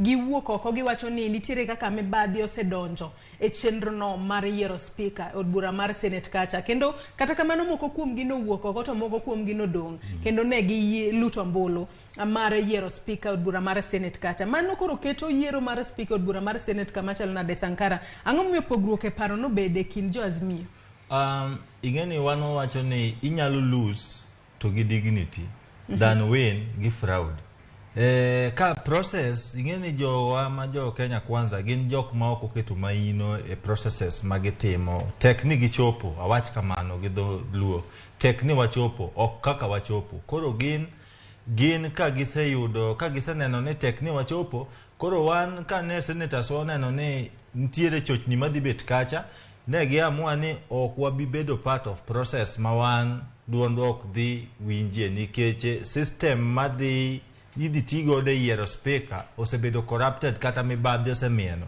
koro ne gineno ni mondo giwuog oko mondo gin gibed bathe jogo tim kaka gidwaro gibiro tiyo ne jopiny od bura seche ma saa gi koro chopo to kiwacho ni system no osebedo corrupted mibadhi osebede to parni e chenro mar yiero speaker od bura mamalo kacha kata od bura ma senate ne waneno ka ne en secret ballot matende ni kila ng'ato ting'o mbuche to dhi luto kacha matende ni kata ng'amo bedo bathi ok nyal ng'eyo ni iluto ne ng'ao mbulu matende nang'o mano timore konavyo ne donjo kanyana Joyce kata mbulu yiero maduong' bende igo secret ballot to pod ikwalo koro apani ok wan wendo kin wendo Kenya ka nyi neno kaka jatend Wiper Kalonzo Musyoka nyo wuoyo gimomiyo nyo withdraw kata wuok e ng'wech mar laro senate to dhok makamano no sir kendo gi Edwin Sifuna ma en senator mabuore kae koro waseneno kwano ma jo Kenya Kwanza ni godo en kwano ma tekni wachopo ok kaka wachopo koro wan waamua ni gichop kaka gidhino wan wadhi rado kod gi mbele kanyo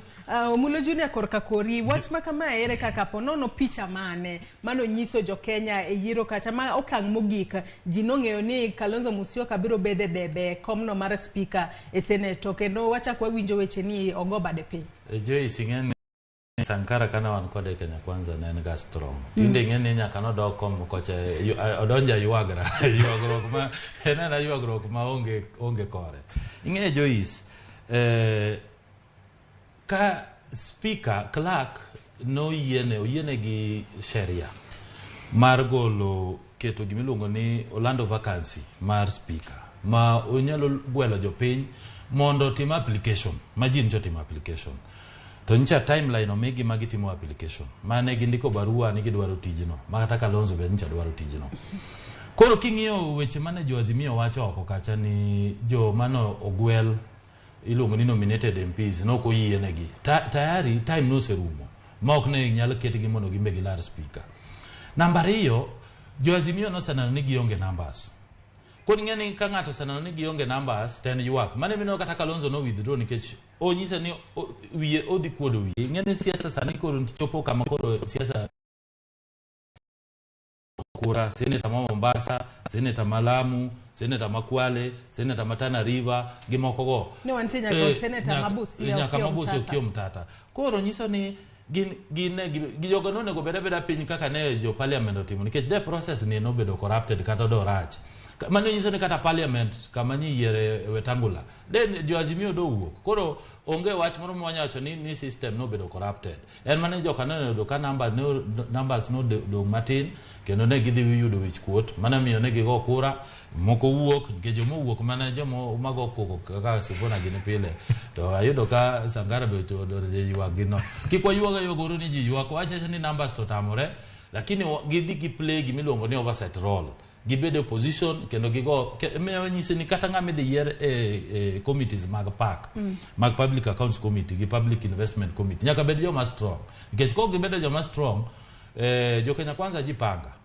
ka jo Azimio ko jipanga nyoro no nego bed ni gijipanga gi numbers in fact awuoro kata kare Kalonzo kano withdraw jogi no kiano withdraw koro mano nyiso ni no gijipanga seche mu jipanga maber yudo ka Kenya Kwanza no jipanga mung'e ni giyudo namba mopogo maromo kama to gidwaro namba maromo kama to yudo kata ka absolute majority ne giyudo mane senate lakini no giyudo e parliament to absolute majority dwani nyaka yudo 2/3 koro ka jogi no weyo ino kaka ne giweyo nyiso ni already ne gionge numbers koro onge tiende ne gidoge kendo yiero mar ariyo nikech ki di yiero mar ariyo sharia wacho ni nyaka ng'amo dhi yudo ilongo nango simple majority koro kata oyombi mana gi kura achiel mano nyiso no yombi koro mana gisano ni onge numbers kanyo koro ji owe wach moro ni no wuok nikech system rach ijani kwano ma ni tingacha tingo paper keto piny tingo paper ballot box kore an kare ka gima simple kamano emowacho ni corrupted kare jibo yiero nade.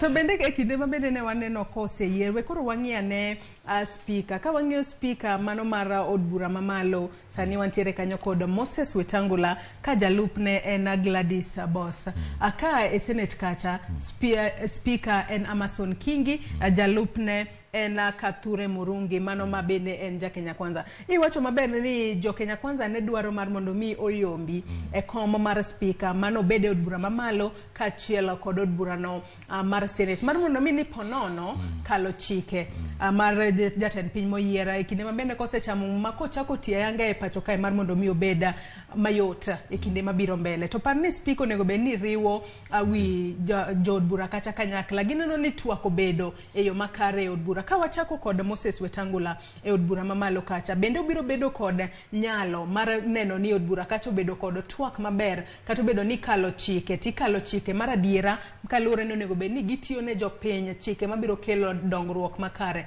ne jopiny kwa chako kodi Sankara. Joyce adwa nyisi ni ng'ama nigi shida mogik e parliament kawang' ni en Moses Masika Wetangula. Mokwongo speaker kaka iwacho en ng'at monego bed ni riwo wiji. Ka wang'iyo chien kacha Wetangula dhoge osebedo ka kier sana kendo osebedo kobayo wach ting'e ni dhano wan dhano nyaka wabed jotelo ma wang'iyo ni nitiere sama ng'ato nigi lit kata bed ni watugo siasa nitiere kako onego nyiere to gi kiwango monego chope ok nyiera adhara kendo arietha kaka ng'ane itongo nang'o Wetangula osebedo ka nyiera arietha. Mar ariyo ingeni wanyisi to kendo adwa wacho kae maonge luoro kendo onge mwege mewe side mora parliament ni king'iyo report mane DCI ogolo ka jogi koko otero bokgi mar laro kom no wacho ni 13th parliament dhi bedo gi ufisadi kata mibadhe motiap nikech jogo mantiere board burani gin jogo man gi pending criminal cases moingo wabunge 70 ntiere gi pending criminal cases. Yiero Moses Masika Wetangula kaka speaker en declare od bura mar mibadhe nikech nitiere public domain. Speaker moyierne en gi penjo iluongo ni integrity questions osebed kimiene gi weche mag mibadhi ka gi kacha. Ker mibadhi mieno kocha gi kone, speaker mibadhi mieno kone gi kone, wabunge nigi criminal record dongen bunge jo maundu lakini mana mokumeyo koro wan gi opposition mondo gikaw gichir kendo gisironyo tich mar bedo pingo serikal ka giketo serikal e koke to an gima nyalo wacho ni Raila to kaka jakom ok onego bed ni pingo serikal Ruto en odhi oyue jo Kenya mathoth osebedo ka dhi ombulu to ok ni gidwa yiero jotelo gidhi e debe ni gidwa panish Raila en ok en dhano ma kawaida en jatelo en kare koro baba we odhi oyue mondo jogi ocham nyanjigi nikech gimidwaro kendi ong'er ka nodwaro yip to nomiye mabor koro biro turogi koro speaker ne an ke kora nyocha sewacho kendo golo maoni nani Wetangula ok dhi bedo speaker makare to en mana ndalo wabiro nene takini an anyalo wacho kawuono ni Wetangula dhi bedo gi tich matek riwo wi joge kanyakla dhi bedo matek nikech en ng'ama osekawo pogruok osepogore ochung' kende sani kaka speaker onego bed notugo mariek ong'eyo ni to ere sama onego wuoye gi jowa ere kaka onego sergi ere kaka onego wuo to en ng'ama wuoyo ka kuombo kendo goge kaka en speaker kendo kaka en ja Kenya Kwanza odhi bedo gi tich matek kendo parliament ni wadhi bedo gi drama mokalo kata kamano gibiro chako twak ayanga kendo biro bedo ka waluo machiegni kaka twak biro bedo parni lemo mar speaker e Kenya Kwanza en achiel kuom singo mabende jatend piny moyier William Ruto ne osingo ne Moses Wetangula kinde mabende ne gintiere kisera mar ombulu singo mokwongo mabende nyaka sani wanyalo wacho ni osechopo kalore ni wanno ka Moses Wetangula oseyombo e ng'wech mar speaker korka kori kiketo Wetangula e ratilo biro tiyo makare kaka speaker. Angina temo ng'iyo ni Sankara wacho ang'o to kaelewa nikech Wetangula en ng'ama nigi experience. Wetangula osebedo MP, Wetangula osebedo senator, Wetangula osebedo government kendo Wetangula nigi experience mangi gima timore. Wetangula osomo sheria kendo osebedo nyaka magistrate kendo ng'eyo gima sheria wacho e parliament. Parliament ma en 13 parliament en parliament ma namba chiel agenda mar Kenya kwanza nyaka chor mbele. Mane mi wacho ni sama ng'ato se kao government en government maru. Koro joma kocha gin tich magitiyo kata king'iyo UK kata US. Opposition tijgi en ni gicheko ni to government gimanu promise jo pincha butime ka ok utime to ere gimonego be ni gitimo.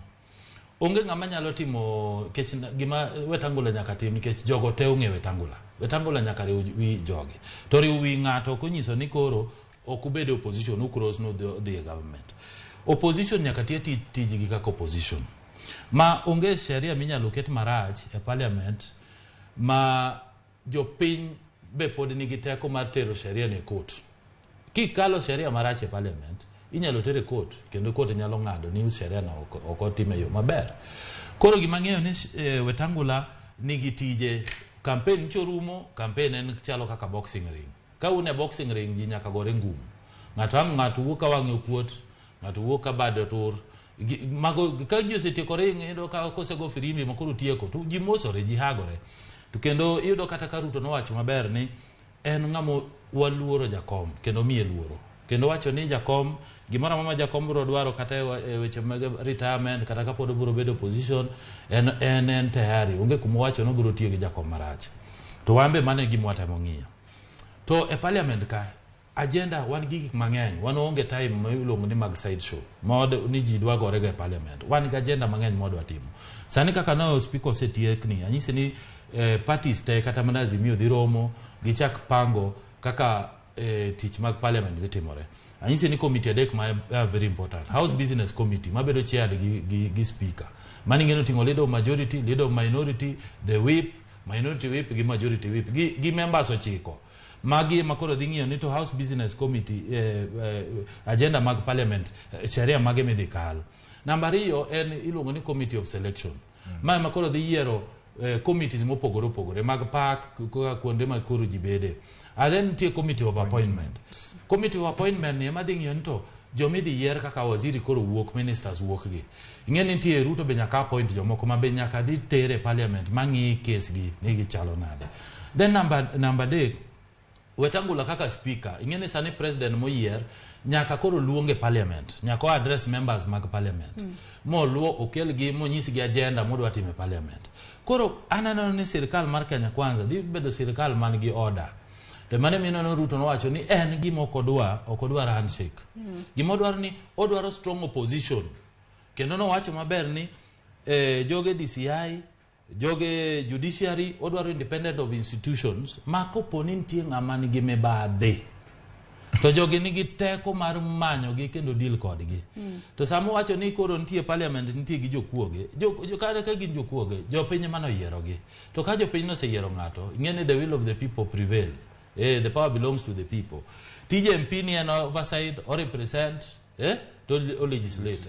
To koponi nitie gimomieno gi e parliament kanyo then ka ng'ato dhi e court kata ni investigation timore okapar ka Kenya kwanza bro luore ni koro pod dwa protect ng'ama nigi mibadhi kech gik miwacho kata kuom Wetangula ni kia wacho macha no osetiek kode chon kendo ndalo cha no step aside ma mo bedo investigated ma case ne no rumo moduoke e tich. Koro dino ka mago gik mano okwero oko. Koro an jukuoge miwacho ma Sangara wacho e parliament an ok anegi samoro gintie la kantie joma nigi case pod case kini court kaka ng'ane MP ma iluongo na Kimilili MP mancho ogo ng'ato bunde cha gimoro moko ma waluke ma pod nigi case kika. Koro ka case gi no rumo iwacho ga ni you are guilty until proven. You are not guilty until you are innocent until proven guilty. You are innocent until proven guilty.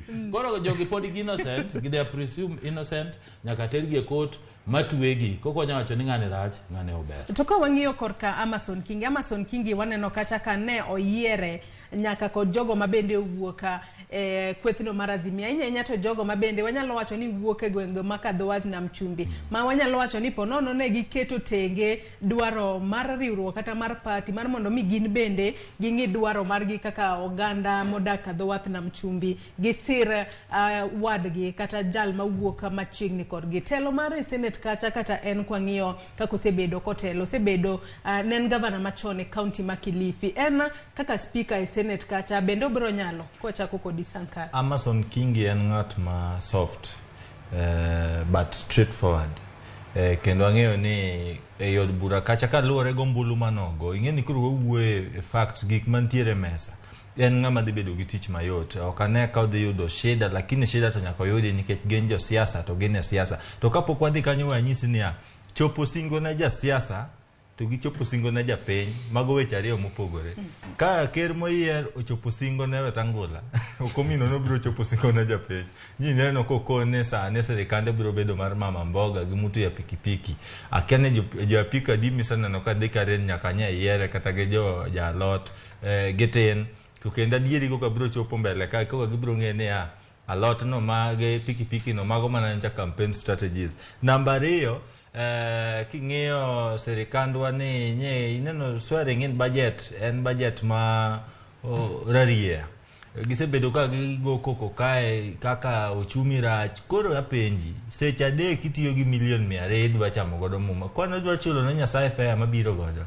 nikech pesa no othoth to wan gi loan mar 8 trillion magine magisebedo ga wacho koro akiane welo gin gichalo nade samoro Yesu bende ngene jalup ker en ker moyier sani osebedo ka onyiso kako chiegni gi Nyasaye samoro Nyasaye dhi biro chamo nyasi ne and Nyasaye nyalo safiri koro wabro yie gi mano lakini wach mano mulo wacho ing'eno yie koda ne wacho onego wach ni gin innocent until proven guilty. Ti winjo ko chako wach ni gin guilty until proven innocent. Oyie go. Ka wawe record wach makama in korka kori Omulo Junior king'iyo telo mar Amason Kingi mane od burano mar Senate. Amason Kingi apart from nino sebedo governor nyakipani embe no sebedo MP. En leader mo sebedo government munge kaka government operate. Bedo ni parliament ingene kisebedo speaker onge ngama bedo ni chieng moro yire de chiel ni to ichaka tich ingene nyaki nge kaka kona kaka gik moko ringo koro ibedo motegno kaka saringo kaka jiburo medo diri matek kaka ibedo kata mana ngani Ken Lusaka nen governor kana bedo speaker inono kano harden no bedo matek mo bedo speaker kendo moluor kabisa kora nang'eni Amason Kingi en ng'ama straightforward kendo obro timo tije kaka dwarore kaka sheria dwaro to gimang'eyo ni government ni ing'eni gima Ruto timo ni ne gindikore kendo ndikruok no wacho ni wadatiko siasa mar conmanship to kaka ne gindikore no onge kama odiro jogi oko ncho wacho ni Wetangula bedo speaker ncho ndikore gi Kingi bedo senator obedo senate speaker kendo gima ng'eyo ni gima ncho promise jopiny obro timo onge kuma ndikore ni mama mboga bro dhiga e Karen pile to anakia ni mama mboga ma jogi wacho nikech ng'eni ko wacho ni wakeno udwa ni mama mboga gi tinga ga lot pile ng'eni tisa mama mboga berwakore maler ma okete kata lipstick mo wichre mo maber koro waweuru siasa mag propaganda gimang'eyo ni agenda mar Kenya Kwanza dhi timore kaka dwarore koro kopo ni opposition onindo manto gimanyaka nyisi kopo ni jogo ninde class to gik moko kech Ruto ng'ama tek kendo ng'ama jipanga kopo ni ginindo mo gi cheke maber be mano gin shida margi kech koro mana miyo nyaka gimbe gibeda motegno kech kaka nano kaka gin disorganized then gibro nindo koro jitedwa ng'eno onge ng'ama do bede koyo jitedwa bede gaba kapodi aneno ka igoyo tata inya iwacha bedo koda akweth mapingo pinyo wacho kata opposition mabedo motegno ahinya kata mano opposition mar mondo mi obeda motegno nyaka sani Sankara waseneno ka ponono nitiere tungni matine i Azimio nitiere jomoko mosewuok e Azimio kadhi e Kenya Kwanza ka ponono wanyalo wacho ni jomoko hero bedo machiegni koda kama telo nitiere bende Azimio biro loso opposition motegno maponono nyalo keto sirikal mar Ruto tesre mar ging'iyo achiel ariyo adek kata ging'iyo machiegni gino mabende gitimo. Joyce, nyisi kelo sigand modhno to kod lum mayom. Jogo madwa muodo modhno gi jogo madwa chamo lum mayom. To kendo adwa nyisi ni ker moyier en ng'ama mjanja. Kiwa wuoye wach opposition, ere kaka isingo no opposition biro bedo motegno, ting'iewo opposition gi tieko. Manyiso ni in ng'at madwa dong' niya, kiwacho ni ji dhi kama to ria nikech in gi numbers. Onge kaka ong'eyo maber ni Political Parties Act wacho ni josiasa gi gintiere riwruok mar Azimio nyaka kinde maromo kama. Poko Oland kato tiek bura mantiere doho maduong' oserwako wabunge kone mage kocha. Mano nyiso ni opposition weekend opposition kato keto opposition bedo mayom kendo obro bedo duol makoro ok nyal timo tije kare nikech ibiro yudo kokwanyo jogi to soyo koni, okwanyo jogi to soyo koni. Nitiere gik mang'eny ma ker moyier nosingonwa ni freedom of expression bro bedo. Tich adi mano sirikal kata mosetiyogo kwerwa ni koro ok wanyal wuoyo. Magi gik mantiere katiba, ok onego sengnwa gik ma wan go, onego timnwa gik mosengo. Nikech magi gik ma wan go en be nokogore ne freedom of expression. Pok aneno kamoro amora historia mawacho ni ker moyier en ng'at mano kedo ahinya mar yudo uhuru mago gik maonge. To kendo adwa nyisi e wach mar kawo jo opposition gi, nyochi neno kowuok an ng'ena ja Kisumu County, ja Kisumu East constituency, kendo an wuod Kolwa. Kano duong', wan gi Kano Kajulu, wan gi Kano Bura, to wan gi Kano Kolwa. Sama nyochi neno jo od bura mano wuok kata jotelo ma politically punchad gi dongere, gin jok ma yani gin tie mitoka motuch. Ngene jalup ker kwanyo jotelo kogolo e Azimio kata e Luoland, lakini ok oti gi jotelo moyier mochenyo, otiyo gi jok mok nyal wen. Ineno kamaro manorem governor Jack Ranguma, okawo manorem senator manyocho golcha. Mage jo Kano Bura, Kano duong', koro wacho ni wan jo Kano sane wan serikend Kenya Kwanza, mano propaganda maduong'. An kaka wuod Kolwa matin kendo machen, awacho ni wan kaka jo Kolwa kata wan kaka jo Kano, mano gir jo Kadibo Kubura, gine maging'eyo serikand no. Koro wach mar opposition bedo strong, mano wuondruok. Iwacho ni hypocrisy. Koni wacho ni idwaro opposition motegno, bathe tie mesa penyi yuayo opposition ni nyiewo gotieno te kare kod ini dwa tiyo gi jina propaganda nyaka sani pok waneno ng'ama wuok e lela mawacho ni onyiewe mar mondo mi odhi kocha, kaluwore ni waneno ka jogo ponono iluongo gi robo to gidhi to kata gin giwegi giwacho ni ponono gisiro kwetha machielo no mabende ponono ok ne gisira motelo ne yiero. Korka kori Omulo Junior, ere kaka onego bed ni loso opposition mano mastro mana kaka jatend piny moyiera William Ruto dwaro mar mondo mi oket sirikal mare tesre piny Kenya omed dongre makare? Ing'eni Joyce wacho maber nikech arito mondo pedhe evidence ni nitie Ruto nyiepo. To gima ng'eyo Joyce ni opposition tie didek. Mokwongo at the national level jo Azimio nigi gin magibo yiero ni opposition leader dhi bedo ng'awa. Kopo ni jakom dhi retire kata kopo ni podo endelea en modhi bedo opposition leader. To kopo no wene Martha Karua kata Kalonzo mane makoro bo bedo opposition leader. Koro tijgi gin gibiro cheko gimiluongo ni executive. Executive kech ni government nigi 3 arms. Tie executive, ntie parliament, to ntie judiciary. Koro executive ka gin manyaka ging'i executive. Nyaka gichek ni to Ruto timang'o. Sama Ruto ochiewo cha nyaka ging'e ni Ruto madhi cha gang'o. Maging'e ni kopo no ketho pesa jopiny manyaka gimbe giwuoye. Kech gin magi represent jo. Ing'e ni opposition sani ji manogo kura, Ruto no win gi 7 million. To ntie 6 million mabe pod ntie gi joge. Ing'e ni jo supporters magazimio be nitie. Koro kopo ni opposition ocheko executive biro bedo maber. Kibire parliament ntie government gik madhi timore e weche mag sheria, jo opposition mane parliament nyaka cheki ni to sheria mage mikalo ming'iyo. To gigi kotamore te judiciary be nitie nikech mane mi wadwaro ni institution gi obed independence. Koro ntie ng'ama nyalo dhi e court matamre mawach ni gimotimo no ok odhi maber. Koro ano kane kama gik moko dhi kethore.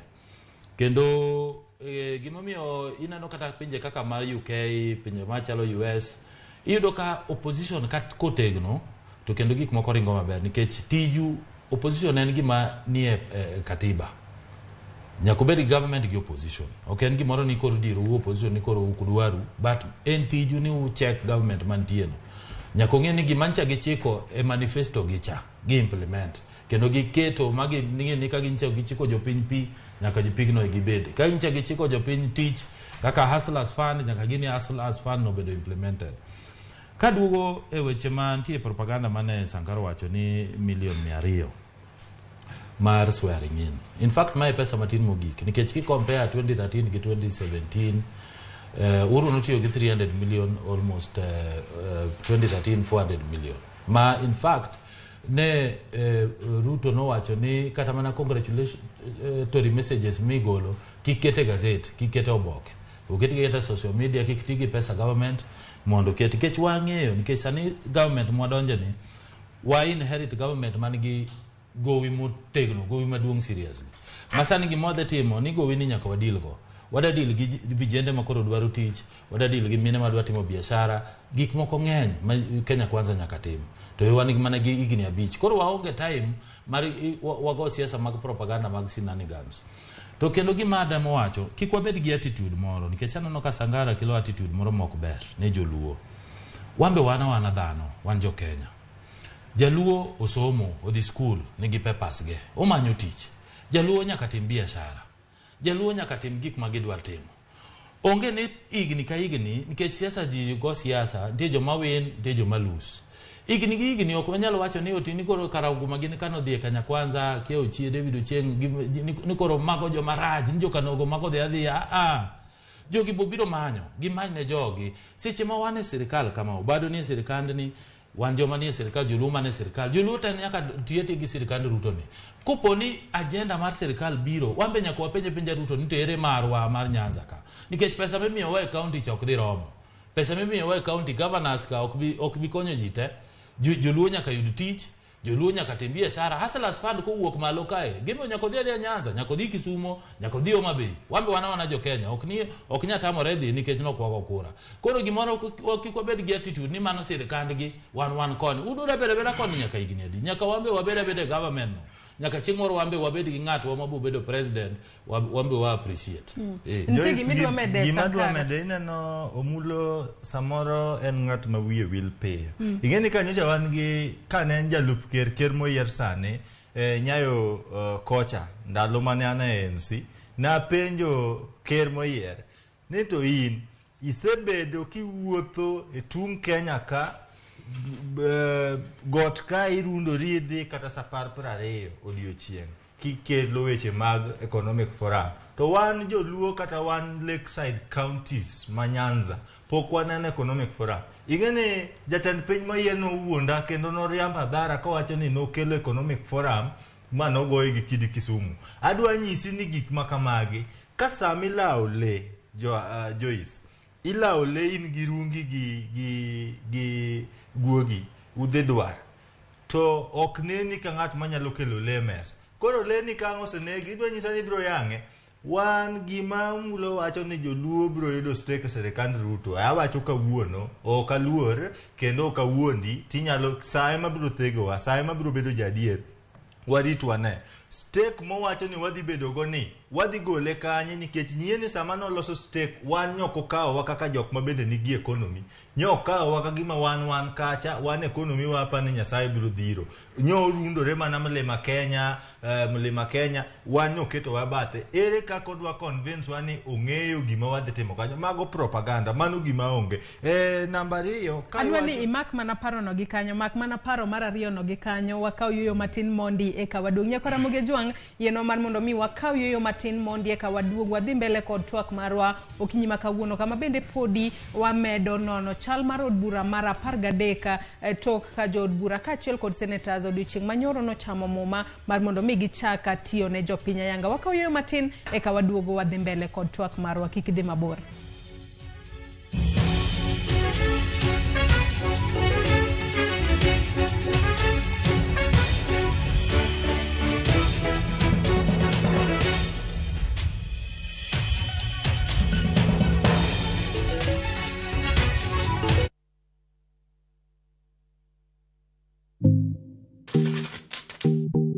Nyakora Mugajwang wang'ni poko pogore obiro e gwenge mag Nyanza. Wabiro bedo kwa limo counties makaluo korimo Migori, Homa Bay, Kisumu, Kachio kod Siaya. Mana king'eyo pile pok gunde ng'eny. Magi duto te inyalo yudo e TV mar Ramogi chieng' tich ang'wen chakre saa 2 mar okinyi nyaka saa 3 mar okinyi. Kita kod Anna Sharon Ong'ao.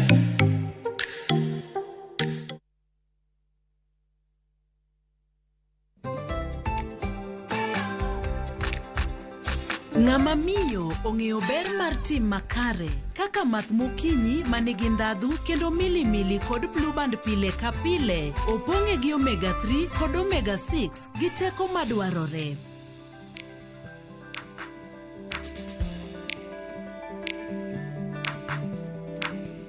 Math mokinyi gi blue band dongruok mag-gi makare pile ka pile.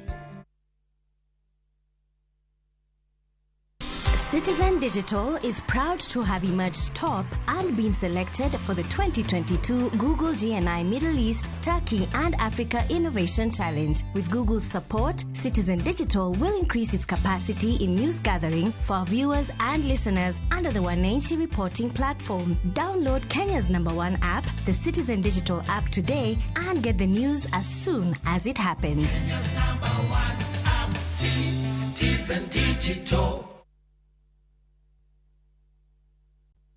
Wakenya wengi wanaendelea kushiriki na kushinda $300,000 kwenye Shabiki Major Leagues Jackpot. Kwa majina naitwa Boniface Buvi Kitheka. Niliweza kuona ile advertisement ya wale vijana wawili wale walikuwa wameshinda each 150 na niliweza kushinda hizi 300,000. Ingia kwa mitandao, search ya Shabiki, anza kuwekelea. Kuwa mmoja wao. Cheza Major Leagues Jackpot kwa shilingi 10 pekee kwa kutuma neno MJP kwa 29063 na waweza kuwa mshindi. Shabiki Major Leagues Jackpot, the easiest jackpot in Kenya. Not for persons under the age of 18. Betting can be addictive. Play responsibly. Shabiki.com is authorized and regulated by the BCLB. License number 416.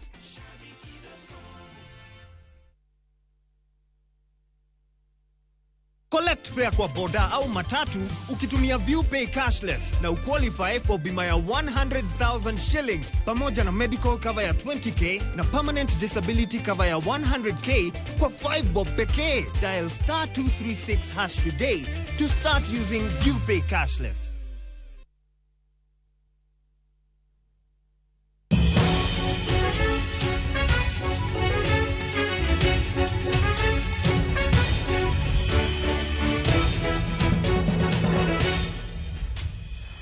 Machiegni kendo nyaka Ramogi Jwang'a e twak marwa e chenro mar mbaka oromo twak mabende dhi mbele nyaka ngomol kanyo saa 5 mar onyango. Kinyi makawuono podi wamedo twaka kotudore kod chal mar od bura mar 13 mabende ne waneno ka jo od bura odiochieng' manyoro no chokore e od bura mamalo mano mar National Assembly kachiel kod mar Senate. Ne gichamo muma kendo ne giyudo thuolo makende mar yiero jogo mabiro telo negi kaka speaker kachiel kod jolup speaker e thuolo mar higni 5 mabende gibiro bedo godo e od bura kacha. Welo mabende antiere godo e studio ka okinyi makawuono antiere kod welo ariyo, Omulo Junior mar riwruogno mar Kenya Kwanza kachiel kod Kennedy Sankara mar riwruok mar Azimio la Umoja One Kenya ka wabedo mana kod twak mong'itha kotudore kod weche mabende timore e pacho ka ahinya to gisani mabende koro od bura biro chako tiyo ayanga kendo nitiere buche mopogore opogore mabende biro chwal negi mar mondo mi gikalgi kata gitwaga e wi buche kata e wi chike makamago. Sankara kapoke wadhi e yweyo moro madundo mar modho pi matin ang'adi kinde mabende itemo lero wach mondo mana kinyalo kwanye kod kanyo kapok wadhi e wach machielo. Joyce na wacho ni stekwa kaka jambetre mar Kenya Kwanza osewacho nwa sirikand moyier ker moyier William Ruto thin kochunglo thin mokalo nikeche penjo ne idhi Edward in gi guogi ilaole to girungi to in gi jogu mulepo godo to jogi eki neni mana ka kwenda huko koro leo sego mwanda pinyo chinjingute inyisi ni kodi bro manyi ni bicham mwanda ok nyalre ker moyier nyocho bedo ka wuotho Kenya ka gi kacha ko uso kisera mar iluongo ne bottom up kusango bottom up ouse to kini wan to noketo watenge. Ma napenje ni to kwani wan waonge uchumi. Kendo kabdhi mbele adwa wacho gimoro. Jambetre mar Kenya Kwanza omulo unyiso wakae sani ni sirikand moyier ker William Ruto dhi bedo ni ministers dhi bedo accountable kata dhi duoko penjo e od bura. An kaka jalonye weche mag siasa anene weyo mopogore. Dhi bedi ni Ruto temo dhiro agenda mar one party state. Gimomiyo awacho kama, waseneno ka jogo monego beni beti opposition osechikore, wang'eyo kaka gichopo kocha gidhi e sirikal makocha. Namba 2, saminyiso wane minister dhi bedo accountable e sirikal e od bura, to od bura ni be gine ma gin gi majority ya kosane ma Kisungu Baga gin gi majority e od bura, to ene ker to minister ene moyiero, to minister ni biro bedo accountable od bura. Manyiso ni gi dongere kata bed ni gitimo maber kata marach, pachi yuakni biro bedo declared null and void. Mane gimo gitemo nyisowa. Ibiro wuoyo e od bura, inyisowa kaka itiyo od bura, lakini kigo ikogno to wabunge mago ikogno, to wabunge gi gine majority. Kara jogi biro ansa ang'oka. Koro nitiere miriambo ko mano temo nyisi ni to wan gi kit sirikal machalo nade. Wan kaka jokanyanam koro nyaka wa tuwe okanda kendo wa rie bad sati wa ikre nikech wa stay at very strange times, lakini wan gi chuny motegno wabro kal. Omulo jini akorka ng'e ni weche makamago ok nyal dhi kapoka ichwalo duondi in bende. Ing'eni gima nyise ni litna ni Sankara kelo attitude mok ber. Nikech gimo wacho ni Ruto no oko bedo gi jo Nyanza. Ruto no dhi Homa Bay. Kendo jo Homa Bay ong'e ni Ruto no campaign Homa Bay. Ruto campaign Migori. Kisumu, Ruto no dhi Kisumu makindo no dhi nogo Kidi. To e Homa Bay kata Nyanza te Ruto no yudo kura. Nyaka Homa Bay Ruto no yudo kura. Kata yudo mana kura 1,000 Ruto no yudo kura. Ruto ne nigi coordinators Nyanza. Joma ne timo negi weche ma coordination mag UDA. Ruto ne nigi aspirants. Ne joma ne chung nyaka governor Homa Bay gi UDA, ne joma ne chung kendo joluo no embrace jogi no kaogi kendo keto gi machiegni. An gi matemo wacho nikech ok adwa ywaruok ni joluo, an gi manyiso joluo niya. Nwang'anyo sirikand Moi. Wadugo wang'anyo sirikand Kibaki. Wadugo wang'anyo sirikand Uhuru. Sani be onge kendo ng'ato nyiso no chako ng'anyo sirikand Ruto. Ma sirikand Ruto samo dhi kata higni 10. Sani sirikani ema nyaka wabede. To kendo anyalo nyiso ji e wang' jowi kae Ramogi ka. Kendo nyiso gi nikech ang'e gima timore. Joluo dhi yudo ministry. Kata obed mana minister achiel kata ariyo. An gima ng'e ni ng'ama dhi yier minister, jaluo dhi mi ministry. Ok ochuno ni kata miye mano bado, kata miye mana ng'ama chielo, ok ochuno ni ng'ama dhi yier en ng'ato, en jaluo.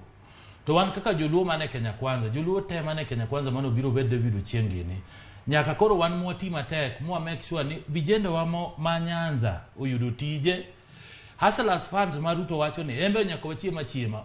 Kik wabed ni koro wanoda bedo oko ni koro yang diel ni niel no maru wan oborite tamaro higni 10 go in higni 10 gida bedo in gi nyithindo in gi dhako gi odi higni 10 go podi kwani iga koserumo to rumo. Koro an gi manyiso ni joluo wan wadhi riwore kaka joluo mane Kenya Kwanza to wabu make sure ni Ruto gik mano promise jo Kenya en mar jo Kenya te onge gima no promise jo Central to joluo ko promise mano gima agenda mar jo Kenya te. Kwa bire wach parliament mo wacho no king'iyo pinje machalo kaka UK many kata prime minister diga e parliament ma penje questions. Joma penje questions gin jo opposition, both opposition gi joma ni e government. Koro kata Ruto bed mana gi numbers mang'eny, opposition tie manyaka penje question.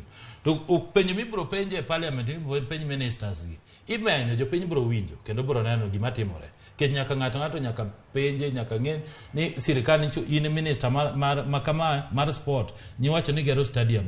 Dincha wang'iyo stadium kama pesa nje wamiu kaka parliament no approve. Ere kaka sport no kotimore. Koro magik manyaka bedi. Joma no dar manoduogo ko Kenya Kwanza oginjo ODM. Ing'eni mai gimiluongo ni challenges mag coalition parties. Sache ma Azimio riwore ka coalition parties, nitie parties mopogore opogore. To nitie gik moko adek mana jogi temo wacho. Mokwongo, jogi temo nitie jomoko mancho okete Azimio, mancho buoge nikech gin gi mibadhi mopogore opogore, mancho chun gi bedo kocha. Mano wuok kegin. Namba 2, nitie parties ma feel ni onge tiendo wabed koni nikech ogin party ng'enda as much as nigin coalition gin gi party gi kaka moro miluongo ni UDM cha gimbe giwuok gibiro koni joma chalo kaka David Ochieng gi party ne en ng'ama ni wiye ler kech nitie gimiluongo ni freedom of association, freedom of movement and expression gigo te inyalo dhi chama midwaro sani kata mana jo ugenyo nego be ni mor nikech koponi ni Ruto timo gimoro embe ng'eno dhi tetea ne joge koro ng'ata kata nigi paro monyalo dhigo kamoro an ok aneno ng'amo yier gi ODM mobiro ma Ruto nyiewo moduogo Kenya Kwanza but jomoko mane gi party mopogore kanodok to ma de timore kata koponi jakom do yudo presidency ni de jakom ema no win to nitie jok ma ne nie Kenya Kwanza ma bedo move kendo dodok kocha nikech mano i expect siasa ji wuok koni gi koni kata ji exchange parties both Ruto ke parties mopogore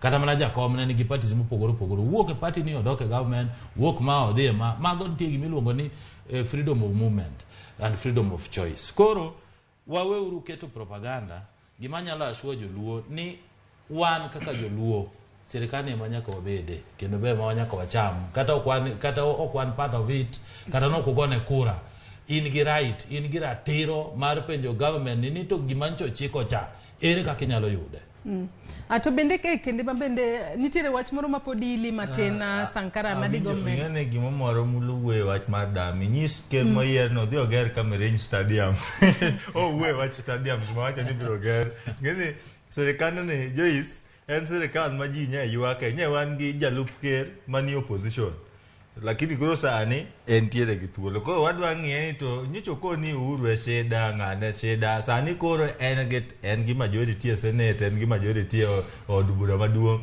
en ker gimoro amora ni lwete koro wadwa neno kako timo koro ma paro ni apani inyise ne ipar ne ni ng'eni kiwacho wach stadium ta winjo wach Kamerenj Stadium which is historic inyise odhi ogere stadium no seche chopo koro jo Kamerenj dhi tugo kata wan Kisumu kaja wadwaro stadium kata bende nokosengonwa ato bende ka wangi od bura mara 13 ni mana kaka isewacho mulo juna ni ene od bura manitiere kacha kwana rawere mathoth nitiere kacha kwana joma mine ma bende nitiere kacha mathoth ere kaka mae biro konyo e piny Kenya e yor dongruok obed mano mar joma mine kachiel kod rowere kalore ni rowere mathoth ne ywak ni wegi oko e gik mopogore umulo ingeni mokwongo wan gi improvement nikech mokwongo igalfa 2017 nwayiero vijende lakini nok ng'eny to vijende e Kenya kae wan mo ng'eny king'iyo population mar Kenya to wan kendo wan ma gi shida mogik to king'iyo population mo wan go to wan be mo onge tich wan be mo manyo tich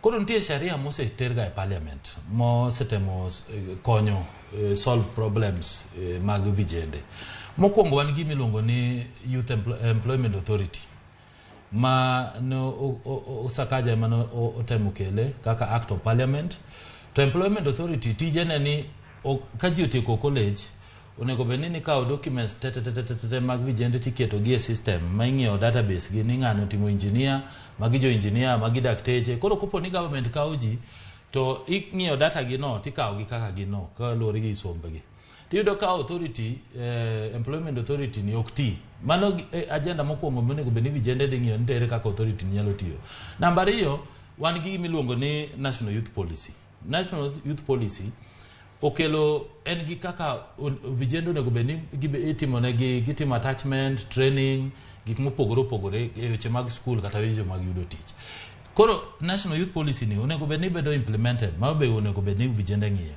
to ndiki gik macho wa promise kaka Kenya Kwanza e weche mag manifesto mokwongo nowacho ni kwa yudo serikandni serikani wadwaro ministry mar youth ma otelne gi kijana ma ike tin iga 35 ma ministry mar youth ni ema dhi ng'iyo weche mag vijende ka ging'iye kabisa koro youth ema e parliament onego bedni ng'iyo ni namba 1 wayudo ministry ni mar youth namba 2 ncho wacho ni youth fund billions mosemigi youth fund ing'eni no migi 150 billion onego bedni ncho wacho ni kwa yudo serikandni wada medo pesa ni mondo wang'eni youth fund kaka youth fund ema noket kaka ji nyalo timo go biashara matindo ere kaka inyalo med pesa ni e weche mag loan mag help mag somo ncho wacho ni kopo ni wakawo serikal to wadang'iyo ni vijende moko man gi help mag loan mag help ere kaka inyalo konygi mondo koro kik kas gi kasa ni pog yudo tich to jogo kas gi nyaka gichul loan ere kaka inyalo gol loan ni ncha wa promise ni kopo ni wakawo telo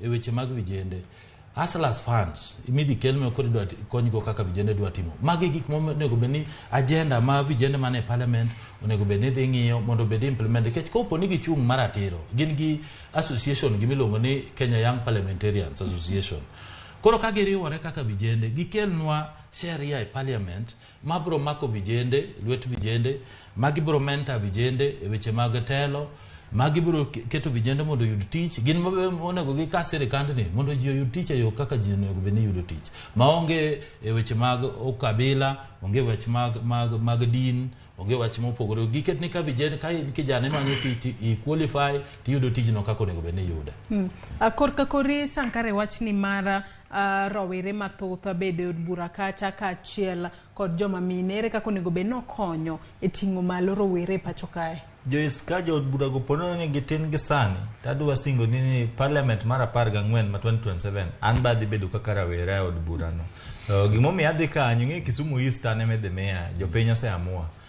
kendo ibiro ojia kaka mbunge muli wuok koda maber king'eni an mbunge gima wanyalo wacho Jois jaod bura nigi tich adek kisheria kata kikatiba mokwongo wan gi legislation representation to kod oversight sama in jaod bura kitimo legislation en ni kao chike ifuono pend chike ikete od bura ma sirikal biro kalo kaka chike mabiro tiyo vijende gi ang'eyo kendo an gi geno ni gin jogo ma kaka sirikal masani wacho ni gin jok ma hivi kata gin jok mowuok from nowhere ageno ni ging'eyo shida ma ng'ama rawera kalo e piny kae kendo ging'eyo ka weche mag policy ging'eyo ni to ere gima hinyowa kijana modongo e Kenya ka ong'eyo maber ni kowachopo weche mag health onego bed ni gidhi propose kata gitero legislation kata gifuono chike pend chike mabiro gayo weche mag thieth nikech king'eyo nitiere nonro manotim higa mokalo manyiso ni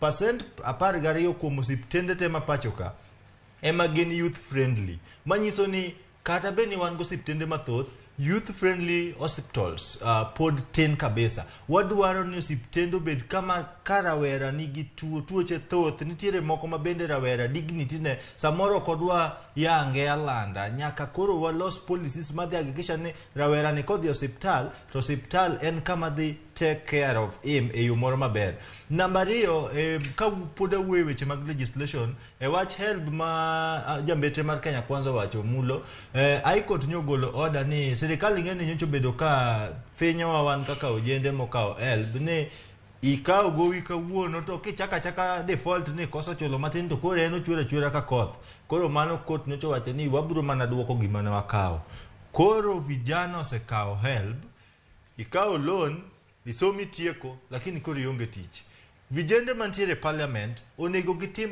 exact proper legislation gidhi gifuon chike ineno ka Gideon Keter manen jaod bura mogwel ndalo moro na bete twak gi University of Nairobi ka gi Senator Cleophas Malala manen senator makaka mega Gideon Keter to kod wabunge moko maroma 4 maroma beach ne apenjo gi ni to an koka tieko sikul sani a graduate kawuono an gi gowi mar elbo nego bed na chako chulo lakini kendo sirikal una jo od buru betu madho chayo od bura to sirikal nyisa no gidwaro tiegruok mar igni 10 kata dongere wacho ni 10 year experience gini bende uneno ka gini en gima nyalore amor sana ne twagne no dhiro Gideon Keter ma no push bill mobedo past masani kidhi manyo tich ibiro kwai nikech yudo ne sami dhi manyo tich certificates midwaro thagalala isethagori gi pesa matin manyin go mone ginyalo madhgo nyuka idhi manyo go gigi kiteme loso kasto kichopo to tijino beonge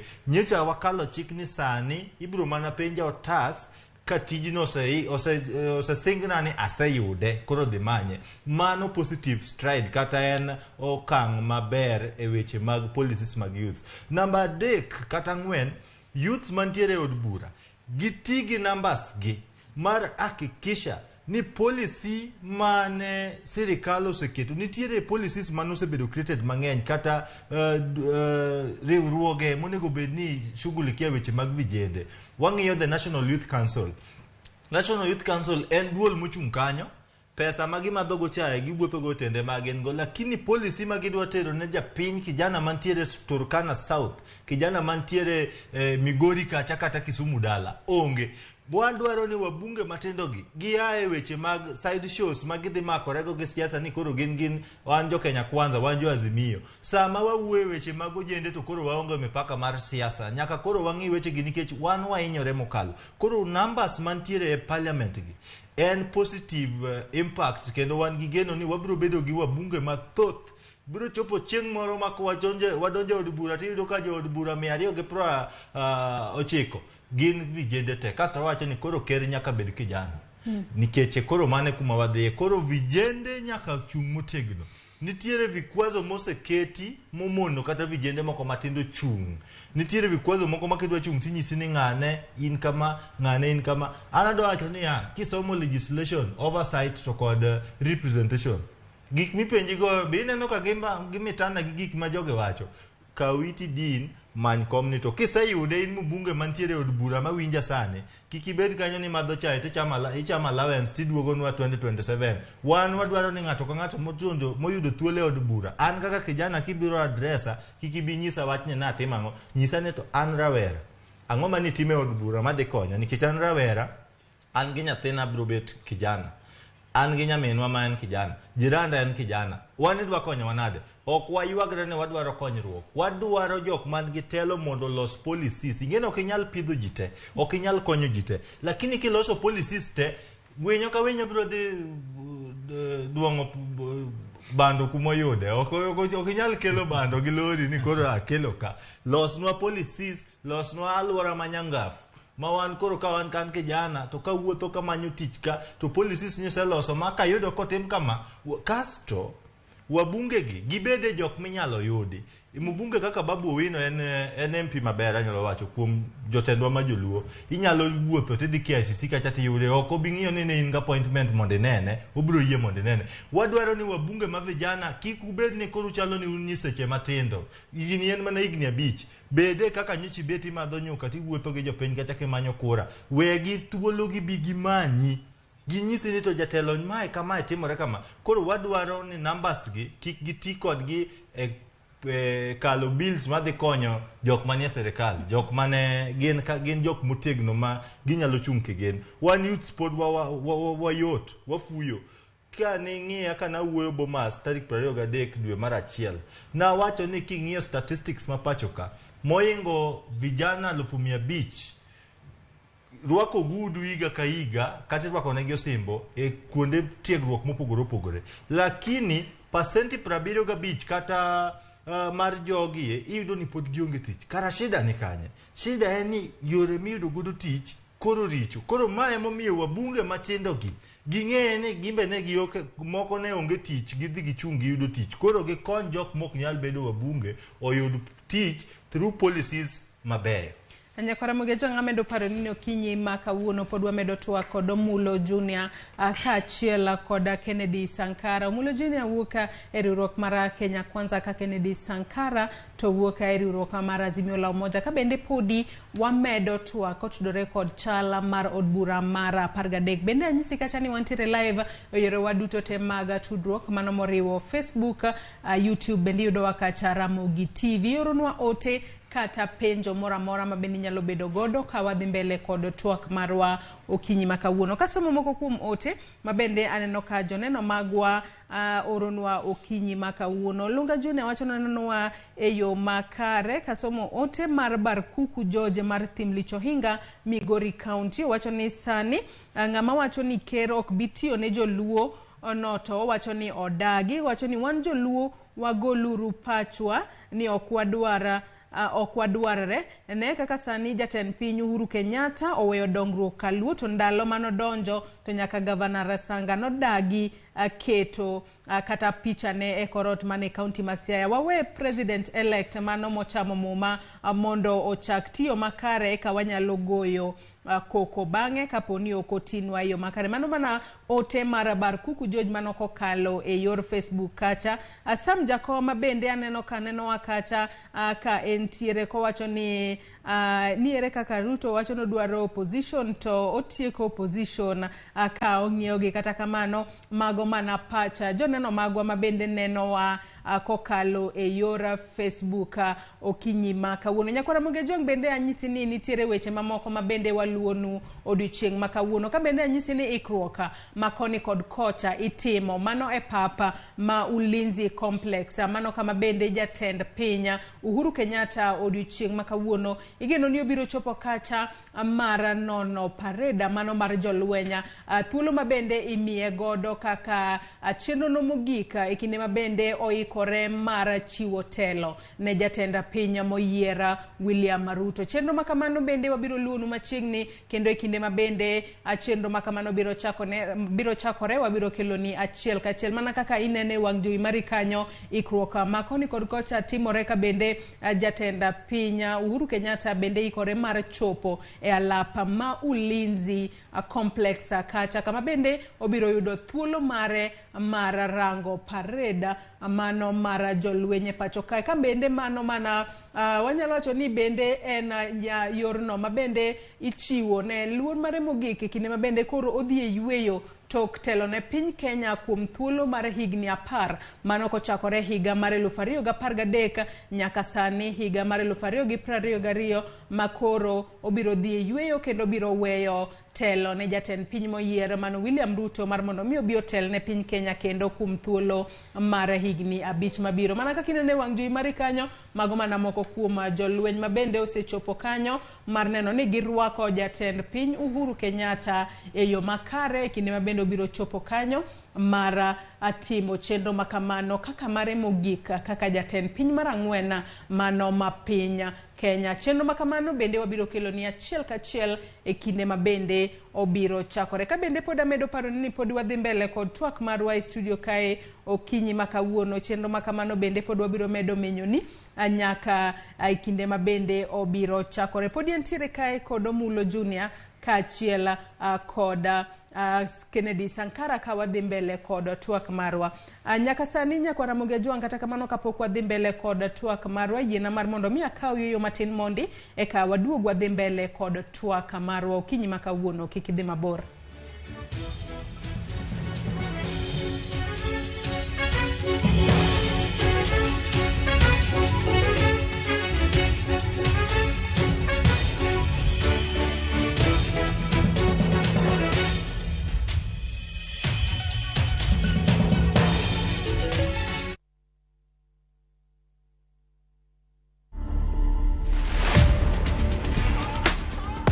Manze ukipata chance kutesa tesa life ni short maisha uisa man. Wewe ni utesa nikipata chance. Okay. Nini hebu nione. Ziko kwa masikio. Wewe akangu sangwi. Kalo so unanjifanya ati unjui ni uswali kalo. Kalo andi simpende isula ama maumbile ama walepa. Nibile tu amenimbitile mala 63 tu. To watch this story and more, download the Citizen Digital app today. Kenya's #1 app, Citizen Digital. Wakenya wengi wanaendelea kushiriki na kushinda $300,000 kwenye Shabiki Major Leagues Jackpot. Kwa majina naitwa Joel Mrenyo Chudo. Nimefurahia sana kushinda hii Shabiki Major League. Nimekuwa mshindi wa Shabiki tukufu. Kwa majina yangu naitwa Daniel Tumwetikirwe. Ni mara yangu ya kwanza kushinda hii Shabiki. Naimiza wale wenye hawajacheza wajaribu kucheza tena. Hii mchezo ni real na mtoto anaweza shinda na iko sawa. Kuwa mmoja wao. Cheza Major Leagues Jackpot kwa shilingi 10 pekee kwa kutuma neno MJP kwa 29063 na waweza kuwa mshindi. Shabiki Major Leagues Jackpot, the easiest jackpot in Kenya. Not for persons under the age of 18. Betting can be addictive. Play responsibly. Shabiki.com is authorized and regulated by the BCLB. License number 416. Shabiki.com.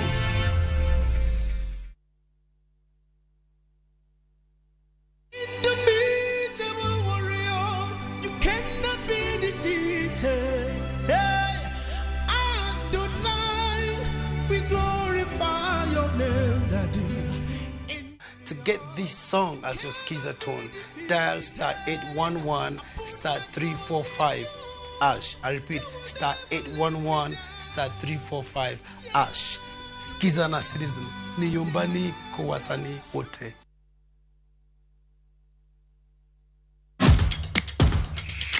Epewe mag tuke mayero, hero maradhula, kendo ipako gilo.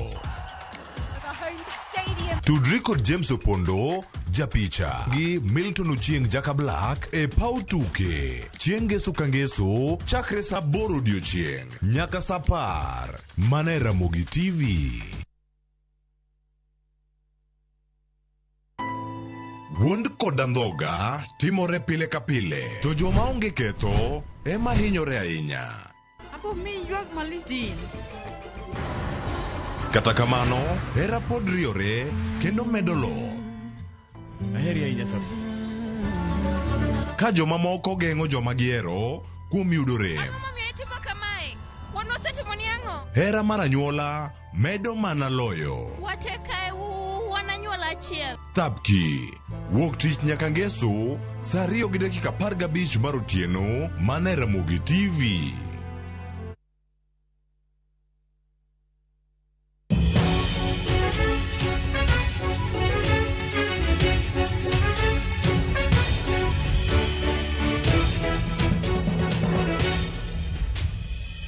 Machiegni kendo nyaka Ramogi Jowang' mondo adhi mbele kod twak mar okinyi makawuono kama bende pedwa medo menyo gik mopogore opogore mabende medo timore e paw siasa amano e higani mar yiero mar higa mar 2022 kinde mabende podi warito odiochieng' mar tich ariyo juma manyien kama jatend piny moyiera William Ruto biro chamo muma kaka jatend piny mar abicha mapacho ka nyasi mabende orwake jokenya duto mar mondo mi obi oyuore nyasi makamano gibed joneno e kinde ma jatend piny masani Uhuru Kenyatta biro chiwo gige telo ne jatend piny moyiera William Ruto ka bende podi wamedo nono chala mar od bura mar 13 antiere kae kod welo ariyo e studio antiere kod Omulo Junior mar riwruok mar Kenya Kwanza kaachiel kod Kennedy Sankara mar riwruok mar Azimio la Umoja wana Kenya Lands ka wadhi mbele kod twak marwa anyaka sani ka wang'iyo weche mabende otimore e paw siasa mano e higani mar 2022 nitiere siasa mosebedo kagore e pacho kae mano siasa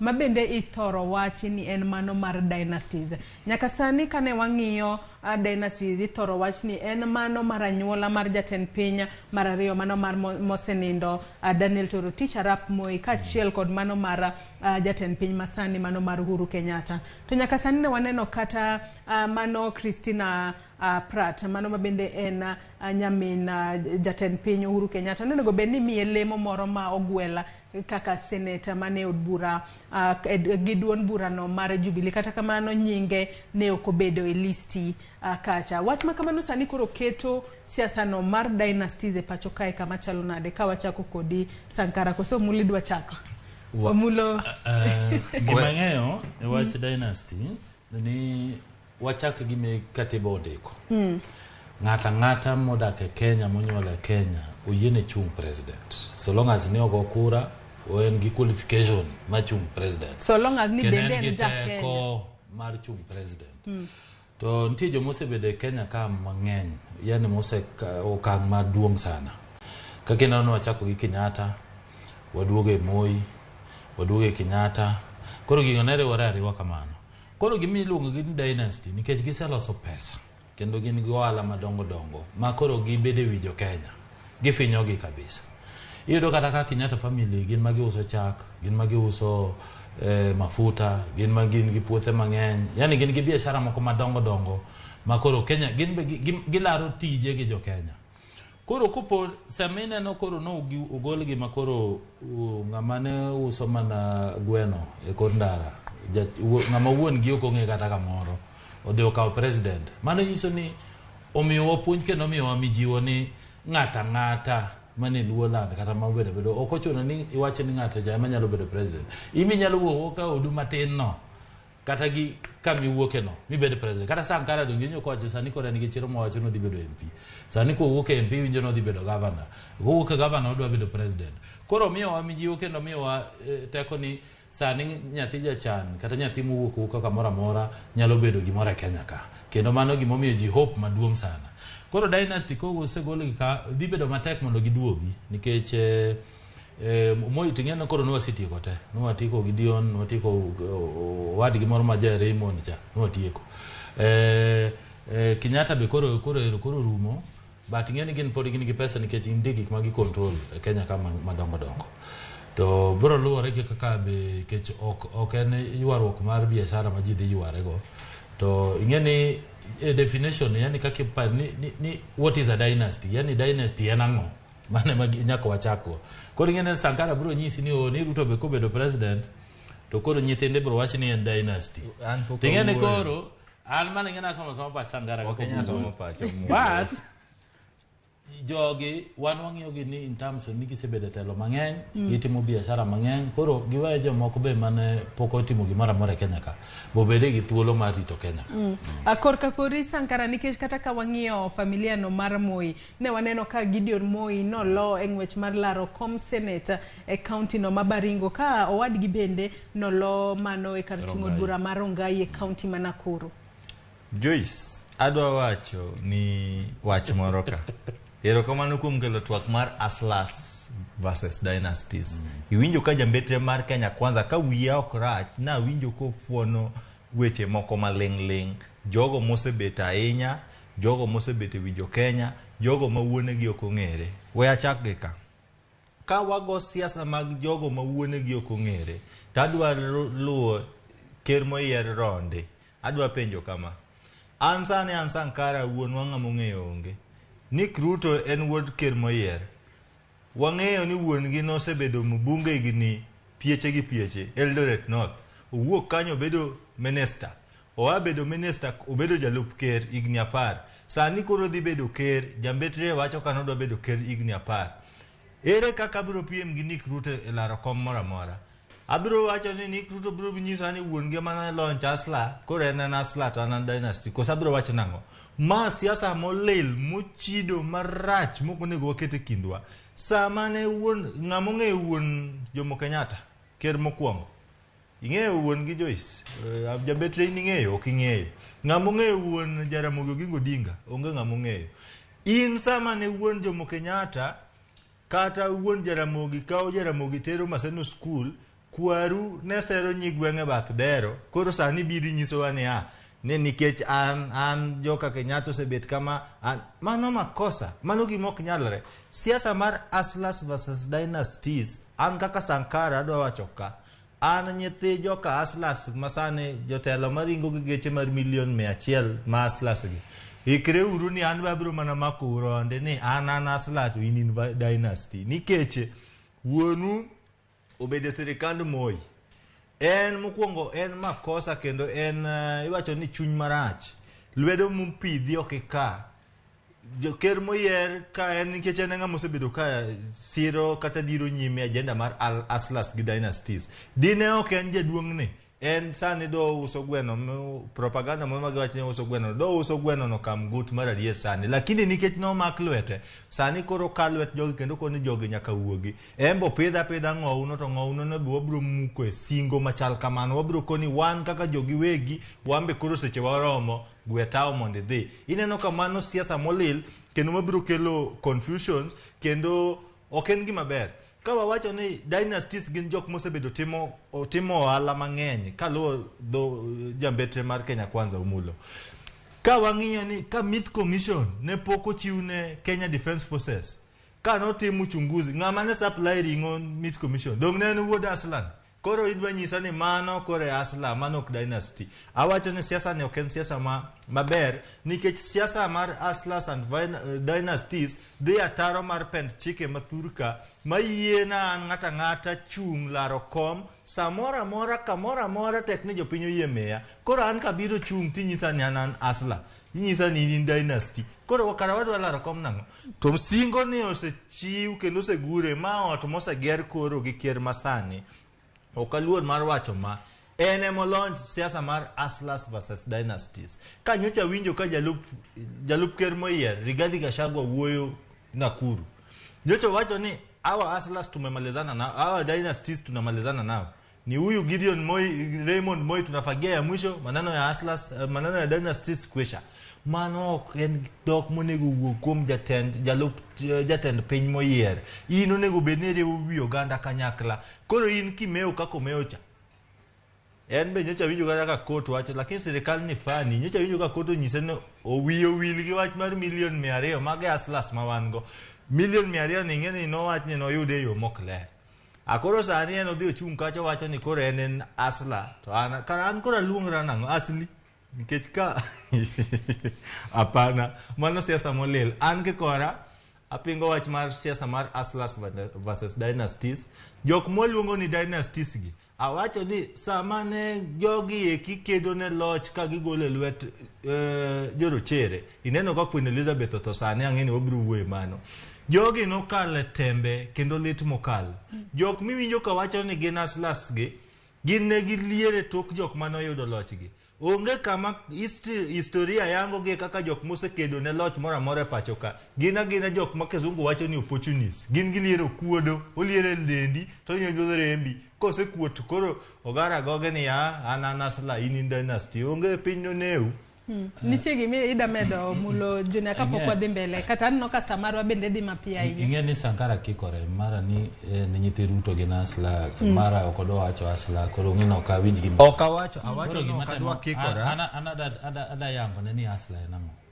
Hustler en ng'at mowuok kama onge ji onge lwedo. Ng'amo struggle, yani ng'amo uwuok piny kien, mo uwuok mo dhi yudo gimoro malo kucho. Onge nying. Minyi wacho ni en gi Godfather ng'ato nyama kod lwete. Mane menano Ruto kano wuok piny mo en wuok kendo ng'ama no mako bade. Lakini Dynasty en ng'ama en gi gimiluongo ni inheritance. En onyalo yudo mwandu kuom wuongi. En okuti matek. Kaka koro waoche ni ker ma koro wuok ni. Okada tiyo gi dhok parach. Yudo ni en mana jaginene. Jandiwo. Yoko no gole ndiwo to maga lwete onyise ni kome bede kae. Koro nitie jomu tiyo matek ma muwuok piny. Maman to kata mora nikech Kenyatta be nowuok piny. But yudo ka koro nyithinde mago to koro Hustlers. Mago koro Dynasty. To Dynasty be en ng'ama osebedo gi biashara madongo sana. Koro ok en nying kende nikech ka en nying kara an be inyalo luonga ni an Dynasty nikech an gi background mong'ere. Ojijo teko onge ng'ama okia Nyanza. Koro mano nyiso ni nyalo ok en nying kende. En ni inherit mwandu muwuok ka jodalau kendo ubo pod ularo timo biashara gi joma onge go. Koro mane asa. Lakini nyaka nye chak ti kodgi nikech jo Kenya sani riek. Kati wach mana definition go nyise ni ging'eyo ni Hustler en ang'o. To gima moro ania ni gima notimore ne Ruto ni. Omiyo ji hope ni kare nyathi manyalo wuok piny jachan nyalo bedo MP. Ineno kata vijende moko nowuok moko ne campaign gi punda. Obedo MP, moko ne campaign gi ndiga, moko ne onge pesa. Koro mano miyo mijiwo ni kata obedo ni onge pesa in piny kacha. Okonego beni lose hope. Kati onge mana Godfather inyalo yudo gimedwaro. Penjo na en niya, kaki wuoye wach mar Hustlers gi kumoae. Ko penjo en niya, Hustler kose wuok e family mochando kaka an family na kung'ere. Kase wuok piny, Hustler kose wuok piny mochopo malo tiluonge nang'o? Luore kaka success mari. Aneno ka samaro bano miwa dhi ama pia hinya ok dago mar mondo miwa TikTok marwa okinyi makawuono kapok watwaka kata kapok watwaka otudore koda atho mano mara Queen Elizabeth II mano mara pinyno mar Ingereza mabende odiochieng' manyoro ne wach maratho mare no chopo ne piny ngima kalure ni otho ako jahigni 96 mano toka bedo jatelo mana kata toka bedo queen mano mar pinyno mar Ingereza kuom thuolo mar higni 70 kod odiochienge 214 mano toka no ka otelo kowuok kuom wuon mare mabende ne magoro lal godo mano ko jahigni 25 no ka otelo kaka Queen Elizabeth mar ariyo mar pinyno mar Ingereza ko jahigni 25 kendo sebedo kotelo ne pinyno kuom thuolo mar higni 70 nyaka sani. Wach kama en wach mabende omako pinya mangima kalure ni piny mangima sani nitiere kuyo kaachiel kod jopiny e pinyno mar Ingereza kod anyuola kod familia mag mosenindo Queen Elizabeth II. Ka wachako kodi Sankara, Queen Elizabeth II poni inyalo paro telo mare e yo machalo nade kata ne en jatelo machalo nade? Aningene asomo historia kendo kane an otieno yo historia ni na kalo form 1 nyaka form 4 ng'a mano keta piny. To en gima lit, lakini anoka ywag to Queen Elizabeth kaka ja Kenya ma patriot. Nitiere gigo mabeyo ma samoro notimo to maricho mane sirikand gi otimo. Gima lit ni bedo tok bede telo higni 70 nokokwayo ng'uono kuom oganda mar jorateng'. Queen Elizabeth Alexander Windsor nokao tend piny Britain higa mar 52 tok tho mar wuon mare. Obede kom ni higa ma thuolo maromo higni 70. Sama ne Queen en Queen mar England kata Elizabeth en Queen mar Britain. Kenya ka, kora dwa Kenya ka. Kane wakedo wagolo loch e lwet jarachar waduoge lwet jarateng' kuma koro joma sani notiyo matek miluongo ni dynasties gi nong'e akani aslas ne kure. Queen iyudo ka higa mar 57 kane oneg Dedan Kimathi. Ing'eni Queen ema ne en jatend piny Britain. Ne wagero gik miluongo ni concentration camps mani tue jo Mau gi jo Kenya mane kedo ne loch Turka. Jogo nodak e ngima marach. Jok mokia historia moluora Raila Amolo Odinga nyocha temo pimo ne gi to giwacho ni jaduong' no gomba kama ng'eny nikech gionge sa. Gin jok mohero gik mapiyo makata beta chiko ite winj wach maber otame. Koro an nitiere mathoth mokabi wacho sani. An pan-africanist. Ang'eyo mokalo kata Kenya ka. Nitiere mathoth mokabi wacho lakini tho mar awacho ni tho en gima lit lakini anto kaywag tho mar Queen Elizabeth. Nyasaye mondo ket chunye kama ohero. Korka kori Omulo Junior. An be ajoin Kenya kendo ajoin piny mangima kuom ywago Queen Elizabeth. Kata kubedo ni Sankara gik mowacho ni nitie notimo marach, but nitie gik maber be manotimo. Nikech en manoriwo pinje mag Commonwealth. To pinje te mag Commonwealth yudo ka demokrasi mag pinjego te ni malo. Kata Kenya sani demokrasi ni malo. To kendo e loch mar Queen Elizabeth yudo ka charity organizations joma chalo kaka NGO ma chiwo weche mag yath, ma chiwo weche mag malaria, chiwo weche mag HIV, yudo ka nitie mang'eny. Wazungu miyo nokelo pesa e Afrika ma konyo ji mopogore opogore, joma onge gi lwetgi. Kendo iyudo ni pinje ma Commonwealth nigi kwe, o gin gi dhaw seche te. Opogore gi pinje mag France gi pinje mopogore opogore, colonies mopogore opogore. Koro aneno ka kata king'iyo UK iyudo ka demokrasi kata tendgi en telo ma en organized. Iyudo ka nitie prime minister, gik matimore e parliament timore yo mokwe, prime minister nyalo resign. Iyudo ka demokrasi nigi yo machwa ma UK mopogo. Koro mineno ka pinje ma Commonwealth ok inyal yudo gik miluongo kata ni gine ku ni president igole kom gi jolweny. But iyudo ka pinje mobedo colonized gi France gi moko giyudo ka gigo timore. Koro ose promote democracy, ose promote peace, NGOs bodhi bedo mang'eny. Koro en ywe kaka ne kechi ike be noniang'o, ng'ato ka iko niang'o ino nindo yo mos mano otagore. Koro mano nyiso ni Nyasaye be time ne nochopo. To kendo kowuok tineno ka Charles wuode maduong' cha ma pod dhi bedo king. Koro mano margi, wan gima watimo ni wan waywak ni Nyasaye oket chunye kama okwe.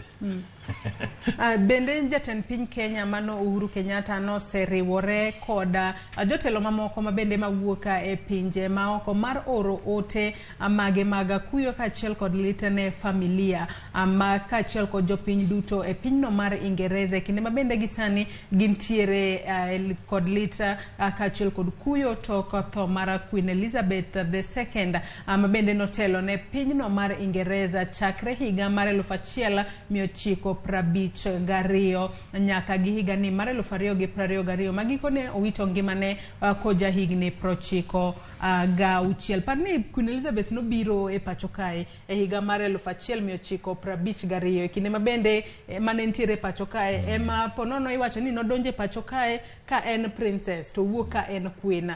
Limbe mabende notimo e pacho kae iwacho ni ina jalno mabende notimo historia makare bendi pare yo maber. Apare limbe manotimo picha no osebedo ka wuotho koyodo mafuako wuok jarateng' moro mane ube wuotho gi tiende nono mane pinyo jo aslas mane pinyo goyo, lakini asewacho no kabi wuoyo ahinya kotenore gi wachne no to nitiere achiel ariyo adek ma jambete mar Kenya Kwanza wacho ewi Queen Elizabeth kaka mosewacho go kabi nuoyo dhoge, lakini an gima wacho ni dine Dedan Kimathi wenegi gi jorachere sani dok wan kuma wantieni. Lakini gima na wacho ni Queen Elizabeth noko kwayo ng'uono inyalo koso ngene kier dano kier kata nan gi weaknesses ga, lakini we Nyasaye oket chunye kamoher. Korka korimulo kati wacho ni nokier to weche kuonde manokier go to kidwa lero nwa makare. Awacho nini koro ka de Afrika na ko ni an pan-africanist. King'iyo piny ma South Africa, Queen Elizabeth wan gi riwruok moro e police kata bad police miluongo ni GSU makifanya fujo wani. Koro Queen Elizabeth ne kane wa Afrika jo Mau manolokoro bedo dynasties gi kane gikedo ne loch, kane gipingo tich marach kata loch maragoko mane jaracharo keto kuom jarateng', Queen Elizabeth emane en head of England. Iyudo ka jolweny gi notiyo gagoko kabisa kendo no ogoyo kendo inyo ratiro mar jarateng'. Kinde mane en queen nikech nokawo kom ni higa mar 52 obede kom igni 70 to na wacho ni kata bed ni nosetimo aya mano timo Kenya, mano timo South Africa. Kenya kae anyisi ni ne gigero nwa concentration camps kama nitue mani ng'ut ji gi Nyororo tidonjo kata guok itue gi Nyororo tiwene kumo onyalo giye to goni to ringo, lakini marwa cha nena ng'ama otue kama. Magi gik manotimore e loch mar Queen Elizabeth. Ji mang'eny sani ringo ka wacho ni notimo maber kata mora, lakini dagi nyiswa bende maricho manotimo. Wan jo siasa aneno ka samarwa rumo omulo Junior wachni mogik ka wachopo e giko mar twak mar okinyi makawuono kapok Amiek Sankara bethuolo. An gima ng'eyo ni nobiro dong ne en nyeri ka nobiro timo kisa ng'en en gi jaode gimbe gibire holiday to ndalo chabe kecho wacho no somo history. Queen Elizabeth nopoko bedo queen kane wuon gi otho koko dhi okawo telo to ndalo chabe wazungu no colonize Africa. Koro ng'eni history ringo kaka neno mapok no yudo loch. Koro kano duogo yudo loch no ka gimiyo wa space marwa. Koro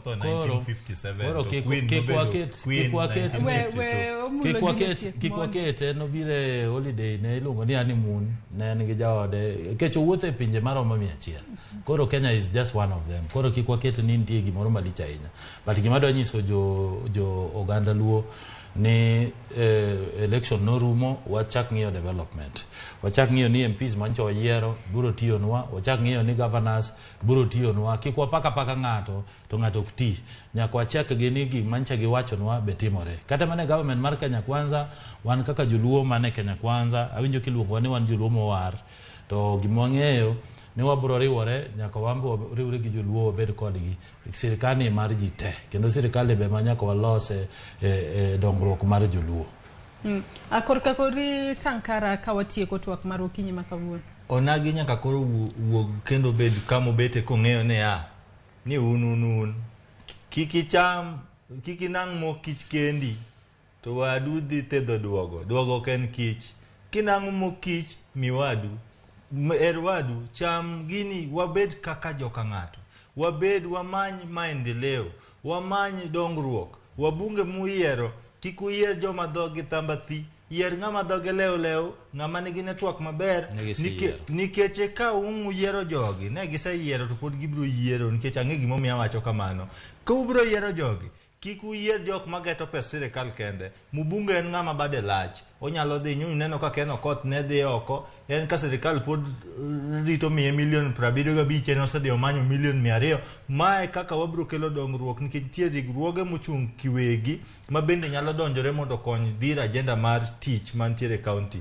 Ng'eni jatendi ine manego ombulu kiki dhi bede tok tent ng'iye ni koro wane wasego ombulu tiji no korumo kanyo ket ng'ano tesre nikech ung'eyo kuma wantie hakikisha ni ng'ano timo tije kiko bed ng'at madwa yulo to kendo tholo kuore tich mondo dhi mbele wanyauru kwe lakini wang'ene wan wamakre kanyakla. Erokamano ahinya Kennedy Sankara kaachiel kod Omulo Junior mar kawo thuolo mari ubi ma wabedo kod twaka marwa e chenro mar mbako romo okinyi ma kawuono. Nyako Ramogi Jwanga mana kaka iseneno ntiere kae kod Omulo Junior mar Kenya Kwanza kaachiel kod Kennedy Sankara mar Azimio la Umoja ka bende ne watwaka kotudore kod weche ma bende notimore odiochieng' manyoro kama jood bura noyudo thuolo margi mar chamo muma kaachiel kod yiero speaker ma bende noyiere od bura mamalo mano mar National Assembly Moses Wetangula ema biro bedo speaker kacha kuom thuolo mar higni 5 mabiro ka e od bura no mar Senate Amason Kingi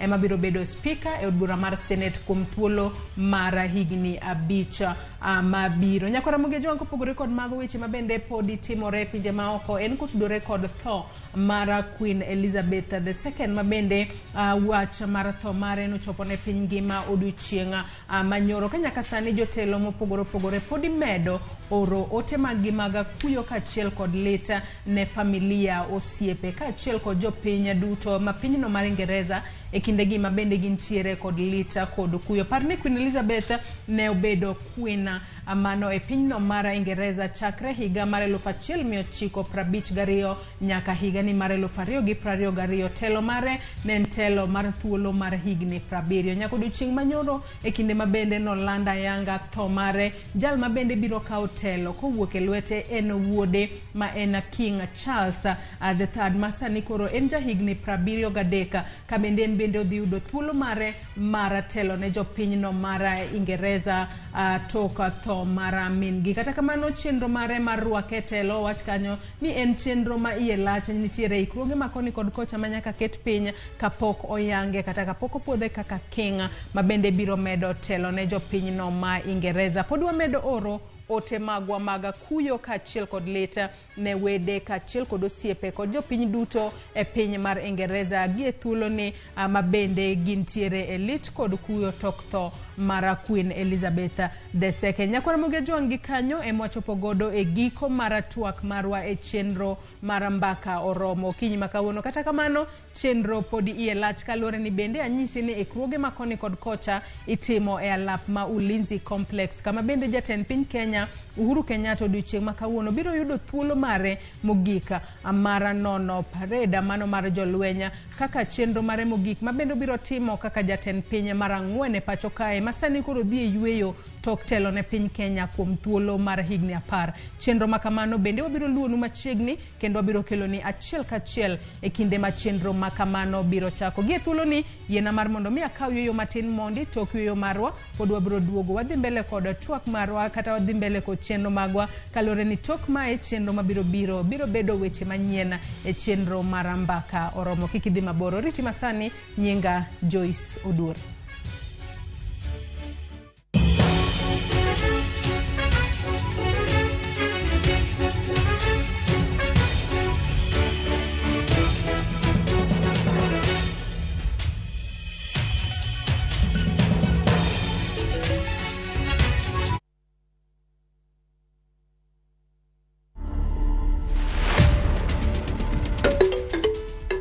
This is the most photographed house in Africa. We have 5 rooms. There's a family room that can take 4 people. We have the Lamu room, Moroccan room, and the Bakuba room. Those are themes. That's simply because most of the artifacts that you'll find within those rooms are from the regions that I've mentioned. People come here just to go through the tour and learn about our heritage and see these things that most of them you can't find anywhere right now. To watch this story and more, download the Citizen Digital app today. Kenya's #1 app, Citizen Digital. big leagues are back. Enjoy boosted odds on the English Premier League, the French Ligue 1, the German Bundesliga, La Liga, Italian Serie A, and many top leagues only on Shabiki.com. Kuwa Shabiki. Play now. Strictly not for persons under the age of 18. Betting can be addictive. Play responsibly. Shabiki.com is authorized and regulated by the BCLB. License number 416.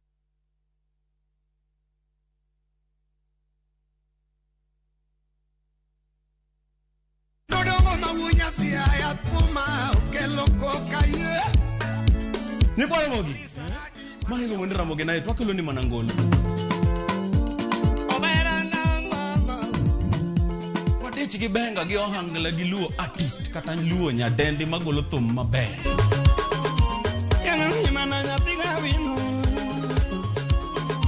Ilungani Kolo, Kolo instrumental kata DJ Kolo. Lungani Ninja the entertainer. Wawacho nango baba? Kete manaka. Twende kazi.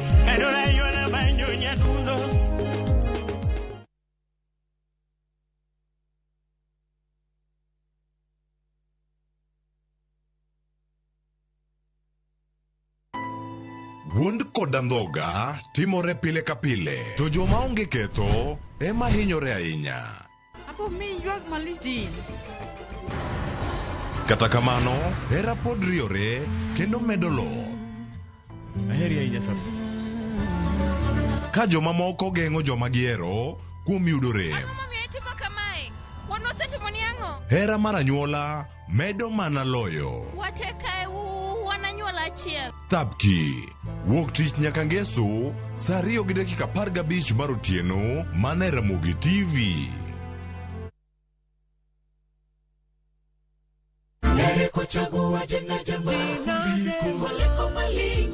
Ging'wono mar Nyasaye manyisore e ngimawa kinde ka kinde. Ber ka waduoko ne erokamano kod pak. Ma watimo sabato ka sabato chakre saa 2 mar okinyi. Yud gweth kod ngima manyien kuom Kristo kokalo kuom puonj koa kuom jotich Nyasaye. Sikie lamo, nyis Ruoth Jehova Nyasaye entie gi duoko maber ne ngimani. E chenro mar Injili ngima e Ramogi TV.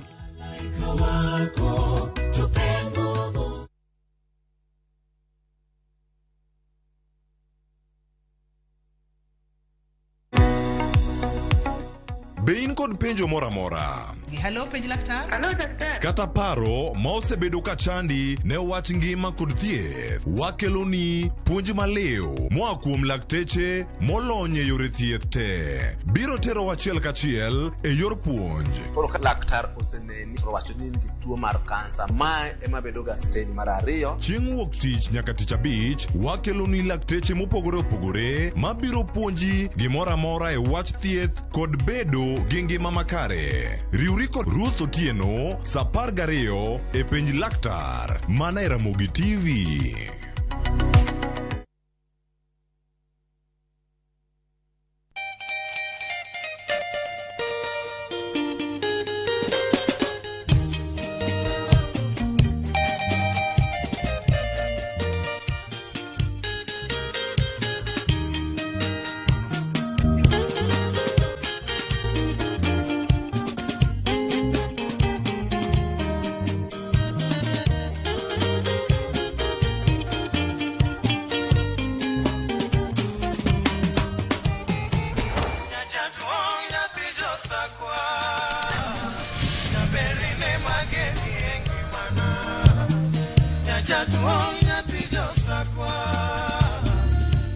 Radio Ramogi, Cartoon Jaluo. Radio Ramogi.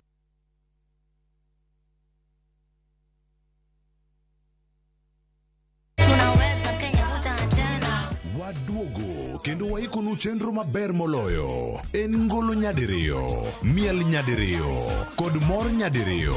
Yud magi te chenro mopogore opogore. Thum Dagmor, Ngeso Kangeso, Sang'wen otieno, Tiedero, Ngeso Kangeso, Sapaga Chelo Dhiambo, Ngoma Owake, Wuok Tich nyaka Tich Abich, Saparo Dhiambo, Ramogi Night, Tich Abich ka Tich Abich, Sang'wen otieno. Magi duto, mana Ramogi TV.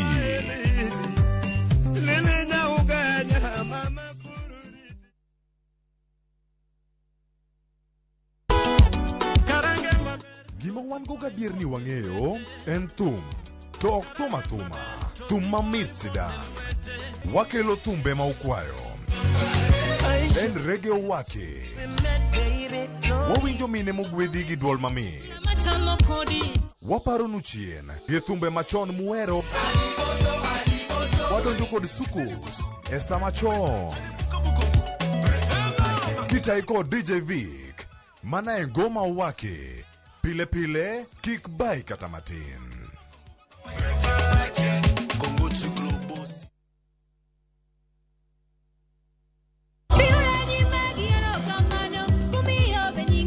Injili kelo mor, Injili kelo kwe chunywa.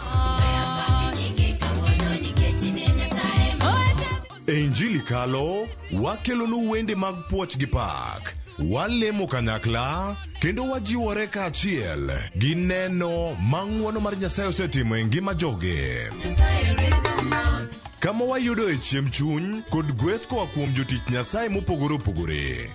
Nyasaye oheri nyathiwa, kik ing'adi chunyi wuon ni an ok ohera, Kaitai kod Jilo Jamwaka, Roda Nyarko Kitmo, kod Ken the DJ.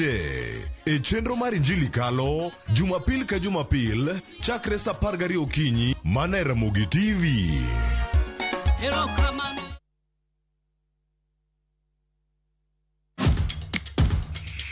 E pewe mag tuke maiero, hero mar adhula, kendo ipako gi ilo.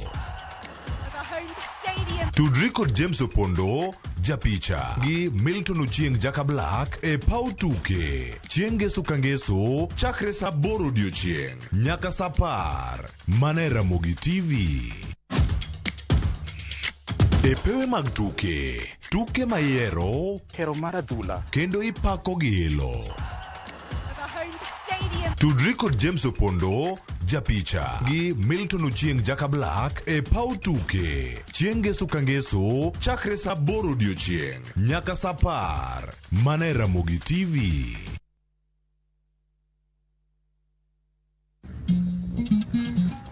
Oganda en kitgi.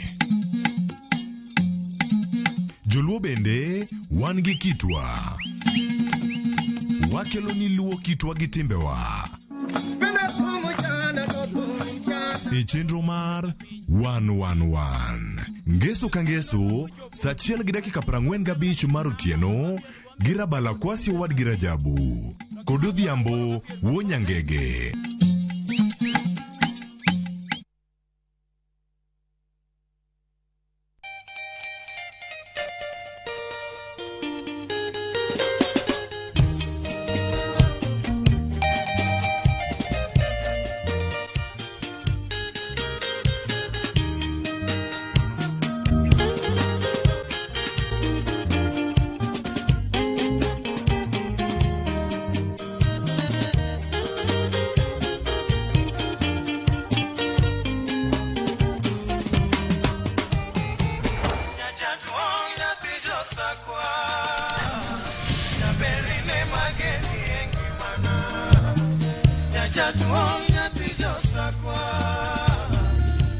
Radio Ramogi, Cartoon Jaluo. Radio Ramogi.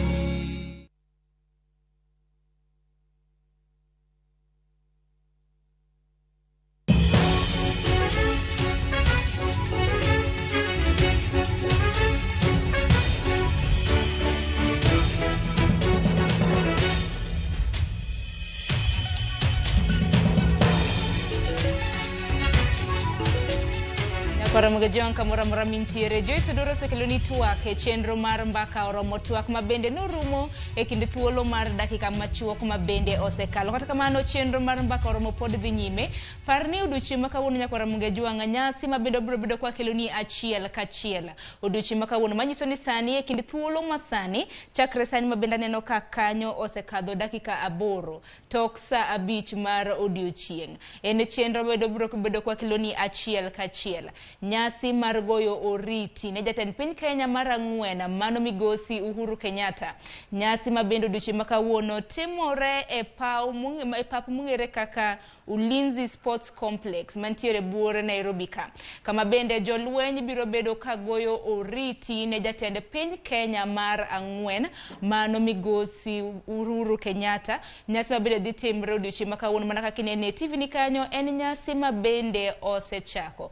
Koro irito mana jatend piny Kenya mano Uhuru Kenyatta mar mondo mi ochop e nyasi makamano. Uhuru Kenyatta odiochieng' ma kawuono igoyo ne oriti kod jolweny. Mana kaka ing'eyo nyaka Ramogi Tv Uhuru Kenyatta osebedo ka telo ne jolweny e kinde thuolo mar higni 10 mosekalo chakre higa mar 2013 nyaka sani. Koro otieko tamne mano mar tao piny Kenya mar 4 mano koro ka bende biro tieko chenro makamano koro kinyi makawuono mane nyasi mabende obagi Ulinzi Sports Complex mantiere buore Nairobi. Tipo mineno gin mana jolweny mabende pangore kanyo ka bende giikore ne nyasi makamano. Chien kocha bende neno jolweny mawuok e kidieny mopogore opogore. Mano en ranyisi ni girito jatendgi mano Uhuru Kenyatta mar mondo mi ochop kanyo mar mondo mi gigone oriti makende.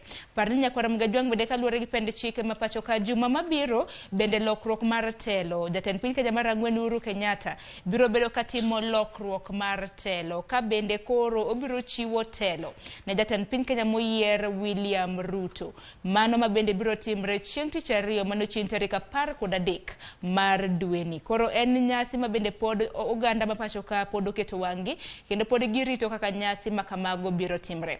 Parni odiochieng' ma kawuono e pap mong'ere kaka Ulinzi Sports Complex bende wantiere gi jofwambo magwa mabende ogoyo tach kanyo mabende biro kelonwa chal mar wach makamano achiel kachiel. Wantiere gi jafwambo marwa Eric Owenga mabende ogoyo tach kanyo mabende biro nyisowa bende odiochieng' ma kawuono gin ang'o geno en mane kata ne jopiny ukinyi makawuono. Kata kamano wendo modhial mabende en jatend piny Kenya mar 4 mano migosi Uhuru Kenyatta bende igeno chopo mare saa saya chakre sani e pap mano mong'ere kaka Ulinzi Sports Complex.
Basi baada ya kuhakikisha kwamba gwaride liko tayari, anachukua nafasi yake hivi sasa mkuu wa gwaride hii.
Na baada ya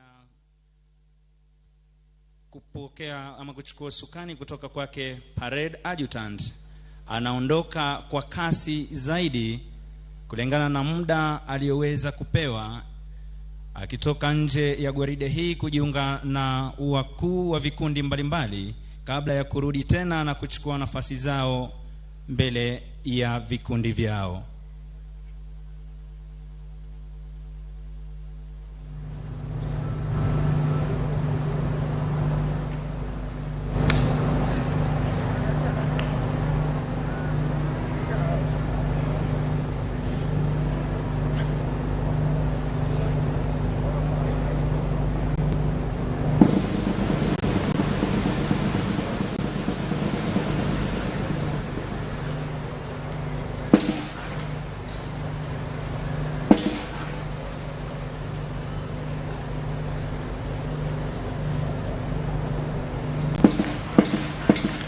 Sasa ni zamu ya wakuu wa vikundi mbalimbali kuweza kuchukua nafasi zao ndani ya gwaride hii pamoja na Parade Adjutant.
Waheshimiwa mawaziri, mwanasheria mkuu, maafisa wa ngazi za juu serikalini walio mamlakani na walio staafu, itifaki zote zikizingatiwa, karibuni kwenye sherehe ya kumuaga Mheshimiwa Rais na Amiri Jeshi Mkuu wa majeshi yetu ya ulinzi.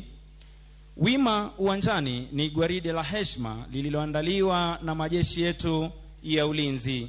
Mkuu wa gwaride hii ni Luteni Kanali Gilbert Kinanga.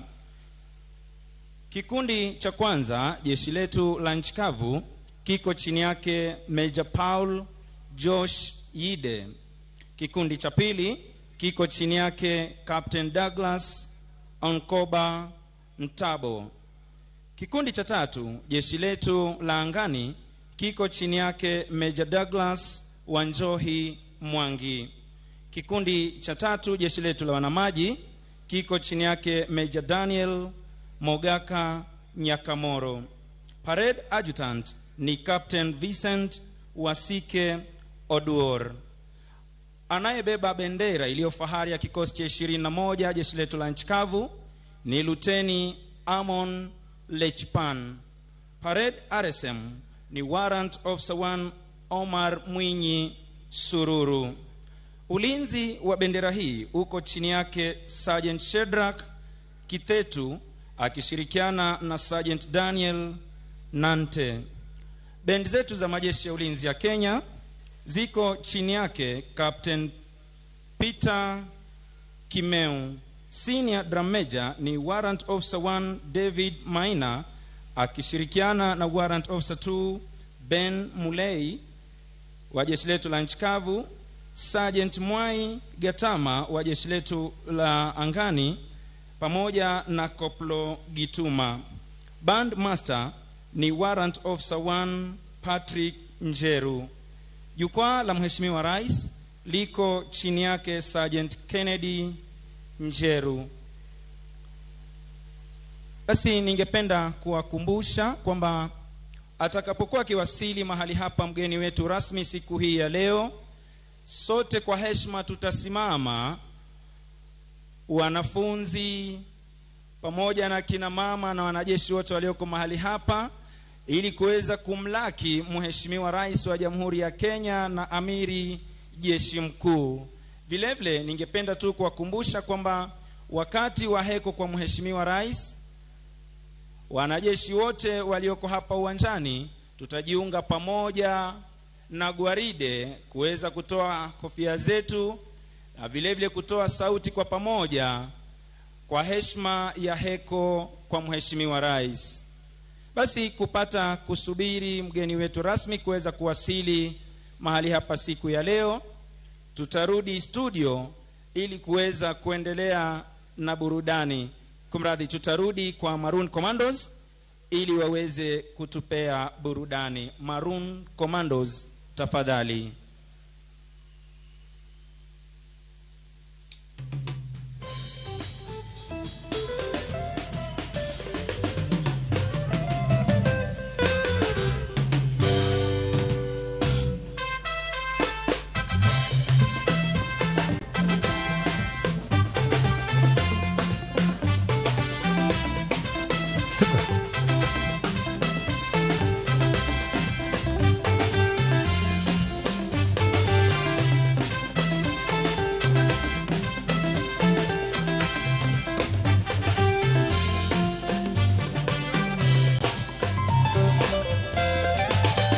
Maroon Commandos, kidogo tu Maroon Commandos tafadhali, kidogo tu Maroon Commandos, asanteni. Maroon Commandos tafadhali kidogo. Asanteni sana Maroon Commandos. Maroon Commandos, asanteni. Ningeomba tu kidogo tuweze kufanya majaribio ya jinsi tutakavyomkaribisha mgeni wetu rasmi siku hii ya leo, ambaye si mwingine ni Rais wa Jamhuri ya Kenya na Amiri Jeshi Mkuu. Wanafunzi mpo? Shangwe na vigelegele. Tupeperushe bendera wanafunzi. Tumkaribishe Mheshimiwa Rais kwa makofi. 1, 2, 3. Karibu Mheshimiwa Rais, utuongoze kwa sherehe. Tushirikiane sote kwa pamoja upande ule mwingine. Wanajeshi wenzangu, wapi shangwe na vigelegele? Tupeperushe bendera upande ule mwingine. Tumkaribishe kwa makofi. 1, 2, 3. Wanajeshi wenzangu, sioni mikono ikisonga upande ule mwingine. 1, 2, 3. Karibu Mheshimiwa Rais, wapi shangwe na vigelegele? Wakati kama huo tutakuwa tumesimama.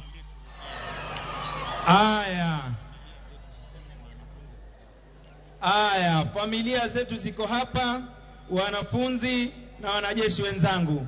Kwa heshima sote tusimame tafadhali. Tufanye jaribio hili. Tusimame sote kwa pamoja. Asanteni. Tumkaribishe Mheshimiwa Rais kwa makofi. 1, 2, 3. Karibu. Shangwe na vigelegele. Wapi nderemo kwa Mheshimiwa Rais? Tupeperushe bendera. Asanteni. Asanteni. Kwa heshima tunaweza kuketi tafadhali.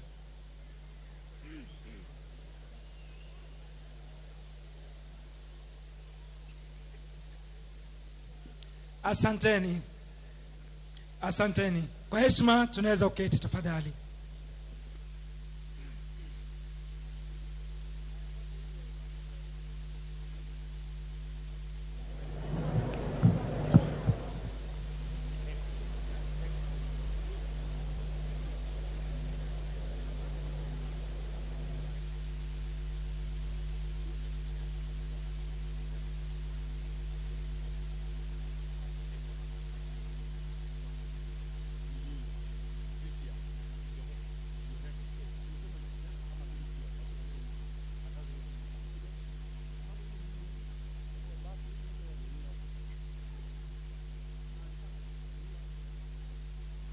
Basi asante sana mwenzangu Jabiri Banzi kwa kuweza kufanya mazoezi hayo. Na atakapokuwa anajiunga nasi rasmi, mgeni wetu rasmi, Amiri Jeshi Mkuu wa majeshi yote ya ulinzi, hii ikiwa ni sherehe yake ya kuweza kumuaga kama Amiri Jeshi Mkuu wa majeshi yote ya ulinzi, kuweza kutazama upande ule wa pili, Kenya Defence Forces, Grand Farewell to the Commander-in-Chief, His Excellency Uhuru Kenyatta, CGH, Chief of the Golden Heart. Basi nazidi kuwakumbusha wenzangu, tafadhali wakati wa heko kwa Mheshimiwa Rais, upande huu wa pili pasipo jukwaa rasmi, tunaomba sote askari wale ambao wameweza kuvalia mavazi rasmi kuweza kujumuika na gwaride kwa 3 cheers, ama ukipenda heko kwa Mheshimiwa Rais. Na hali kadhalika wakati tu military documentary itakapokamilika, ambayo itakuwa inazungumzia mambo kadha wa kadha ambayo Mheshimiwa Rais ameweza kutekeleza chini ya uongozi wake kwa majeshi ya ulinzi ya Kenya, sote tutaweza kusimama na kuweza kumpa Mheshimiwa Rais makofi mazuri. Tutarudi studio tuweze kupata burudani kutoka kwao Maroon Commandos, bendi ya kikosi cha 7 cha jeshi letu la nchi kavu. Maroon.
Kenya nchi yangu, Kenya naipenda sana, Afrika muzima, duniani kote Kenya ni mama yangu. Kenya nchi yangu, Kenya naipenda sana, Afrika muzima, duniani kote Kenya ni mama yangu. Naipenda Kenya ni nchi yangu, naomba wananchi shirikiane tuijenge nchi yetu, shirikiane tuijenge nchi yetu.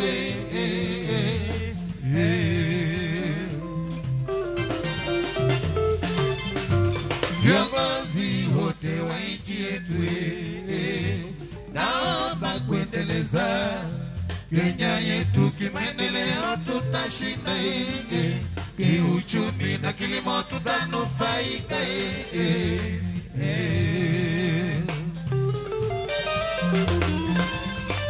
Naipenda Kenya ni nchi yangu, naomba wananchi shirikiane tuijenge nchi yetu, shirikiane tuijenge miji yetu.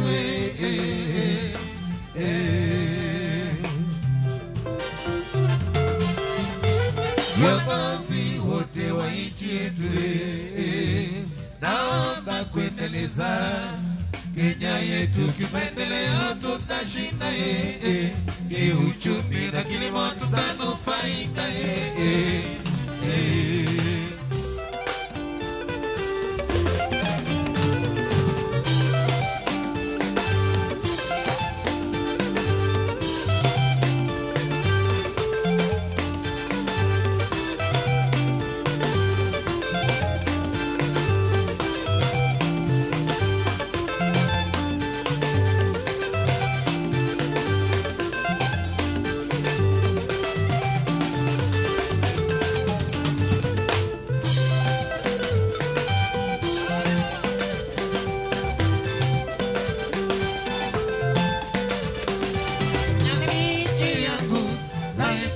sana, ulimwenguni kote Kenya imesifika sana. Kenya ni nchi yangu, naipenda sana, ulimwenguni kote Kenya imesifika sana. Kenya ni nchi yangu, naipenda sana, ulimwenguni kote Kenya imesifika sana. Kenya ni nchi yangu, naipenda sana, ulimwenguni kote Kenya imesifika sana.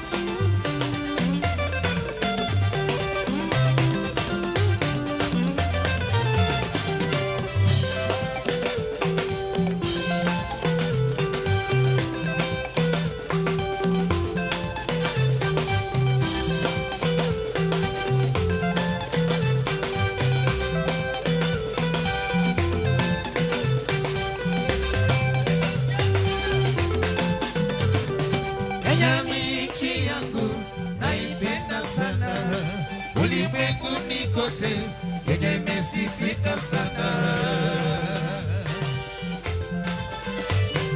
Kenya ni nchi yangu, naipenda sana, ulimwenguni kote Kenya imesifika sana.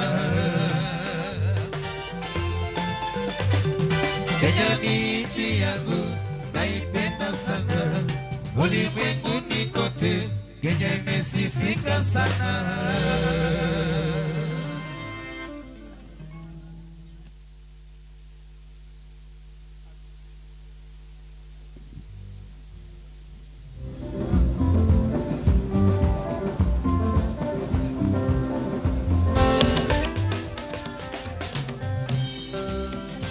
Sina dada, uko wapi? Nakutafuta sikuoni, nimejaribu sana kukutafuta, lakini nifikapo sikuoni, lakini kwa bahati umenikumbuka, kwani barua uliyoituma nimeipata. Sasa nakuomba unieleze siku ambayo utafika. Sasa nakuomba unieleze siku ambayo utafika. Kristina dada, uko wapi? Nakutafuta sikuoni, nimejaribu sana kukutafuta, na kila nifikapo sikuoni, lakini kwa bahati umenikumbuka, kwani barua uliyoituma nimeipata. Sasa nakuomba unieleze siku ambayo utafika. Sasa nakuomba unieleze siku ambayo utafika.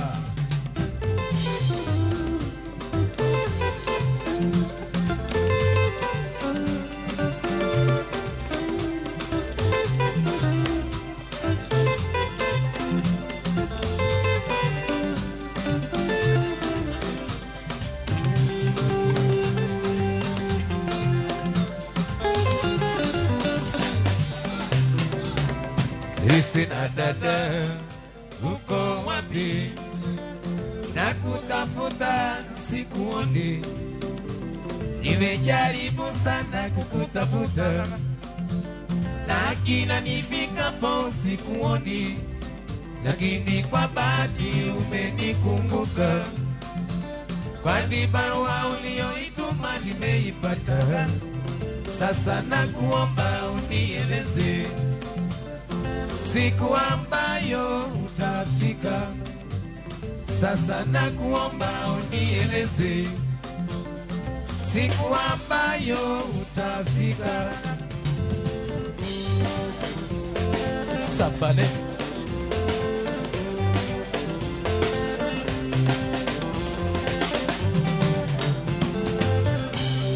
Siku gani dada utakuja nikungoje sitesheni? Ningekuwa na uwezo ningekutumia nauli ya ndege ili ufike haraka.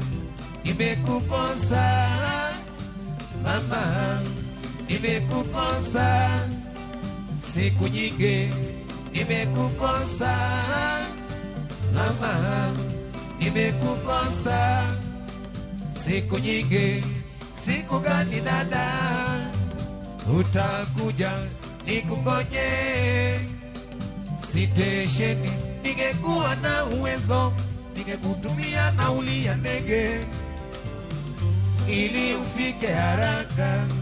Nimekukosa mama, nimekukosa siku nyingi, nimekukosa mama, nimekukosa siku nyingi.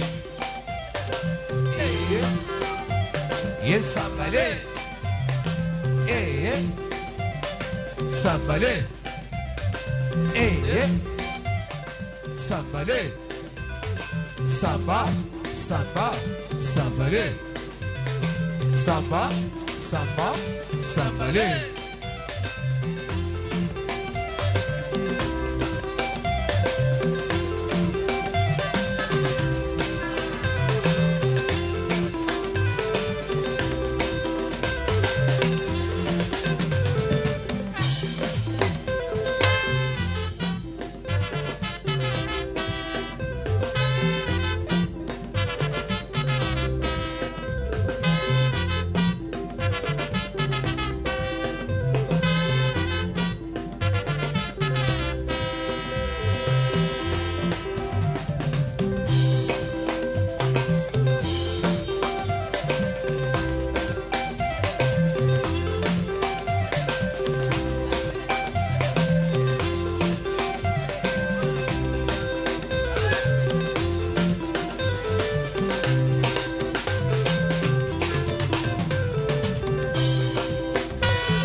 sikiza nikueleze, usijisukumie mambo makubwa.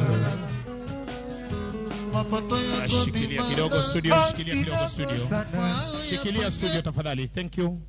Ningependa kutambua kuwasili kwake Naibu Mkuu wa Majeshi ya Ulinzi, Luteni Jenerali Francis Omondi Ogola, pamoja na Service Commanders, Mkuu wa Jeshi letu la Nchi Kavu, Luteni Jenerali Peter Mbogo Njiru, Kamanda wa Jeshi letu la Wanaanga, Meja Jenerali John Mugaravai Omenda, na Kamanda wa Jeshi letu la Wanamaji, Meja Jenerali Jimson Mtai.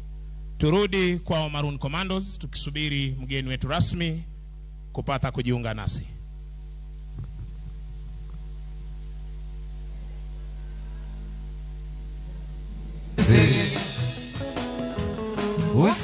Usijisukumie mambo makubwa. Mapato yako ni madogo kidogo sana, uyapange hapa na hapa, ujaza kibaba.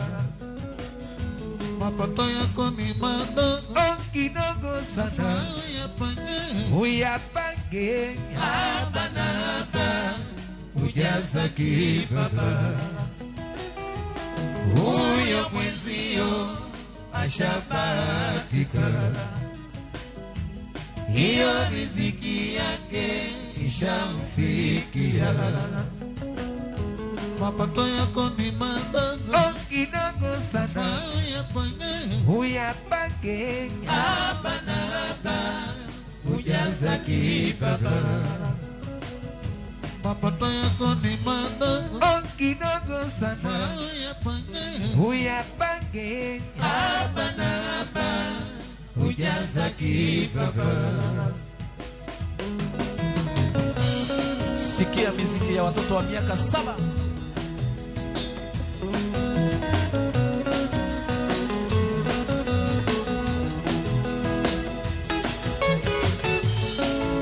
Ningependa studio, asante sana studio. Thank you studio. Shikilia tena kidogo. Ningependa kutambua pia kuwasili kwake waziri wetu wa ulinzi, Mheshimiwa Eugene Lodvik Wamalwa, akiwa ameambatana na katibu wa kudumu Wizara ya Ulinzi, Daktari Ibrahim Mohamed, kuweza kujumuika nasi katika sherehe hii ya siku ya leo. Turudi studio tafadhali.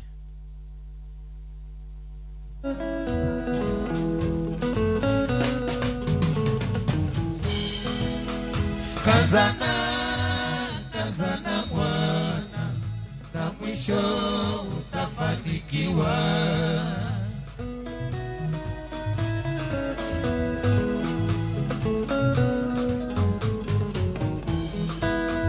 Kazana, kazana mwana, na mwisho utafanikiwa.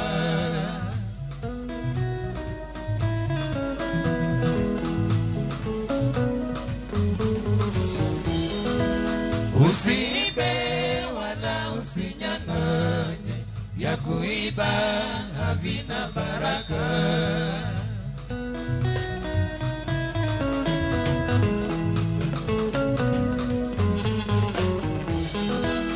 Usiibe wala usinyang'anye, vya kuiba havina baraka.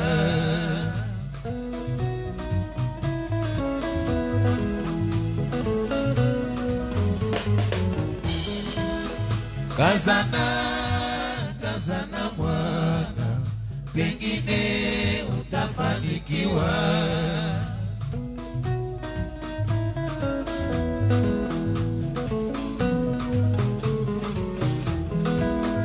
Kazana, kazana mwana, pengine utafanikiwa.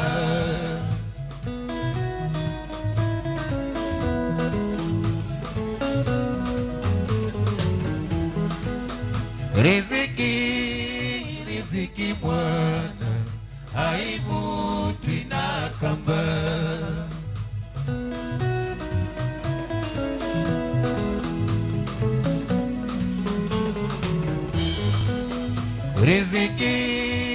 Riziki Bwana haivuti na Asanteni sana wana Maroon Commandos. Asanteni sana wana Maroon Commandos. Asanteni sana. Basi wakati wote kuanzia sasa tutakuwa tunampokea mgeni wetu rasmi siku hii ya leo, ambaye si mwingine bali Rais wa Jamhuri yetu ya Kenya na Amiri Jeshi Mkuu. Ningependa tu kuwakumbusha kwamba familia zetu, wanakwaya, wanafunzi pamoja na askari wenzangu, atakapokuwa kiwasili mahali hapa mgeni wetu rasmi, basi sote tutaweza kusimama tuweze kumlaki hapa kwa shangwe, mbwembwe na vifijo hadi pale atakapochukua nafasi yake kwenye jukwaa. Kisha wimbo wa taifa na wimbo wa Jumuiya ya Afrika Mashariki utaweza kufuata. Kwaya tutajumuika na bendi zetu za majeshi ya ulinzi kuweza kuimba wimbo huu wa taifa na wimbo wa Jumuiya ya Afrika Mashariki pamoja na askari wote wenzangu. Asanteni.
Kwa heshima tumkaribishe mama wa taifa Mheshimiwa Margaret Kenyatta kwa makofi mazuri. Thank you. Asanteni. Kwa heshima sote tusimame tafadhali, tumkaribishe mgeni wetu rasmi siku hii ya leo, Rais wa Jamhuri ya Kenya na Amiri Jeshi Mkuu. Tumkaribishe kwa makofi. 1 2 3. Karibu. Karibu Mheshimiwa Rais, utuongoze kwa sherehe. Wapi shangwe na vigelegele? Cheerio, baby. Karibu I'm in love with you. Mheshimiwa Rais. If you don't believe it's true, what else is there for me? Karibu Mheshimiwa Rais kwa sherehe ya kukuaga. And now that we are together, let's make all my joys Wapi shangwe na vigelegele? Tuongeze vigelegele kwa Mheshimiwa Rais na Amiri Jeshi Mkuu. 1 2 3. 1. Makofi. Karibu. Karibu. Tupeperushe bendera. Cheerio, baby. Good to see I'm in love with you. Karibu. If you don't believe Mheshimiwa I Rais, then why don't you try me? ya kwaheri. I'll never let you down. 1. I'll never make you wear Wapi no shangwe na frown. vigelegele? Say that you love me madly. Askari tuongeze makofi, askari wenzangu upande wa pili. Tupeperushe bendera. 1. Makofi. Makofi. Karibu Mheshimiwa Rais wa Jamhuri ya Kenya. Makofi. Makofi. So cheerio, baby. Good to see I'm in love with you. If you don't believe I do, tumsalimie Mheshimiwa Rais hewani. I will never let you down. I will never make you wear no frown. If you say that you love me madly, one day I accept you gladly. Oh.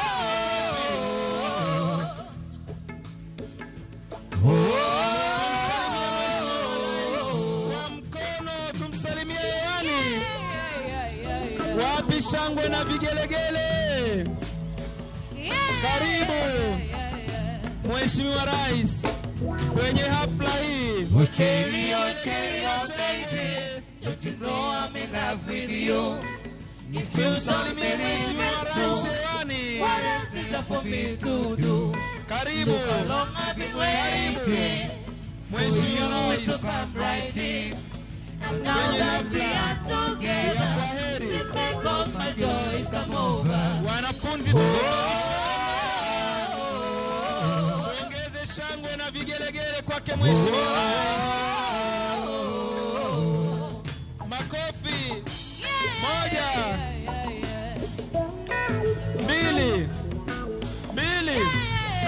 Tatu. Karibu Mheshimiwa Rais kwenye hafla ya kwaheri iliyoandaliwa na majeshi yetu ya ulinzi hapa uwanja wa Lang'ata.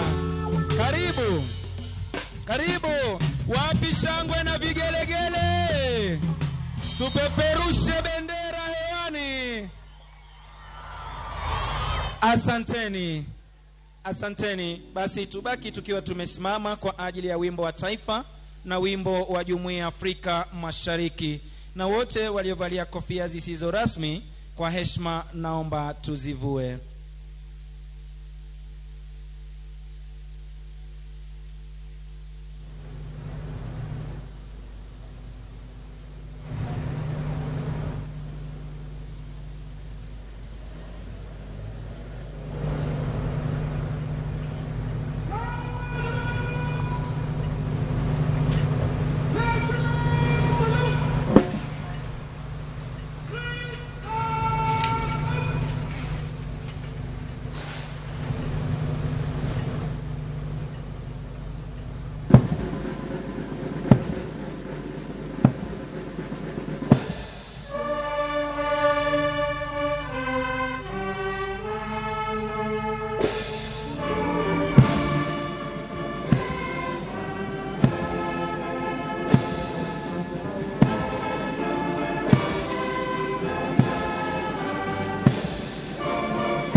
Basi hivi sasa mkuu wa gwaride hii anakuja kumwomba kwa heshima Mheshimiwa Rais wa Jamhuri ya Kenya na Amiri Jeshi Mkuu ruhusa ya kuweza kulikagua gwaride lililoandaliwa na majeshi yetu ya ulinzi.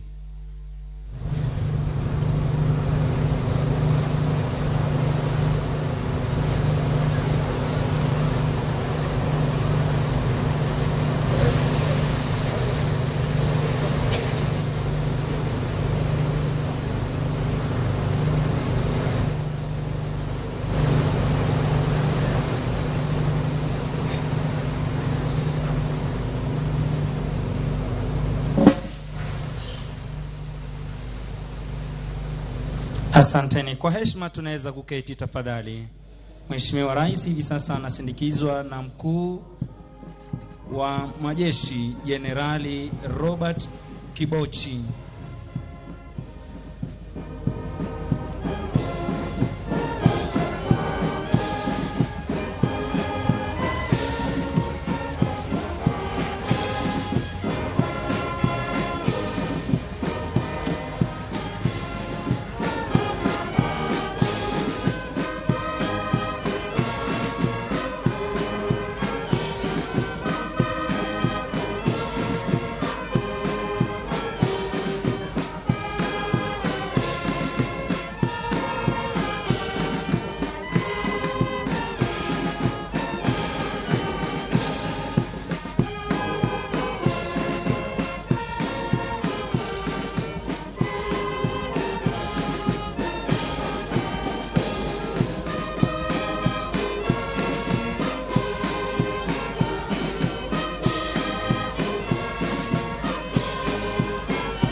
sasa mkuu wa gwaride anaomba ruhusa Mheshimiwa Rais wa Jamhuri ya Kenya na Amiri Jeshi Mkuu ya kuendelea na gwaride punde tu mgeni wetu rasmi atakapochukua nafasi yake kwenye jukwaa letu rasmi.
Kwa heshima sote tusimame kwa ajili ya review order, wimbo wetu wa taifa na heko ya mwisho kwa Mheshimiwa Rais. Askari wenzangu, tafadhali wakati wa heko kwa Mheshimiwa Rais, naomba kwa heshima tujumuike pamoja na gwaride.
Basi tubaki tukiwa tumesimama wakati ambapo mkuu wa gwaride hii anakuja kumwomba ruhusa kwa heshima Mheshimiwa Rais wa Jamhuri ya Kenya na Amiri Jeshi Mkuu kuondoa gwaride uwanjani lililoandaliwa na majeshi yetu ya ulinzi.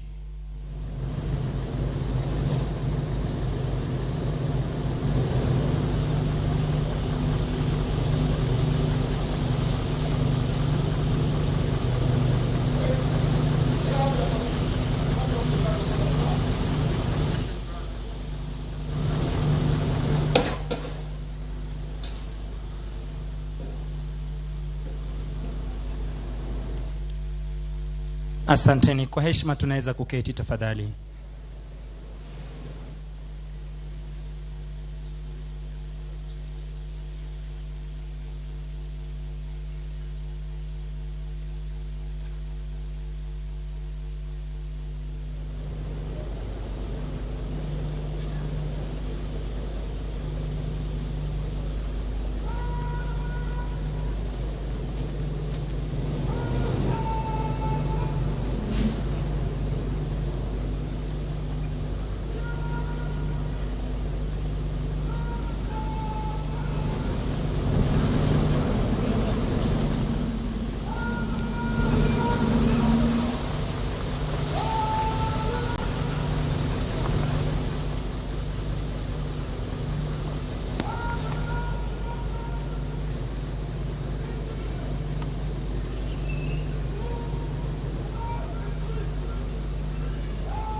Bendera ya kikosi hupewa ulinzi mkali, na kama ilivyo desturi, bendera ya kikosi sharti kuweza kuwa mbele ya gwaride kama tunavyoshuhudia mabibi na mabwana.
Mheshimiwa Rais, na huo ndio utakuwa mwisho wa gwaride ya siku ya leo.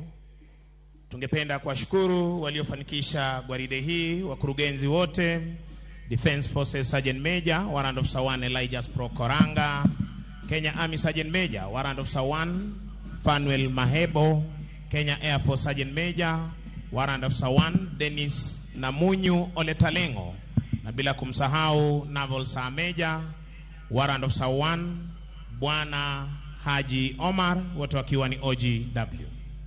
Basi Mheshimiwa Rais, kitafuata kipindi cha maombi, kipindi ambacho kitaongozwa na Luteni Kanali Imam Rajab Atman, Luteni Kanali Reverend Jen Wairimu na Meja Father Sami Irungu.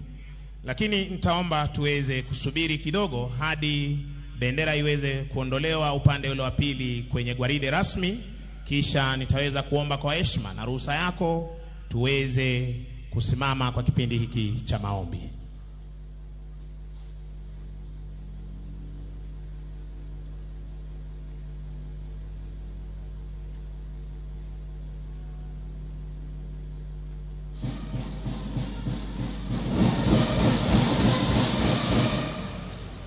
Kwa heshima naomba sote tusimame na tuweze kutoa kofia zetu kwa ajili ya maombi. Tuvue kofia kwa kipindi hiki cha maombi. Thank you.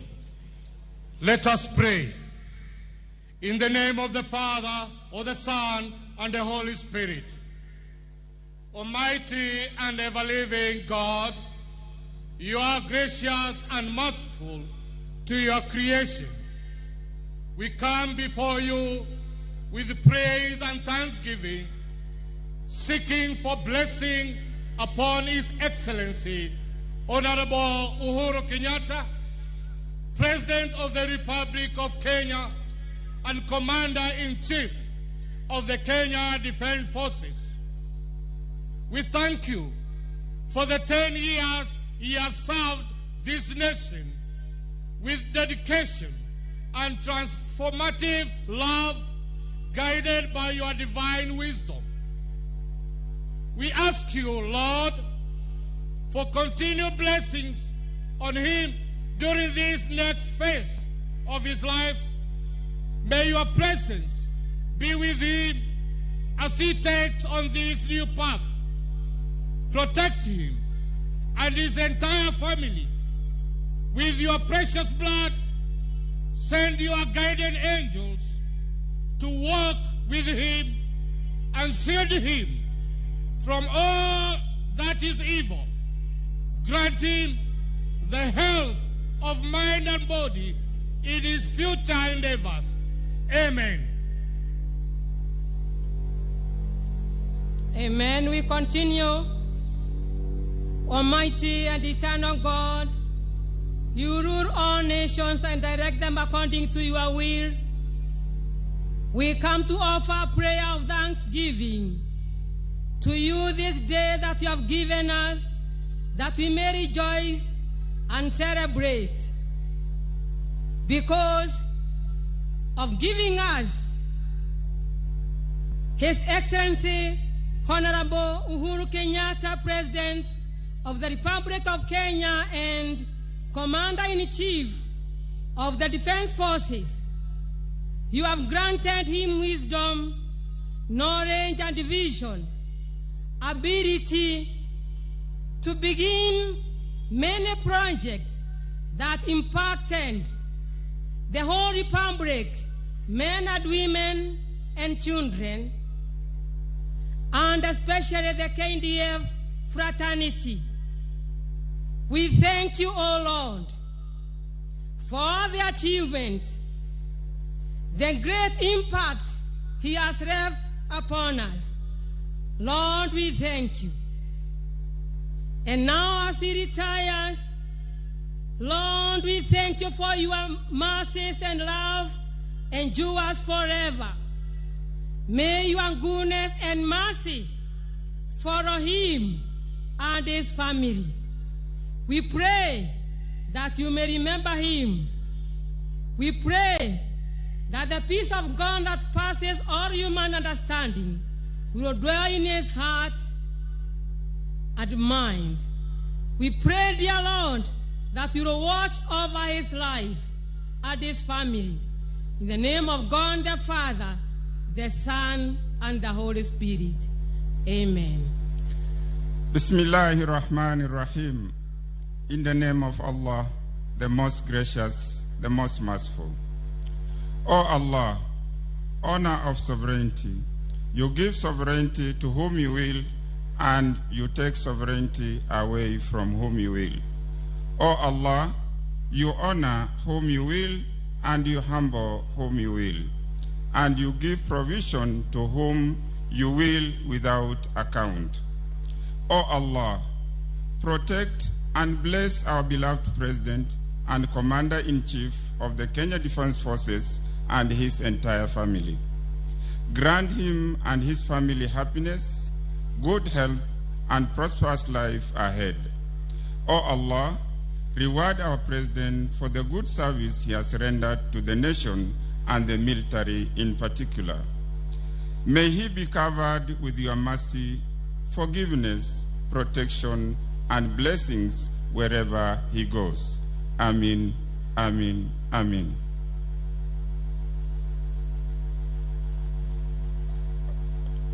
Asante sana viongozi wetu wa kidini kwa kipindi hicho cha maombi. Kwa heshima Mheshimiwa Rais, naomba tuweze kuketi na hali kadhalika kuweza kuvalia kofia zetu.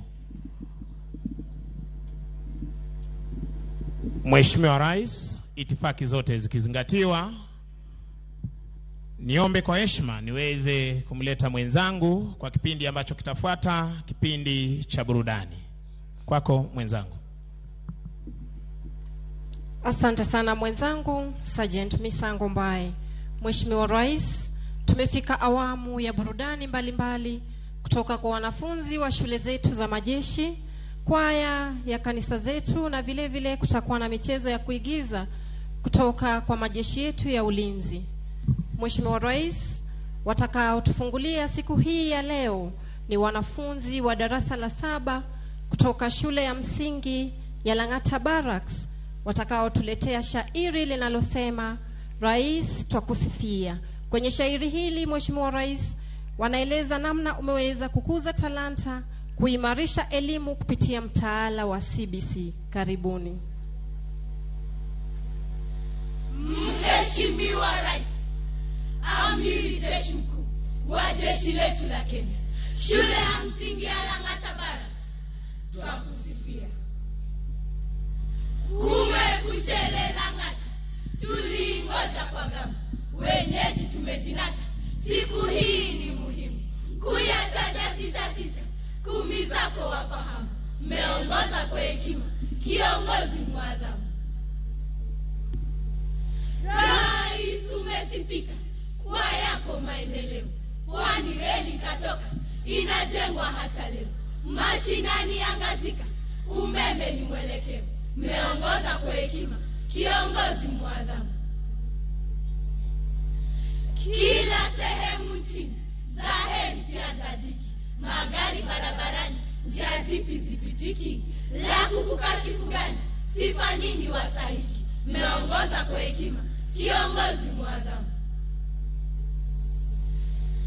Talanta umezikuza, Rais twakusifia, viwanja kutengeneza, Kenya twajivunia, tunaimba na kucheza, sote twashangilia, meongoza kwa hekima, kiongozi mwadhamu.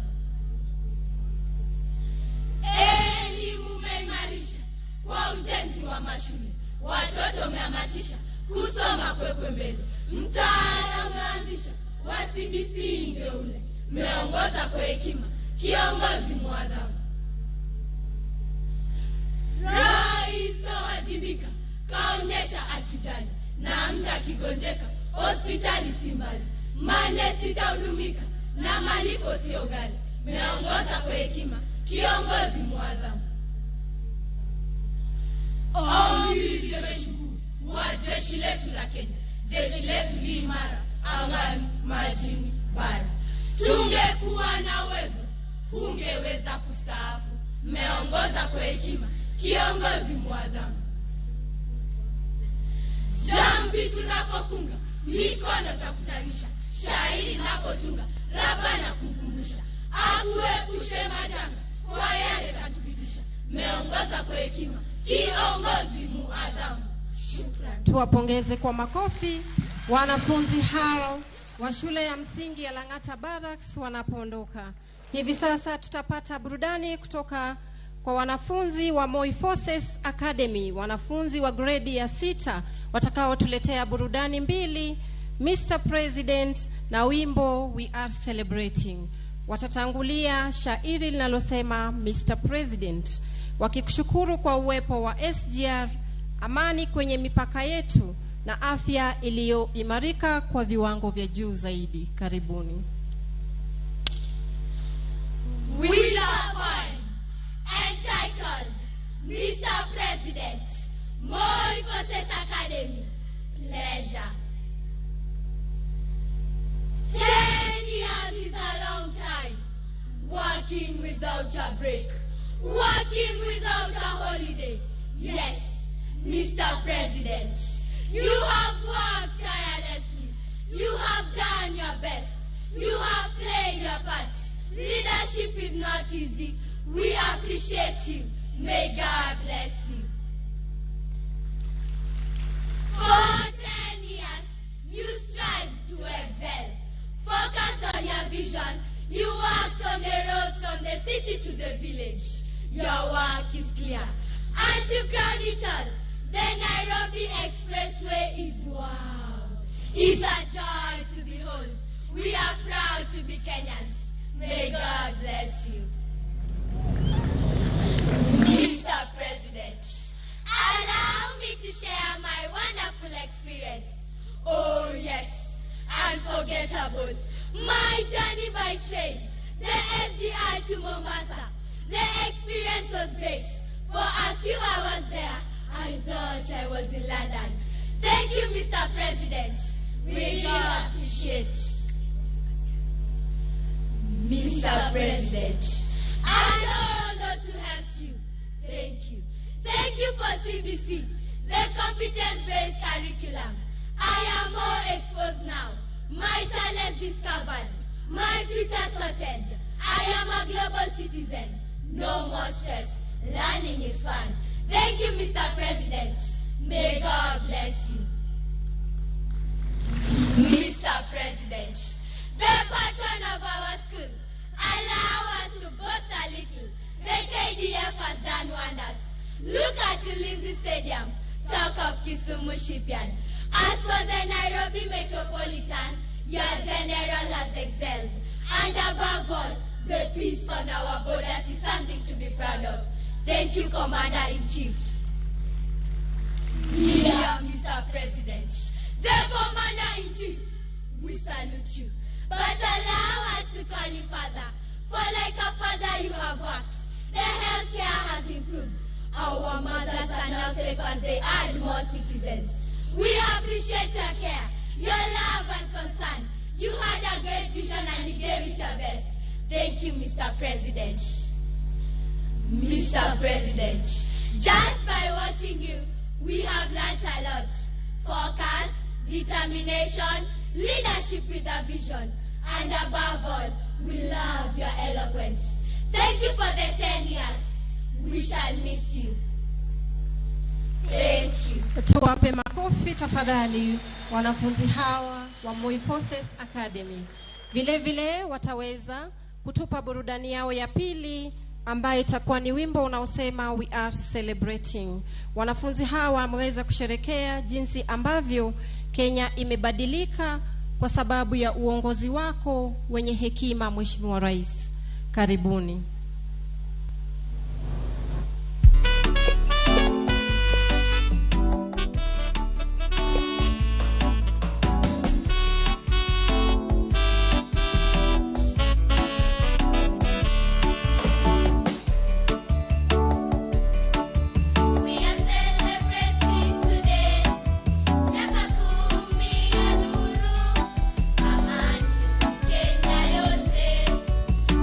Celebrating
Tuwapongeze kwa makofi tafadhali wanafunzi wa grade ya 6 shule ya msingi ya Moi Forces Academy. Hivi sasa tutapata burudani kutoka Yellow Wagoners. Ningependa kukujuza Mheshimiwa Rais kuwa bendi ya Yellow Wagoners ya wanajeshi wetu kutoka Kahawa Garrison ilianzishwa mwaka wa 2017 na mkuu wa kikosi cha uchukuzi Kanali James Gidaga ambaye kwa sasa ni brigedia. Bendi hii imeshiriki katika sherehe mbalimbali zikiwemo sherehe za kitaifa, sherehe za kijeshi na sherehe nyinginezo chini ya mkurugenzi wa muziki Luteni Wesonga. Yellow Wagoners na wimbo wenu Mondowe Riri, karibuni.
Bendi zetu hakika kama sio Mungu hatungeweza kufika mahali hapa. Kwa hivyo ni bora kila wakati kuweza kumkumbuka Mwenyezi Mungu. Tuwape makofi Yellow Wagoners. Yellow Wagoners, asanteni sana. Hivi sasa Mheshimiwa Rais Ni zamu ya wanajeshi wetu wa engineers wanaofahamika almaarufu kama the sappers watakaotuletea mchezo wa kuigiza unaosema Kenya ya sasa. Karibuni.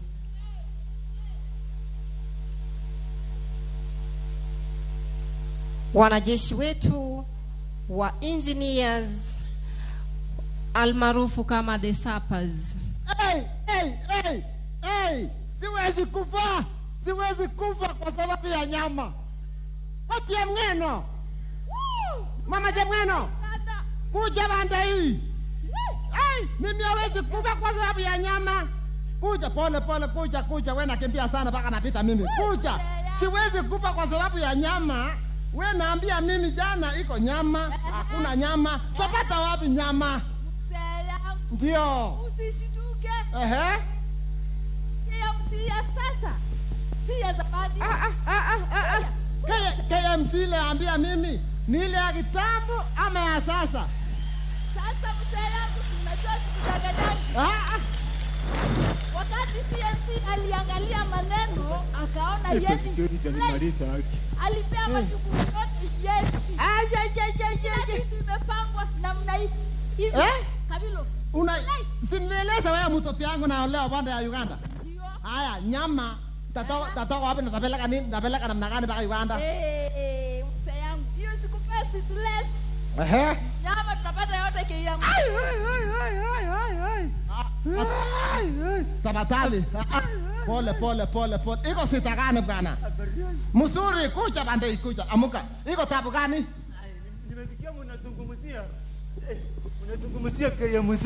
Ndio jeshi. Mimi ninatai huko pesa yangu mingi sana. Sikiza yeye, amesema nini? Iko na tabu ya banda ya Kenyamit. Si ndio? Sasa mse. Usikuwe na wasiwasi. Hata sisi tulikuwa tunaenda KMC. Twende wote tujue ukweli. Ndio. Twende. Kwani si nyinyi mnanipea pesa yangu? Hapana, sisi tunakwenda Kenyamit Commission. Tupewe mameno yote. Chukua boskili yako. Mnipee lift. Hapana, iko gari yako bwana. Chukua twende banda hiyo tuchukulikiwe. Ndio. Sasa hii mtu tunaona atapata kwa njia. Watu tupeleke yetu. Twende KMC. Kumbe hata tumefika. Habari yako bwana. Habari yako mkubwa. Sikiza hapa. Sisi tumerekota yeye kwa njia. Tulia kwanza. Sisi iko na shida ya ng'ombe. Nyamasa, hata uko na miti KMC. Sasa soya nimekaa kwa ndoa miaka ngapi? 15. Na ibunjiki? Sija iko sana na mzee. Jo. Lakini sita inaingililia hapa. Amini nyama ya mtoto wetu ambaye akakutanda itafika na itapatikana Kenyamit. Basi kulia hata nyanya alikuwa na maneno anakuja kama anakata huyu hata wao nasema mkubwa. Habari yako? Ukiona hii basikili yangu hata ukiangalia iko na haunga. Nilikuwa nimekataa maneno ya nyama kwa sababu hata nilikuwa nimetembea na mboka. Hii mboka inaitwa zikumbe. Wale onja wako? Hii ni mboka. Hata nikwambie kwa. Mimi mambo ya KMC ni watai pesa yangu. Mimi natai hao pesa. Nimekuwa miaka mingi nikileta ng'ombe, pesa yangu haikuji. Nimeambiwa jeshi tangu ichukue maneno. Sasa mambo yangu imekuwa nywea. Sasa mimi nadhani pesa yangu mnanipea. Pesa yangu mnanipea, hamunipei. Ngoja, hiyo maneno yote nyinyi amezungumza, iko mkubwa yangu anatatua hiyo shida yote ile nyinyi wao wanaongea. Tena si wewe. Habari ya sai? Nikoplo sitonik. Uko salama? Habari ya KMC mnaendelea mzuri? Hawa ni wageni wametembea. Well done. Karibuni KMC. Mimi ndio naitwa U1 Warrant Officer Class 1 LSMB ndio. Na KMC, I tell you tumeirekebisha wakati CNC president alionelea aende Musuli, akasema tuende huko tualambishe kasi, tuhakikishe imeingiana, tuko pamoja? Sasa sikiza kutoka. Nimesikia nikivita pale hivi mukisema kwamba muko na nyama mnataka ende wapi? Uganda muko na harusi. Wenda iko kikosi iliundwa pale hivi engineers ilivaa majukumu ya kuenda kurekebisha KMC. ikapewa chini ya kiongozi wetu mkuu anaitwa Bulibedia Githaga kama chairman. Mimi alisiem singekubali kazi yanguke. Nikahakikisha imefanyika discipline mzuri, well done. Nilihakikisha imefanyika aspa kama alisiem. I tell you, nyama sahi si kama kitambo. Kaya musisa yao kikanyanga, within 24 hours malipo imefanywa. Nyama we kwa yesha kuna vita watakukonga alisiem. Utapelekwa vibaya tu kwa moja. Sahi iko kitu inaitwa manufacturing kwa ile big four agenda ya rais. Amehakikisha amepeleka SDL mpaka Mombasa. Ingine kapewa engineers, na by the engineers imezaa kikosi inaitwa 14 engineers battalion. Wacha kelele kwa yesha kuna kelele. Sasa ileli ikaenda na nyuki mali ilifika usiniulize. Koya hii inaenda kwenu. Imepitia hapa Kibila. I tell you leli imepigwa Kabilu. Ikipita Kibila unaona watu kwa manyumba kule, unapita Longonot, unapikia Longonot ikitoa Mubuke, ikapita Naivasha, ikaenda mpaka Kisumu pale kwa boti. Meli na Lunde nyuma unaekewa nyama, inapita pale Migingo inaenda Uganda, unapata loli imeweka mbuti, unaweka nyama. Mbona isipeke Uganda? Nimeona. Ulisema kwamba wewe ulileta nyama hujapata malipo. Unaitwa nani? Mimi naitwa basi usinipe jina. Unaenda unapea kalani pale, anaweka kwa kompyuta. Majina yako ikitokezea ataona sinda ile uko nayo. Wewe yako ni kale, hata unafaa uende kwa ofisi ya sahi halisi ukalipwe. Sahi within 24 hours kaya msi. Kwa hiyo maneno kwa yesha hakuna hiyo. Ni kumbe. Kwetu atukulange. Mkiona mbia sema na vita karibu mnanieleza sawa. Nisema wake unga tu moja musikali. Pia mimi si mkubwa anakuja. Awenda. Unajua alisimta. Kama wewe ni laia tulia namna hiyo. Musikali utapata amli alisim. Tuko moja. Funga mkuu. Bale. Ngoja pungua wacha wewe ipite. Bale. Stand still.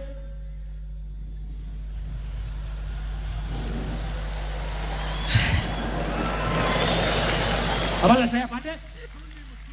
Eko mchanganyiko ya malaia na muzikale. Na kawaida mbia sema kivita kosangi moja mbele ama tatu wali. Yes sir. Sasa ewa ndugu. Okay.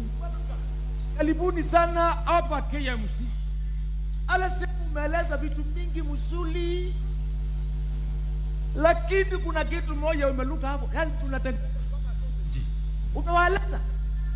Mbata bani. Beef. Yes sir. Kuna kitu very important kati ile maneno ya CNC alikuwa amesema kuhusu manufacturing. Ndio. Ujashika manufacturing. Use nimesahau kidogo hapo. Well done. Yes sir. Hiyo ni kumaanisha CNC aliangalia kaona mpaka waweze kujitegemea. Mazikale. Hiyo ni kumaanisha yes sir. Hiyo inamaanisha kujitegemea vitu yetu. Polisa. Mimi niko na furaha sana na nijivunia kama mbiesa kwa sababu niko na furaha. Unajua siku hizi risasi tuna hapa. Loilo. Alafu hata bunduki yenyewe. Hata hiyo ni loilo za. Hiyo ni kumaanisha tu kwa ndio na maendeleo. Kwaliza. Namna gani yerezo? Kwaliza. Bas. Mimi sikuwa na maneno mingi. Lakini siwezi kosa kama moja anasema msimama hapo tu namna hiyo. Yes sir. Yusi nimetembea Kahawa Garrison. Nikapotelea huko. Kwa sababu nimepata vitu mpya imejengwa. Nikafikiria niko town ama niko wapi? Kahawa Garrison. Kahawa Garrison ni leo anasema ukienda. Yes sir. You will tell me. Niananga kila maneno mingi. Yes sir. Bale, chat stand still. Wamison tukale unza. Boya. Yes sir. Alafu unawaeleza. Yes sir. Yeshi imewekea CNC. Yes sir. Pati moja kubwa sana. Yes sir. Langata. Yes sir. Kila mtu akwa wapi? Akwa huko. Kila ngata. Akwa huko za. Hebu kosekana. Kweli sir. Umesikia?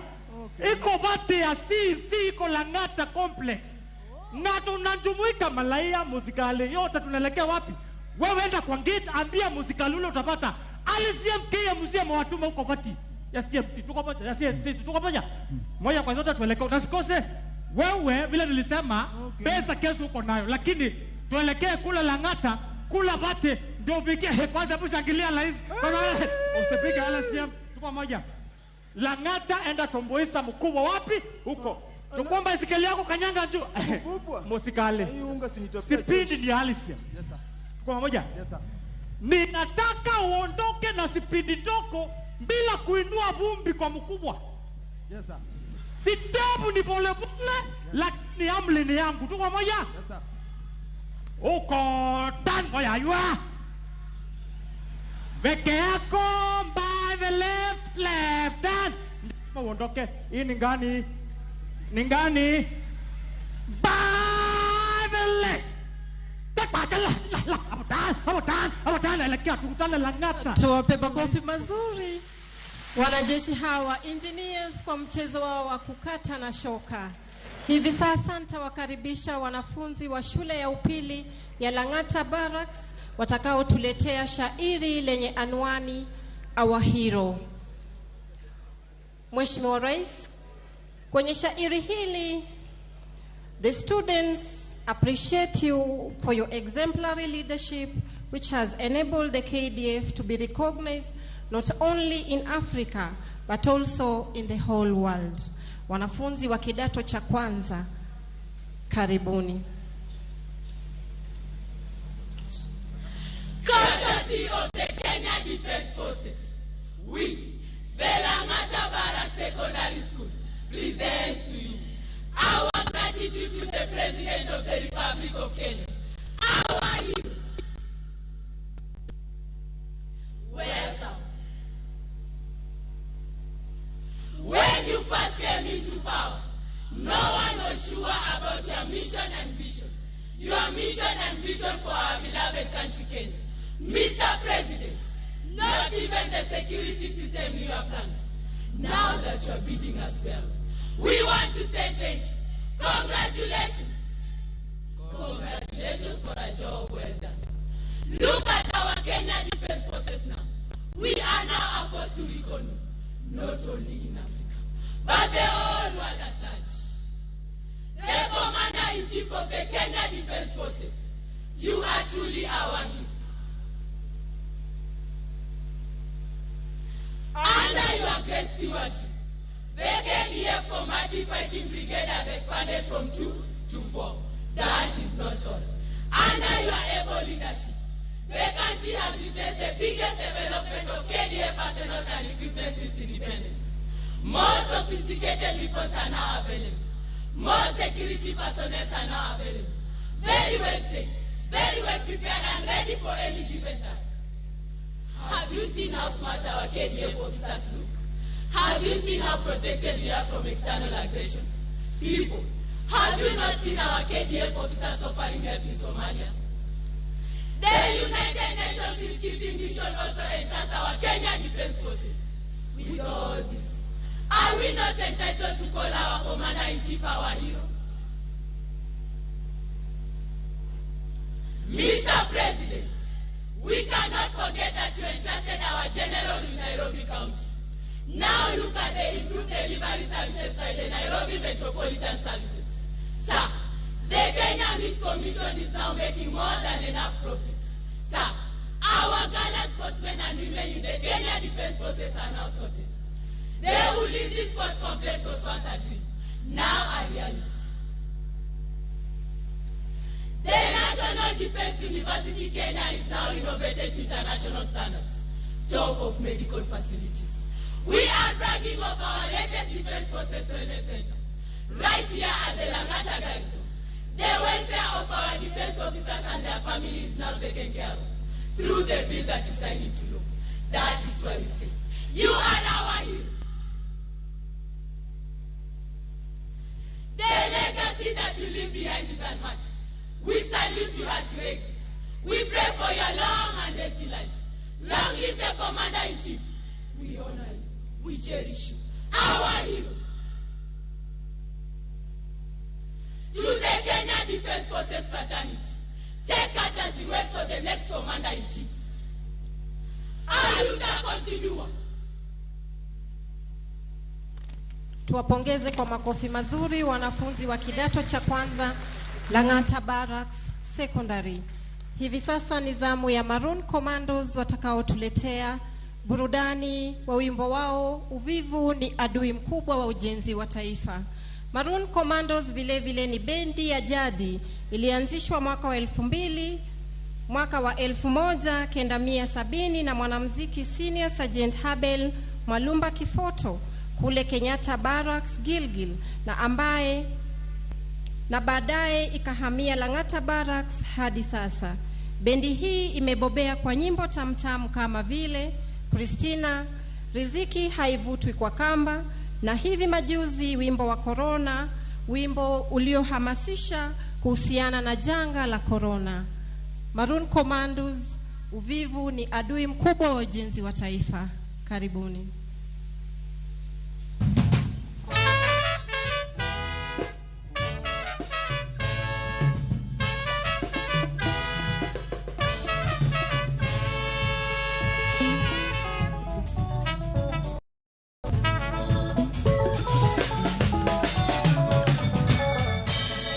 Uvivu ni adui mkubwa wa ujenzi wa taifa, kwani hicho kiini hasa kisababisha njaa.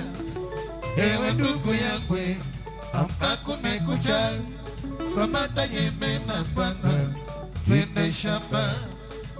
Hata wewe mwanangu, amka kumekucha, kwani hizi ndizo saa za kwenda shule. Hata wewe karani, amka kumekucha, kwani hizi ndizo saa za kwenda kazi.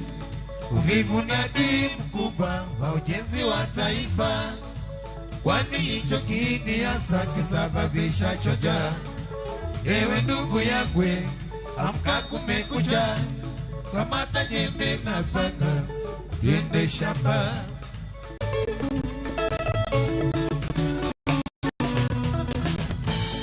Uvivu ni adui mkubwa wa ujenzi wa taifa, kwani hicho kiini hasa kisababisha njaa.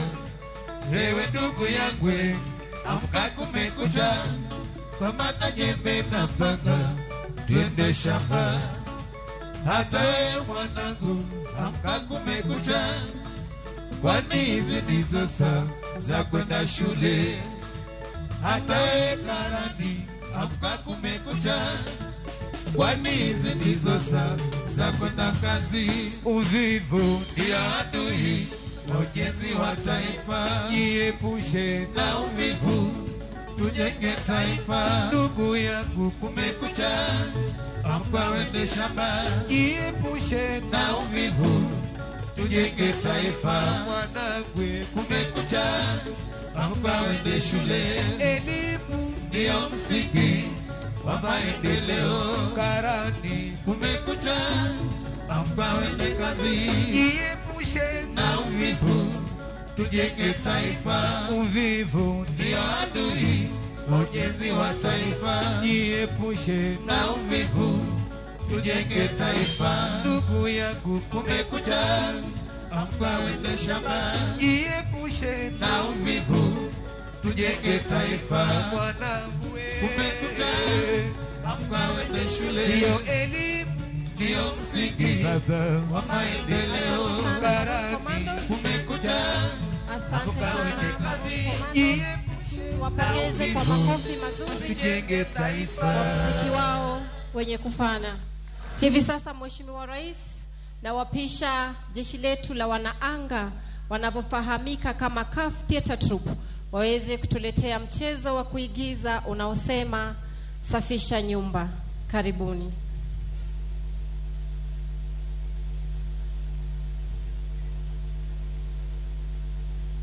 We. Hey, yaani mama. mimi nawacha watoto ndani ya nyumba, vipi mnatupa sasa? Yaani hamjui mimi ni mtu mwanamke ambaye nimechaguliwa na jeshi, mimi nimepewa maka. Hebu kuja weka hivi pande hii. Mnaweka pande gani? Ndio hii sisi mama. Baba yenu Koplo Kimondoro amefanya kazi kubwa. Hata saa hii sasa yeye ni warrant officer 1 Keme. Hey mam, tunakupenda tu sana lakini kelele kila siku. Ati kelele. Wewe ngojea, hata kama unafanya kazi ngojea kwako ndio utatawala. Hapa ni kwangu ba. Mam sienda amefail, enda alikuwa anafanya hiyo kazi. We boy. Yes, unajua wewe kila wakati unasema mam. Mam usimuumize watu. Nisiumize kitu gani? Hapana bembeleza bunda ndani ya mteremko. Mam huyu. Usijaribu ni mdogo sana. Wakati nilikusomesha nilikuwa nakubembeleza. Baba yenu akikuja mimi ndiye anapanda. Hata ndio huyu amekuja. Mke wangu. Kimondolo. Mke wangu. Kimondolo. Oh, one Kimondolo. Habari yako? Karibu. Kuna mtu ananipokelea. Dad. Afadhali umekuja dadi. Umekuja na nini dad? Umekuja pole, mimi sina nguvu kama wewe. Mimi ndio na retire sasa hizi. Umekuja na nini baka hapa? Umekuja na chap. Ndege ni nyingi. Nimekuja na ndege inaitwa Spartan. Haraka paka Embakasi paka hapa. Chap. No wonder. Yaani unajua mimi nachangaa. Nilikwambia ndege zimeongezeka ziko mingi. Kama ulisema ni Skytrack. Ukasema Cessna. Wow. We are spoiled for choice. Yaani mmenunua ndege kabisa. Habari zenu lakini nzuri sana dada. Mbona watu unaona unakaa ni kama ambao tumeshtuka kuona dada. Nile umekuja haraka dadi, ona umekuja haraka sana tumeshtuka. Wewe ndio first born. Hebu niambie shida iko wapi? Hakuna shida dada. Tulikuwa napanga nyumba tu lakini mambo iko sawa. Unaona vile nyumba iko sawa siku hizi. Hapana, mimi nilisikia mama yenu akilalamika hapa. Nataka kumsaidia. Kimondolo. Kwa sababu mnaona mmegrow, mmekuwa wakubwa. Hizi jeshi ba. Mmekuwa wakubwa. Hizi jeshi. Lete watoto ndani ya nyumba. Lete pande hii watoto wakae hapa. Ndio ueleze story yote. Tusitangazie majirani. Ingieni ndani ya nyumba. Kuja. Hala. Ingieni ndani. Nasikia mmekuwa wakubwa, mmepata makazi zenu. Sasa mtaka kusaidia mama yenu. Ndio nyumba lazima tutasafisha, tutanyoosha namna hii. Mkiwa kwa hii nyumba kumbukeni mko nyumbani. Na hiyo ndio kitu mimi nasisitiza. Habari ya Kisumu Kisumu Shipyard. Dad inaitwa Kenya Shipyard Limited. Kule kazi kabisa. Unakumbuka hata ilifunguliwa rasmi. Sasa hii yote ni samaki umekula mpaka kitambi imekuwa kubwa namna hiyo. Sasa dadi, angalia vile ni mrefu. Mimi najaribu tu nione kama nitatosha hata kama ni kwa upana. Yaani unataka kurefuka lakini kwa upana. Hapo sasa. Nasikia unaenda kazini. Dada hata nimechelewa sina masaa. Niko na mkutano in the next 3 hours. Weka bidii. Ma'am. Kumbuka ile kazi baba yako anafanya ni utawala inaanzia juu. Yeye mwelekeo mzuri, hata ungekuwa na kanyaga kubwa ba. Unangoja nini? Ma'am, kwa heri. Bye. Sawa. Umesikia? Kama Daddy. Mambo? Niko salama daddy. Habari yako? Niko salama baba. Kwa nini mama yako anahangaika kipika hapa na wewe uko hapa? Daddy, niko na kazi mingi. Kazi yako ya kudunga watu sindano kwa sababu unafanya referral hospital hapa Tawa, sio? Si kudunga, ni kuatibu daddy. Kimondolo. Mimi ningeomba apigwe transfer, apelekwe Moi Referral Hospital. Ataenda hata kama ni Moi Referral Hospital. Eldoret. I'll be happy. Mimi sitaki kusikia mama yako anashika mwiko na kuhangaika hapa mambo ya kupika na nimezaa mtoto wa kike. Umesikia? Nimesikia daddy. Wewe nenda kazini. Sawa, mbaki salama. Nzuri sana dada. Mimi mama yangu akinipigia simu akinielezea token kwa hizi nyumba haisimami. Mambo ni makompyuta, masimu na kila kitu. Kweli dad, ni NMS dad. Ni NMS tangu niingie NMS. NMS hiyo ya kuingia kwa expressway kukata tikiti huko juu sasa imekuingia mpaka siku hizi. Hata nimemea mashurubu kama mkubwa wangu dad. Umeka mashurubu. Yaani umemea mashurubu kama mkubwa yako. Yaani hii kijana anapenda kuiga wakubwa. Lakini uige ile tabia umefanya mzuri. Si unaona express? Iko sawa, gari zinapita nywe. Kuna accounting zangu mahesabu nataka kufanya za benefits na kila kitu na kila kitu. Ndio dad. Nakuhitaji hapa jioni. Sawa dad. Na hii area mimi sitaki kuona makaratasi upande hii. Italambwa yote. Ngai kabisa. Italambwa yote. Na sitaki kusikia mamenyo akilalamika wewe. Wachilia aende, kuja kidogo Kimondolo. Iko story. Ati? Unaona hii kijana hii? Hii ni msigo uko nayo. Mimi usiposomesha.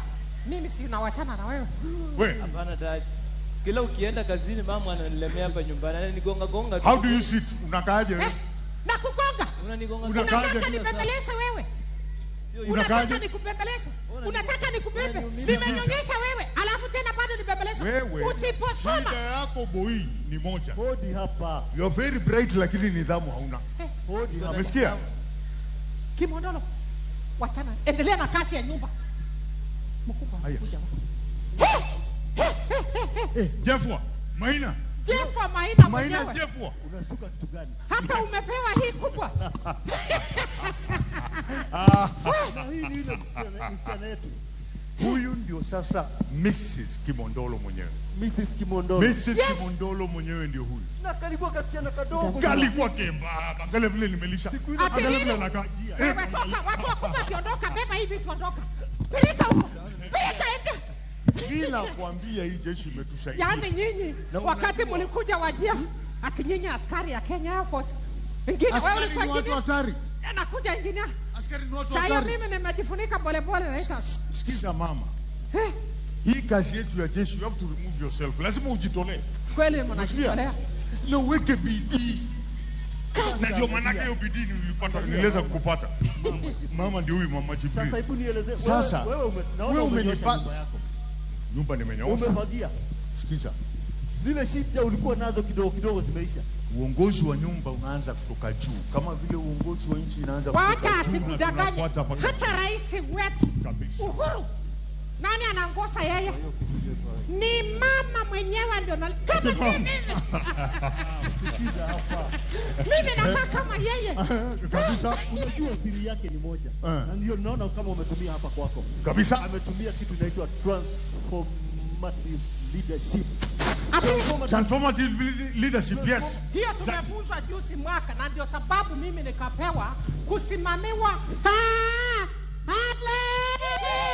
Samara jipe mwenyewe. Hata nimekuona. Ni nini sasa wewe? Nini? Wewe unakuja sasa umetoka nje. Kimondolo, hebu niambie. Wewe na hii bibi ya marehemu Ireli mmetoana wapi? Kwani shida iko wapi? Kwani shida iko wapi? Sikiliza ni yako. Hizi si Kimondolo? Hapana, wewe umeona amesikiliza yeye. Kwani kuna iko wapi? Huyu unaona ni kama ako na siri, anajua ni kitu gani lilete hapa. Kumbe unajua. Nimeleta hapa. Ni nini wewe mama? Hapana. Jirani yangu lakini hata wewe nyamazi hapo umevuka mpaka wapi? Mpaka gani? Wapi mpaka hapa? Wacha tuelezee. Unajua hii siri nimekuja nayo hapa ama na siri gani? Naona unakuja mimi na raha niko nayo. Sikuuliza raha gani basi? Mtoto wangu ule Oripa. Na wewe mwenye aliacha na wewe umetaja nani? Oripa, huyu Oripa. Sasa Oripa ndiye anafanya unashika Oripa simwacha la nani? Oripa. Simngoja niwaambie uhondo basi. Haraka ni nini? Bora hii mtu ya Mombasa si harakishe.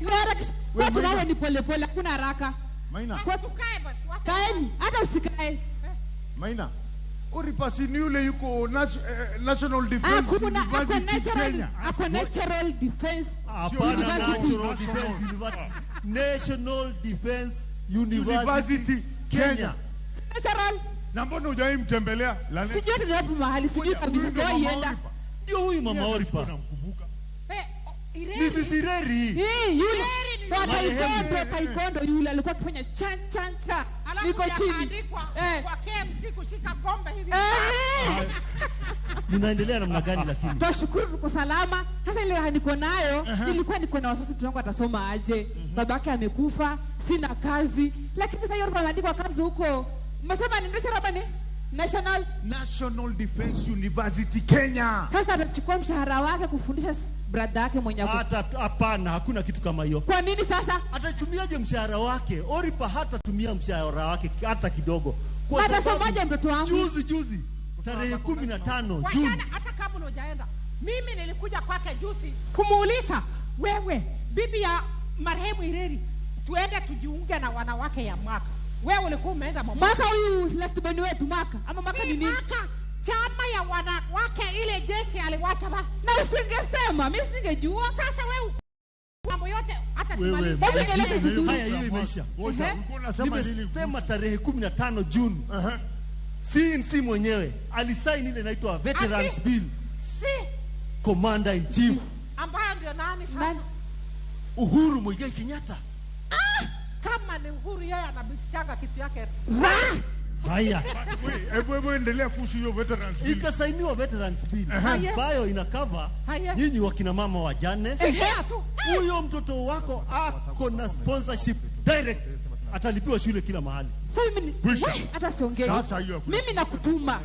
Ukienda kumuona unasema ni CNC.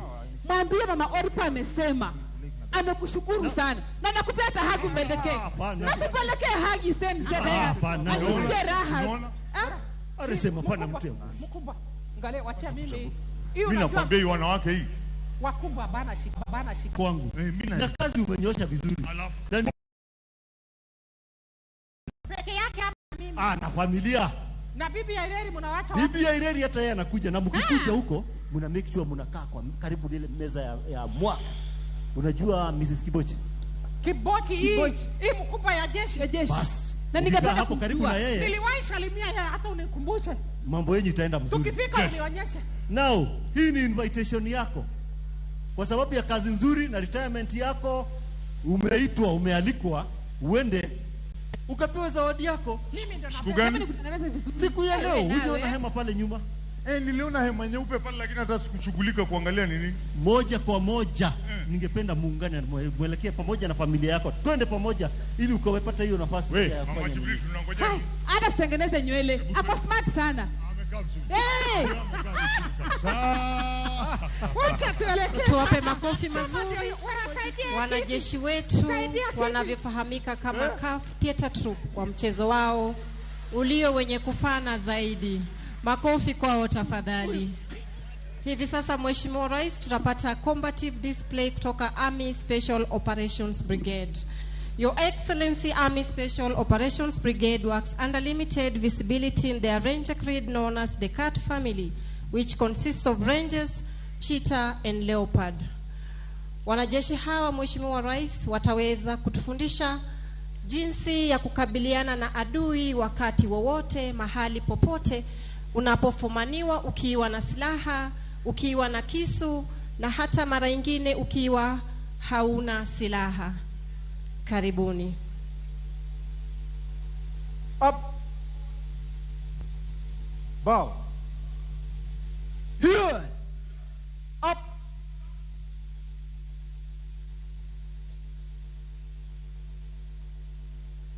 Up.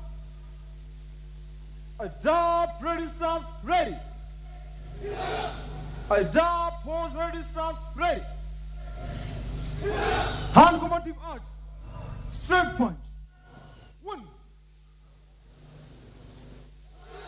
2. Blocks. Upward blocks. 1, 2. Downward blocks. 1, 2. Inward blocks. 1, 2. Outward blocks. 1, 2. Adopt, ready, stance, ready. Adopt, normal fighting stance, ready. Jab, cross, hook, uppercut. 1, 2. Change. 1, 2. Change. Foot combative arts. Snap kick.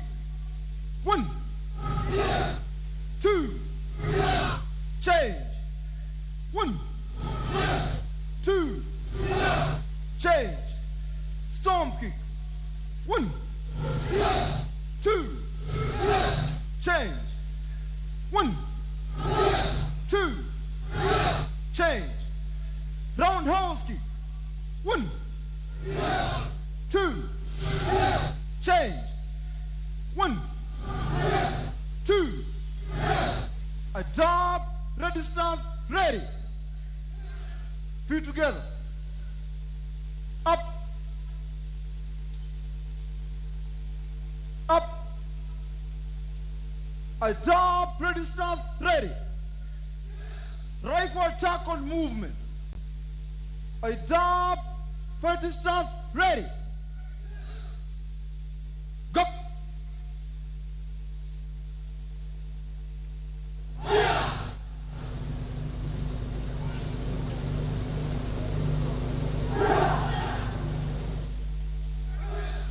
Feet together. Up. Up. I dab, ready, stance, ready. 6 feet arch pole, fighting techniques on movement. I dab, 30 stance, ready.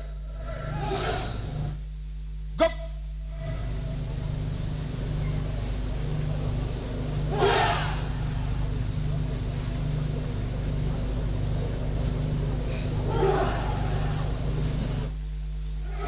Feet together. Up. Defensive techniques. Defense against straight punch.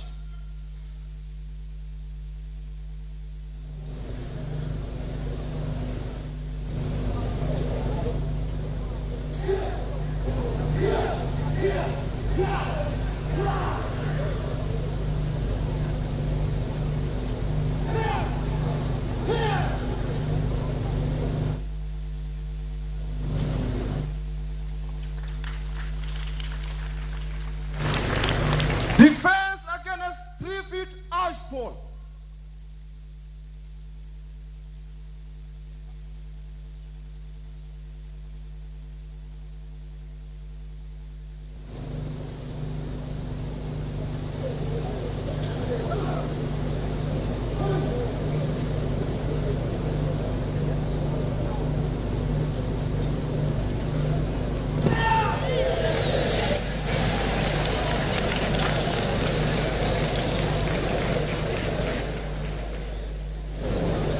Defense against overarm rear classic bear hugs.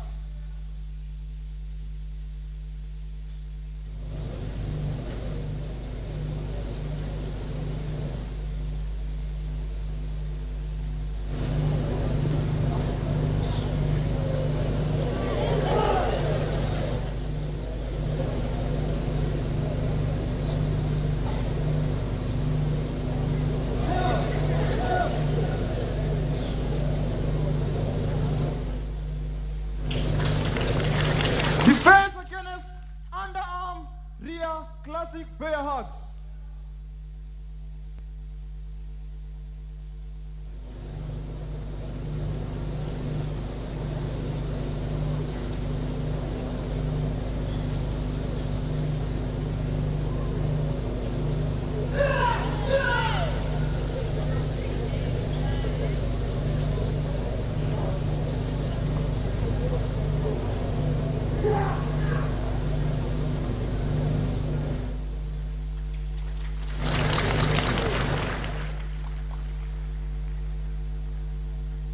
Defense against knife attack.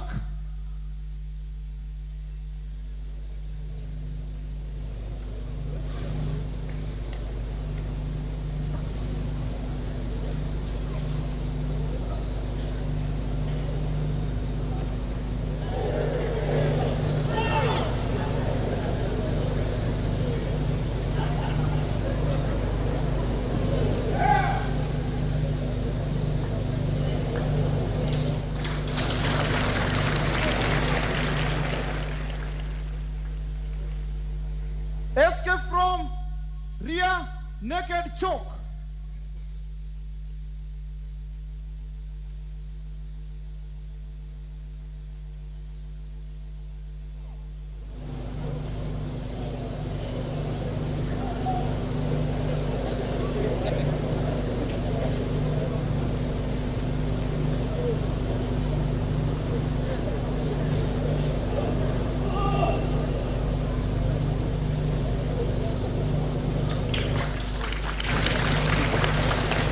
Defense against roundhouse kick.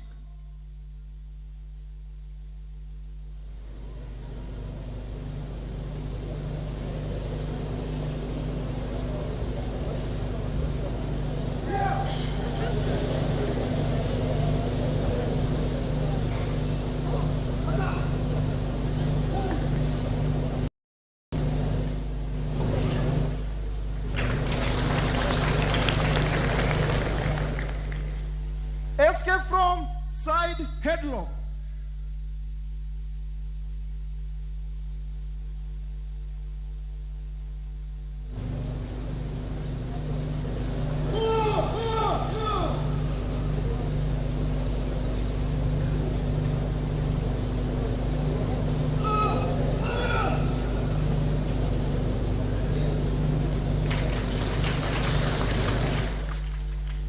defense against pistol attack.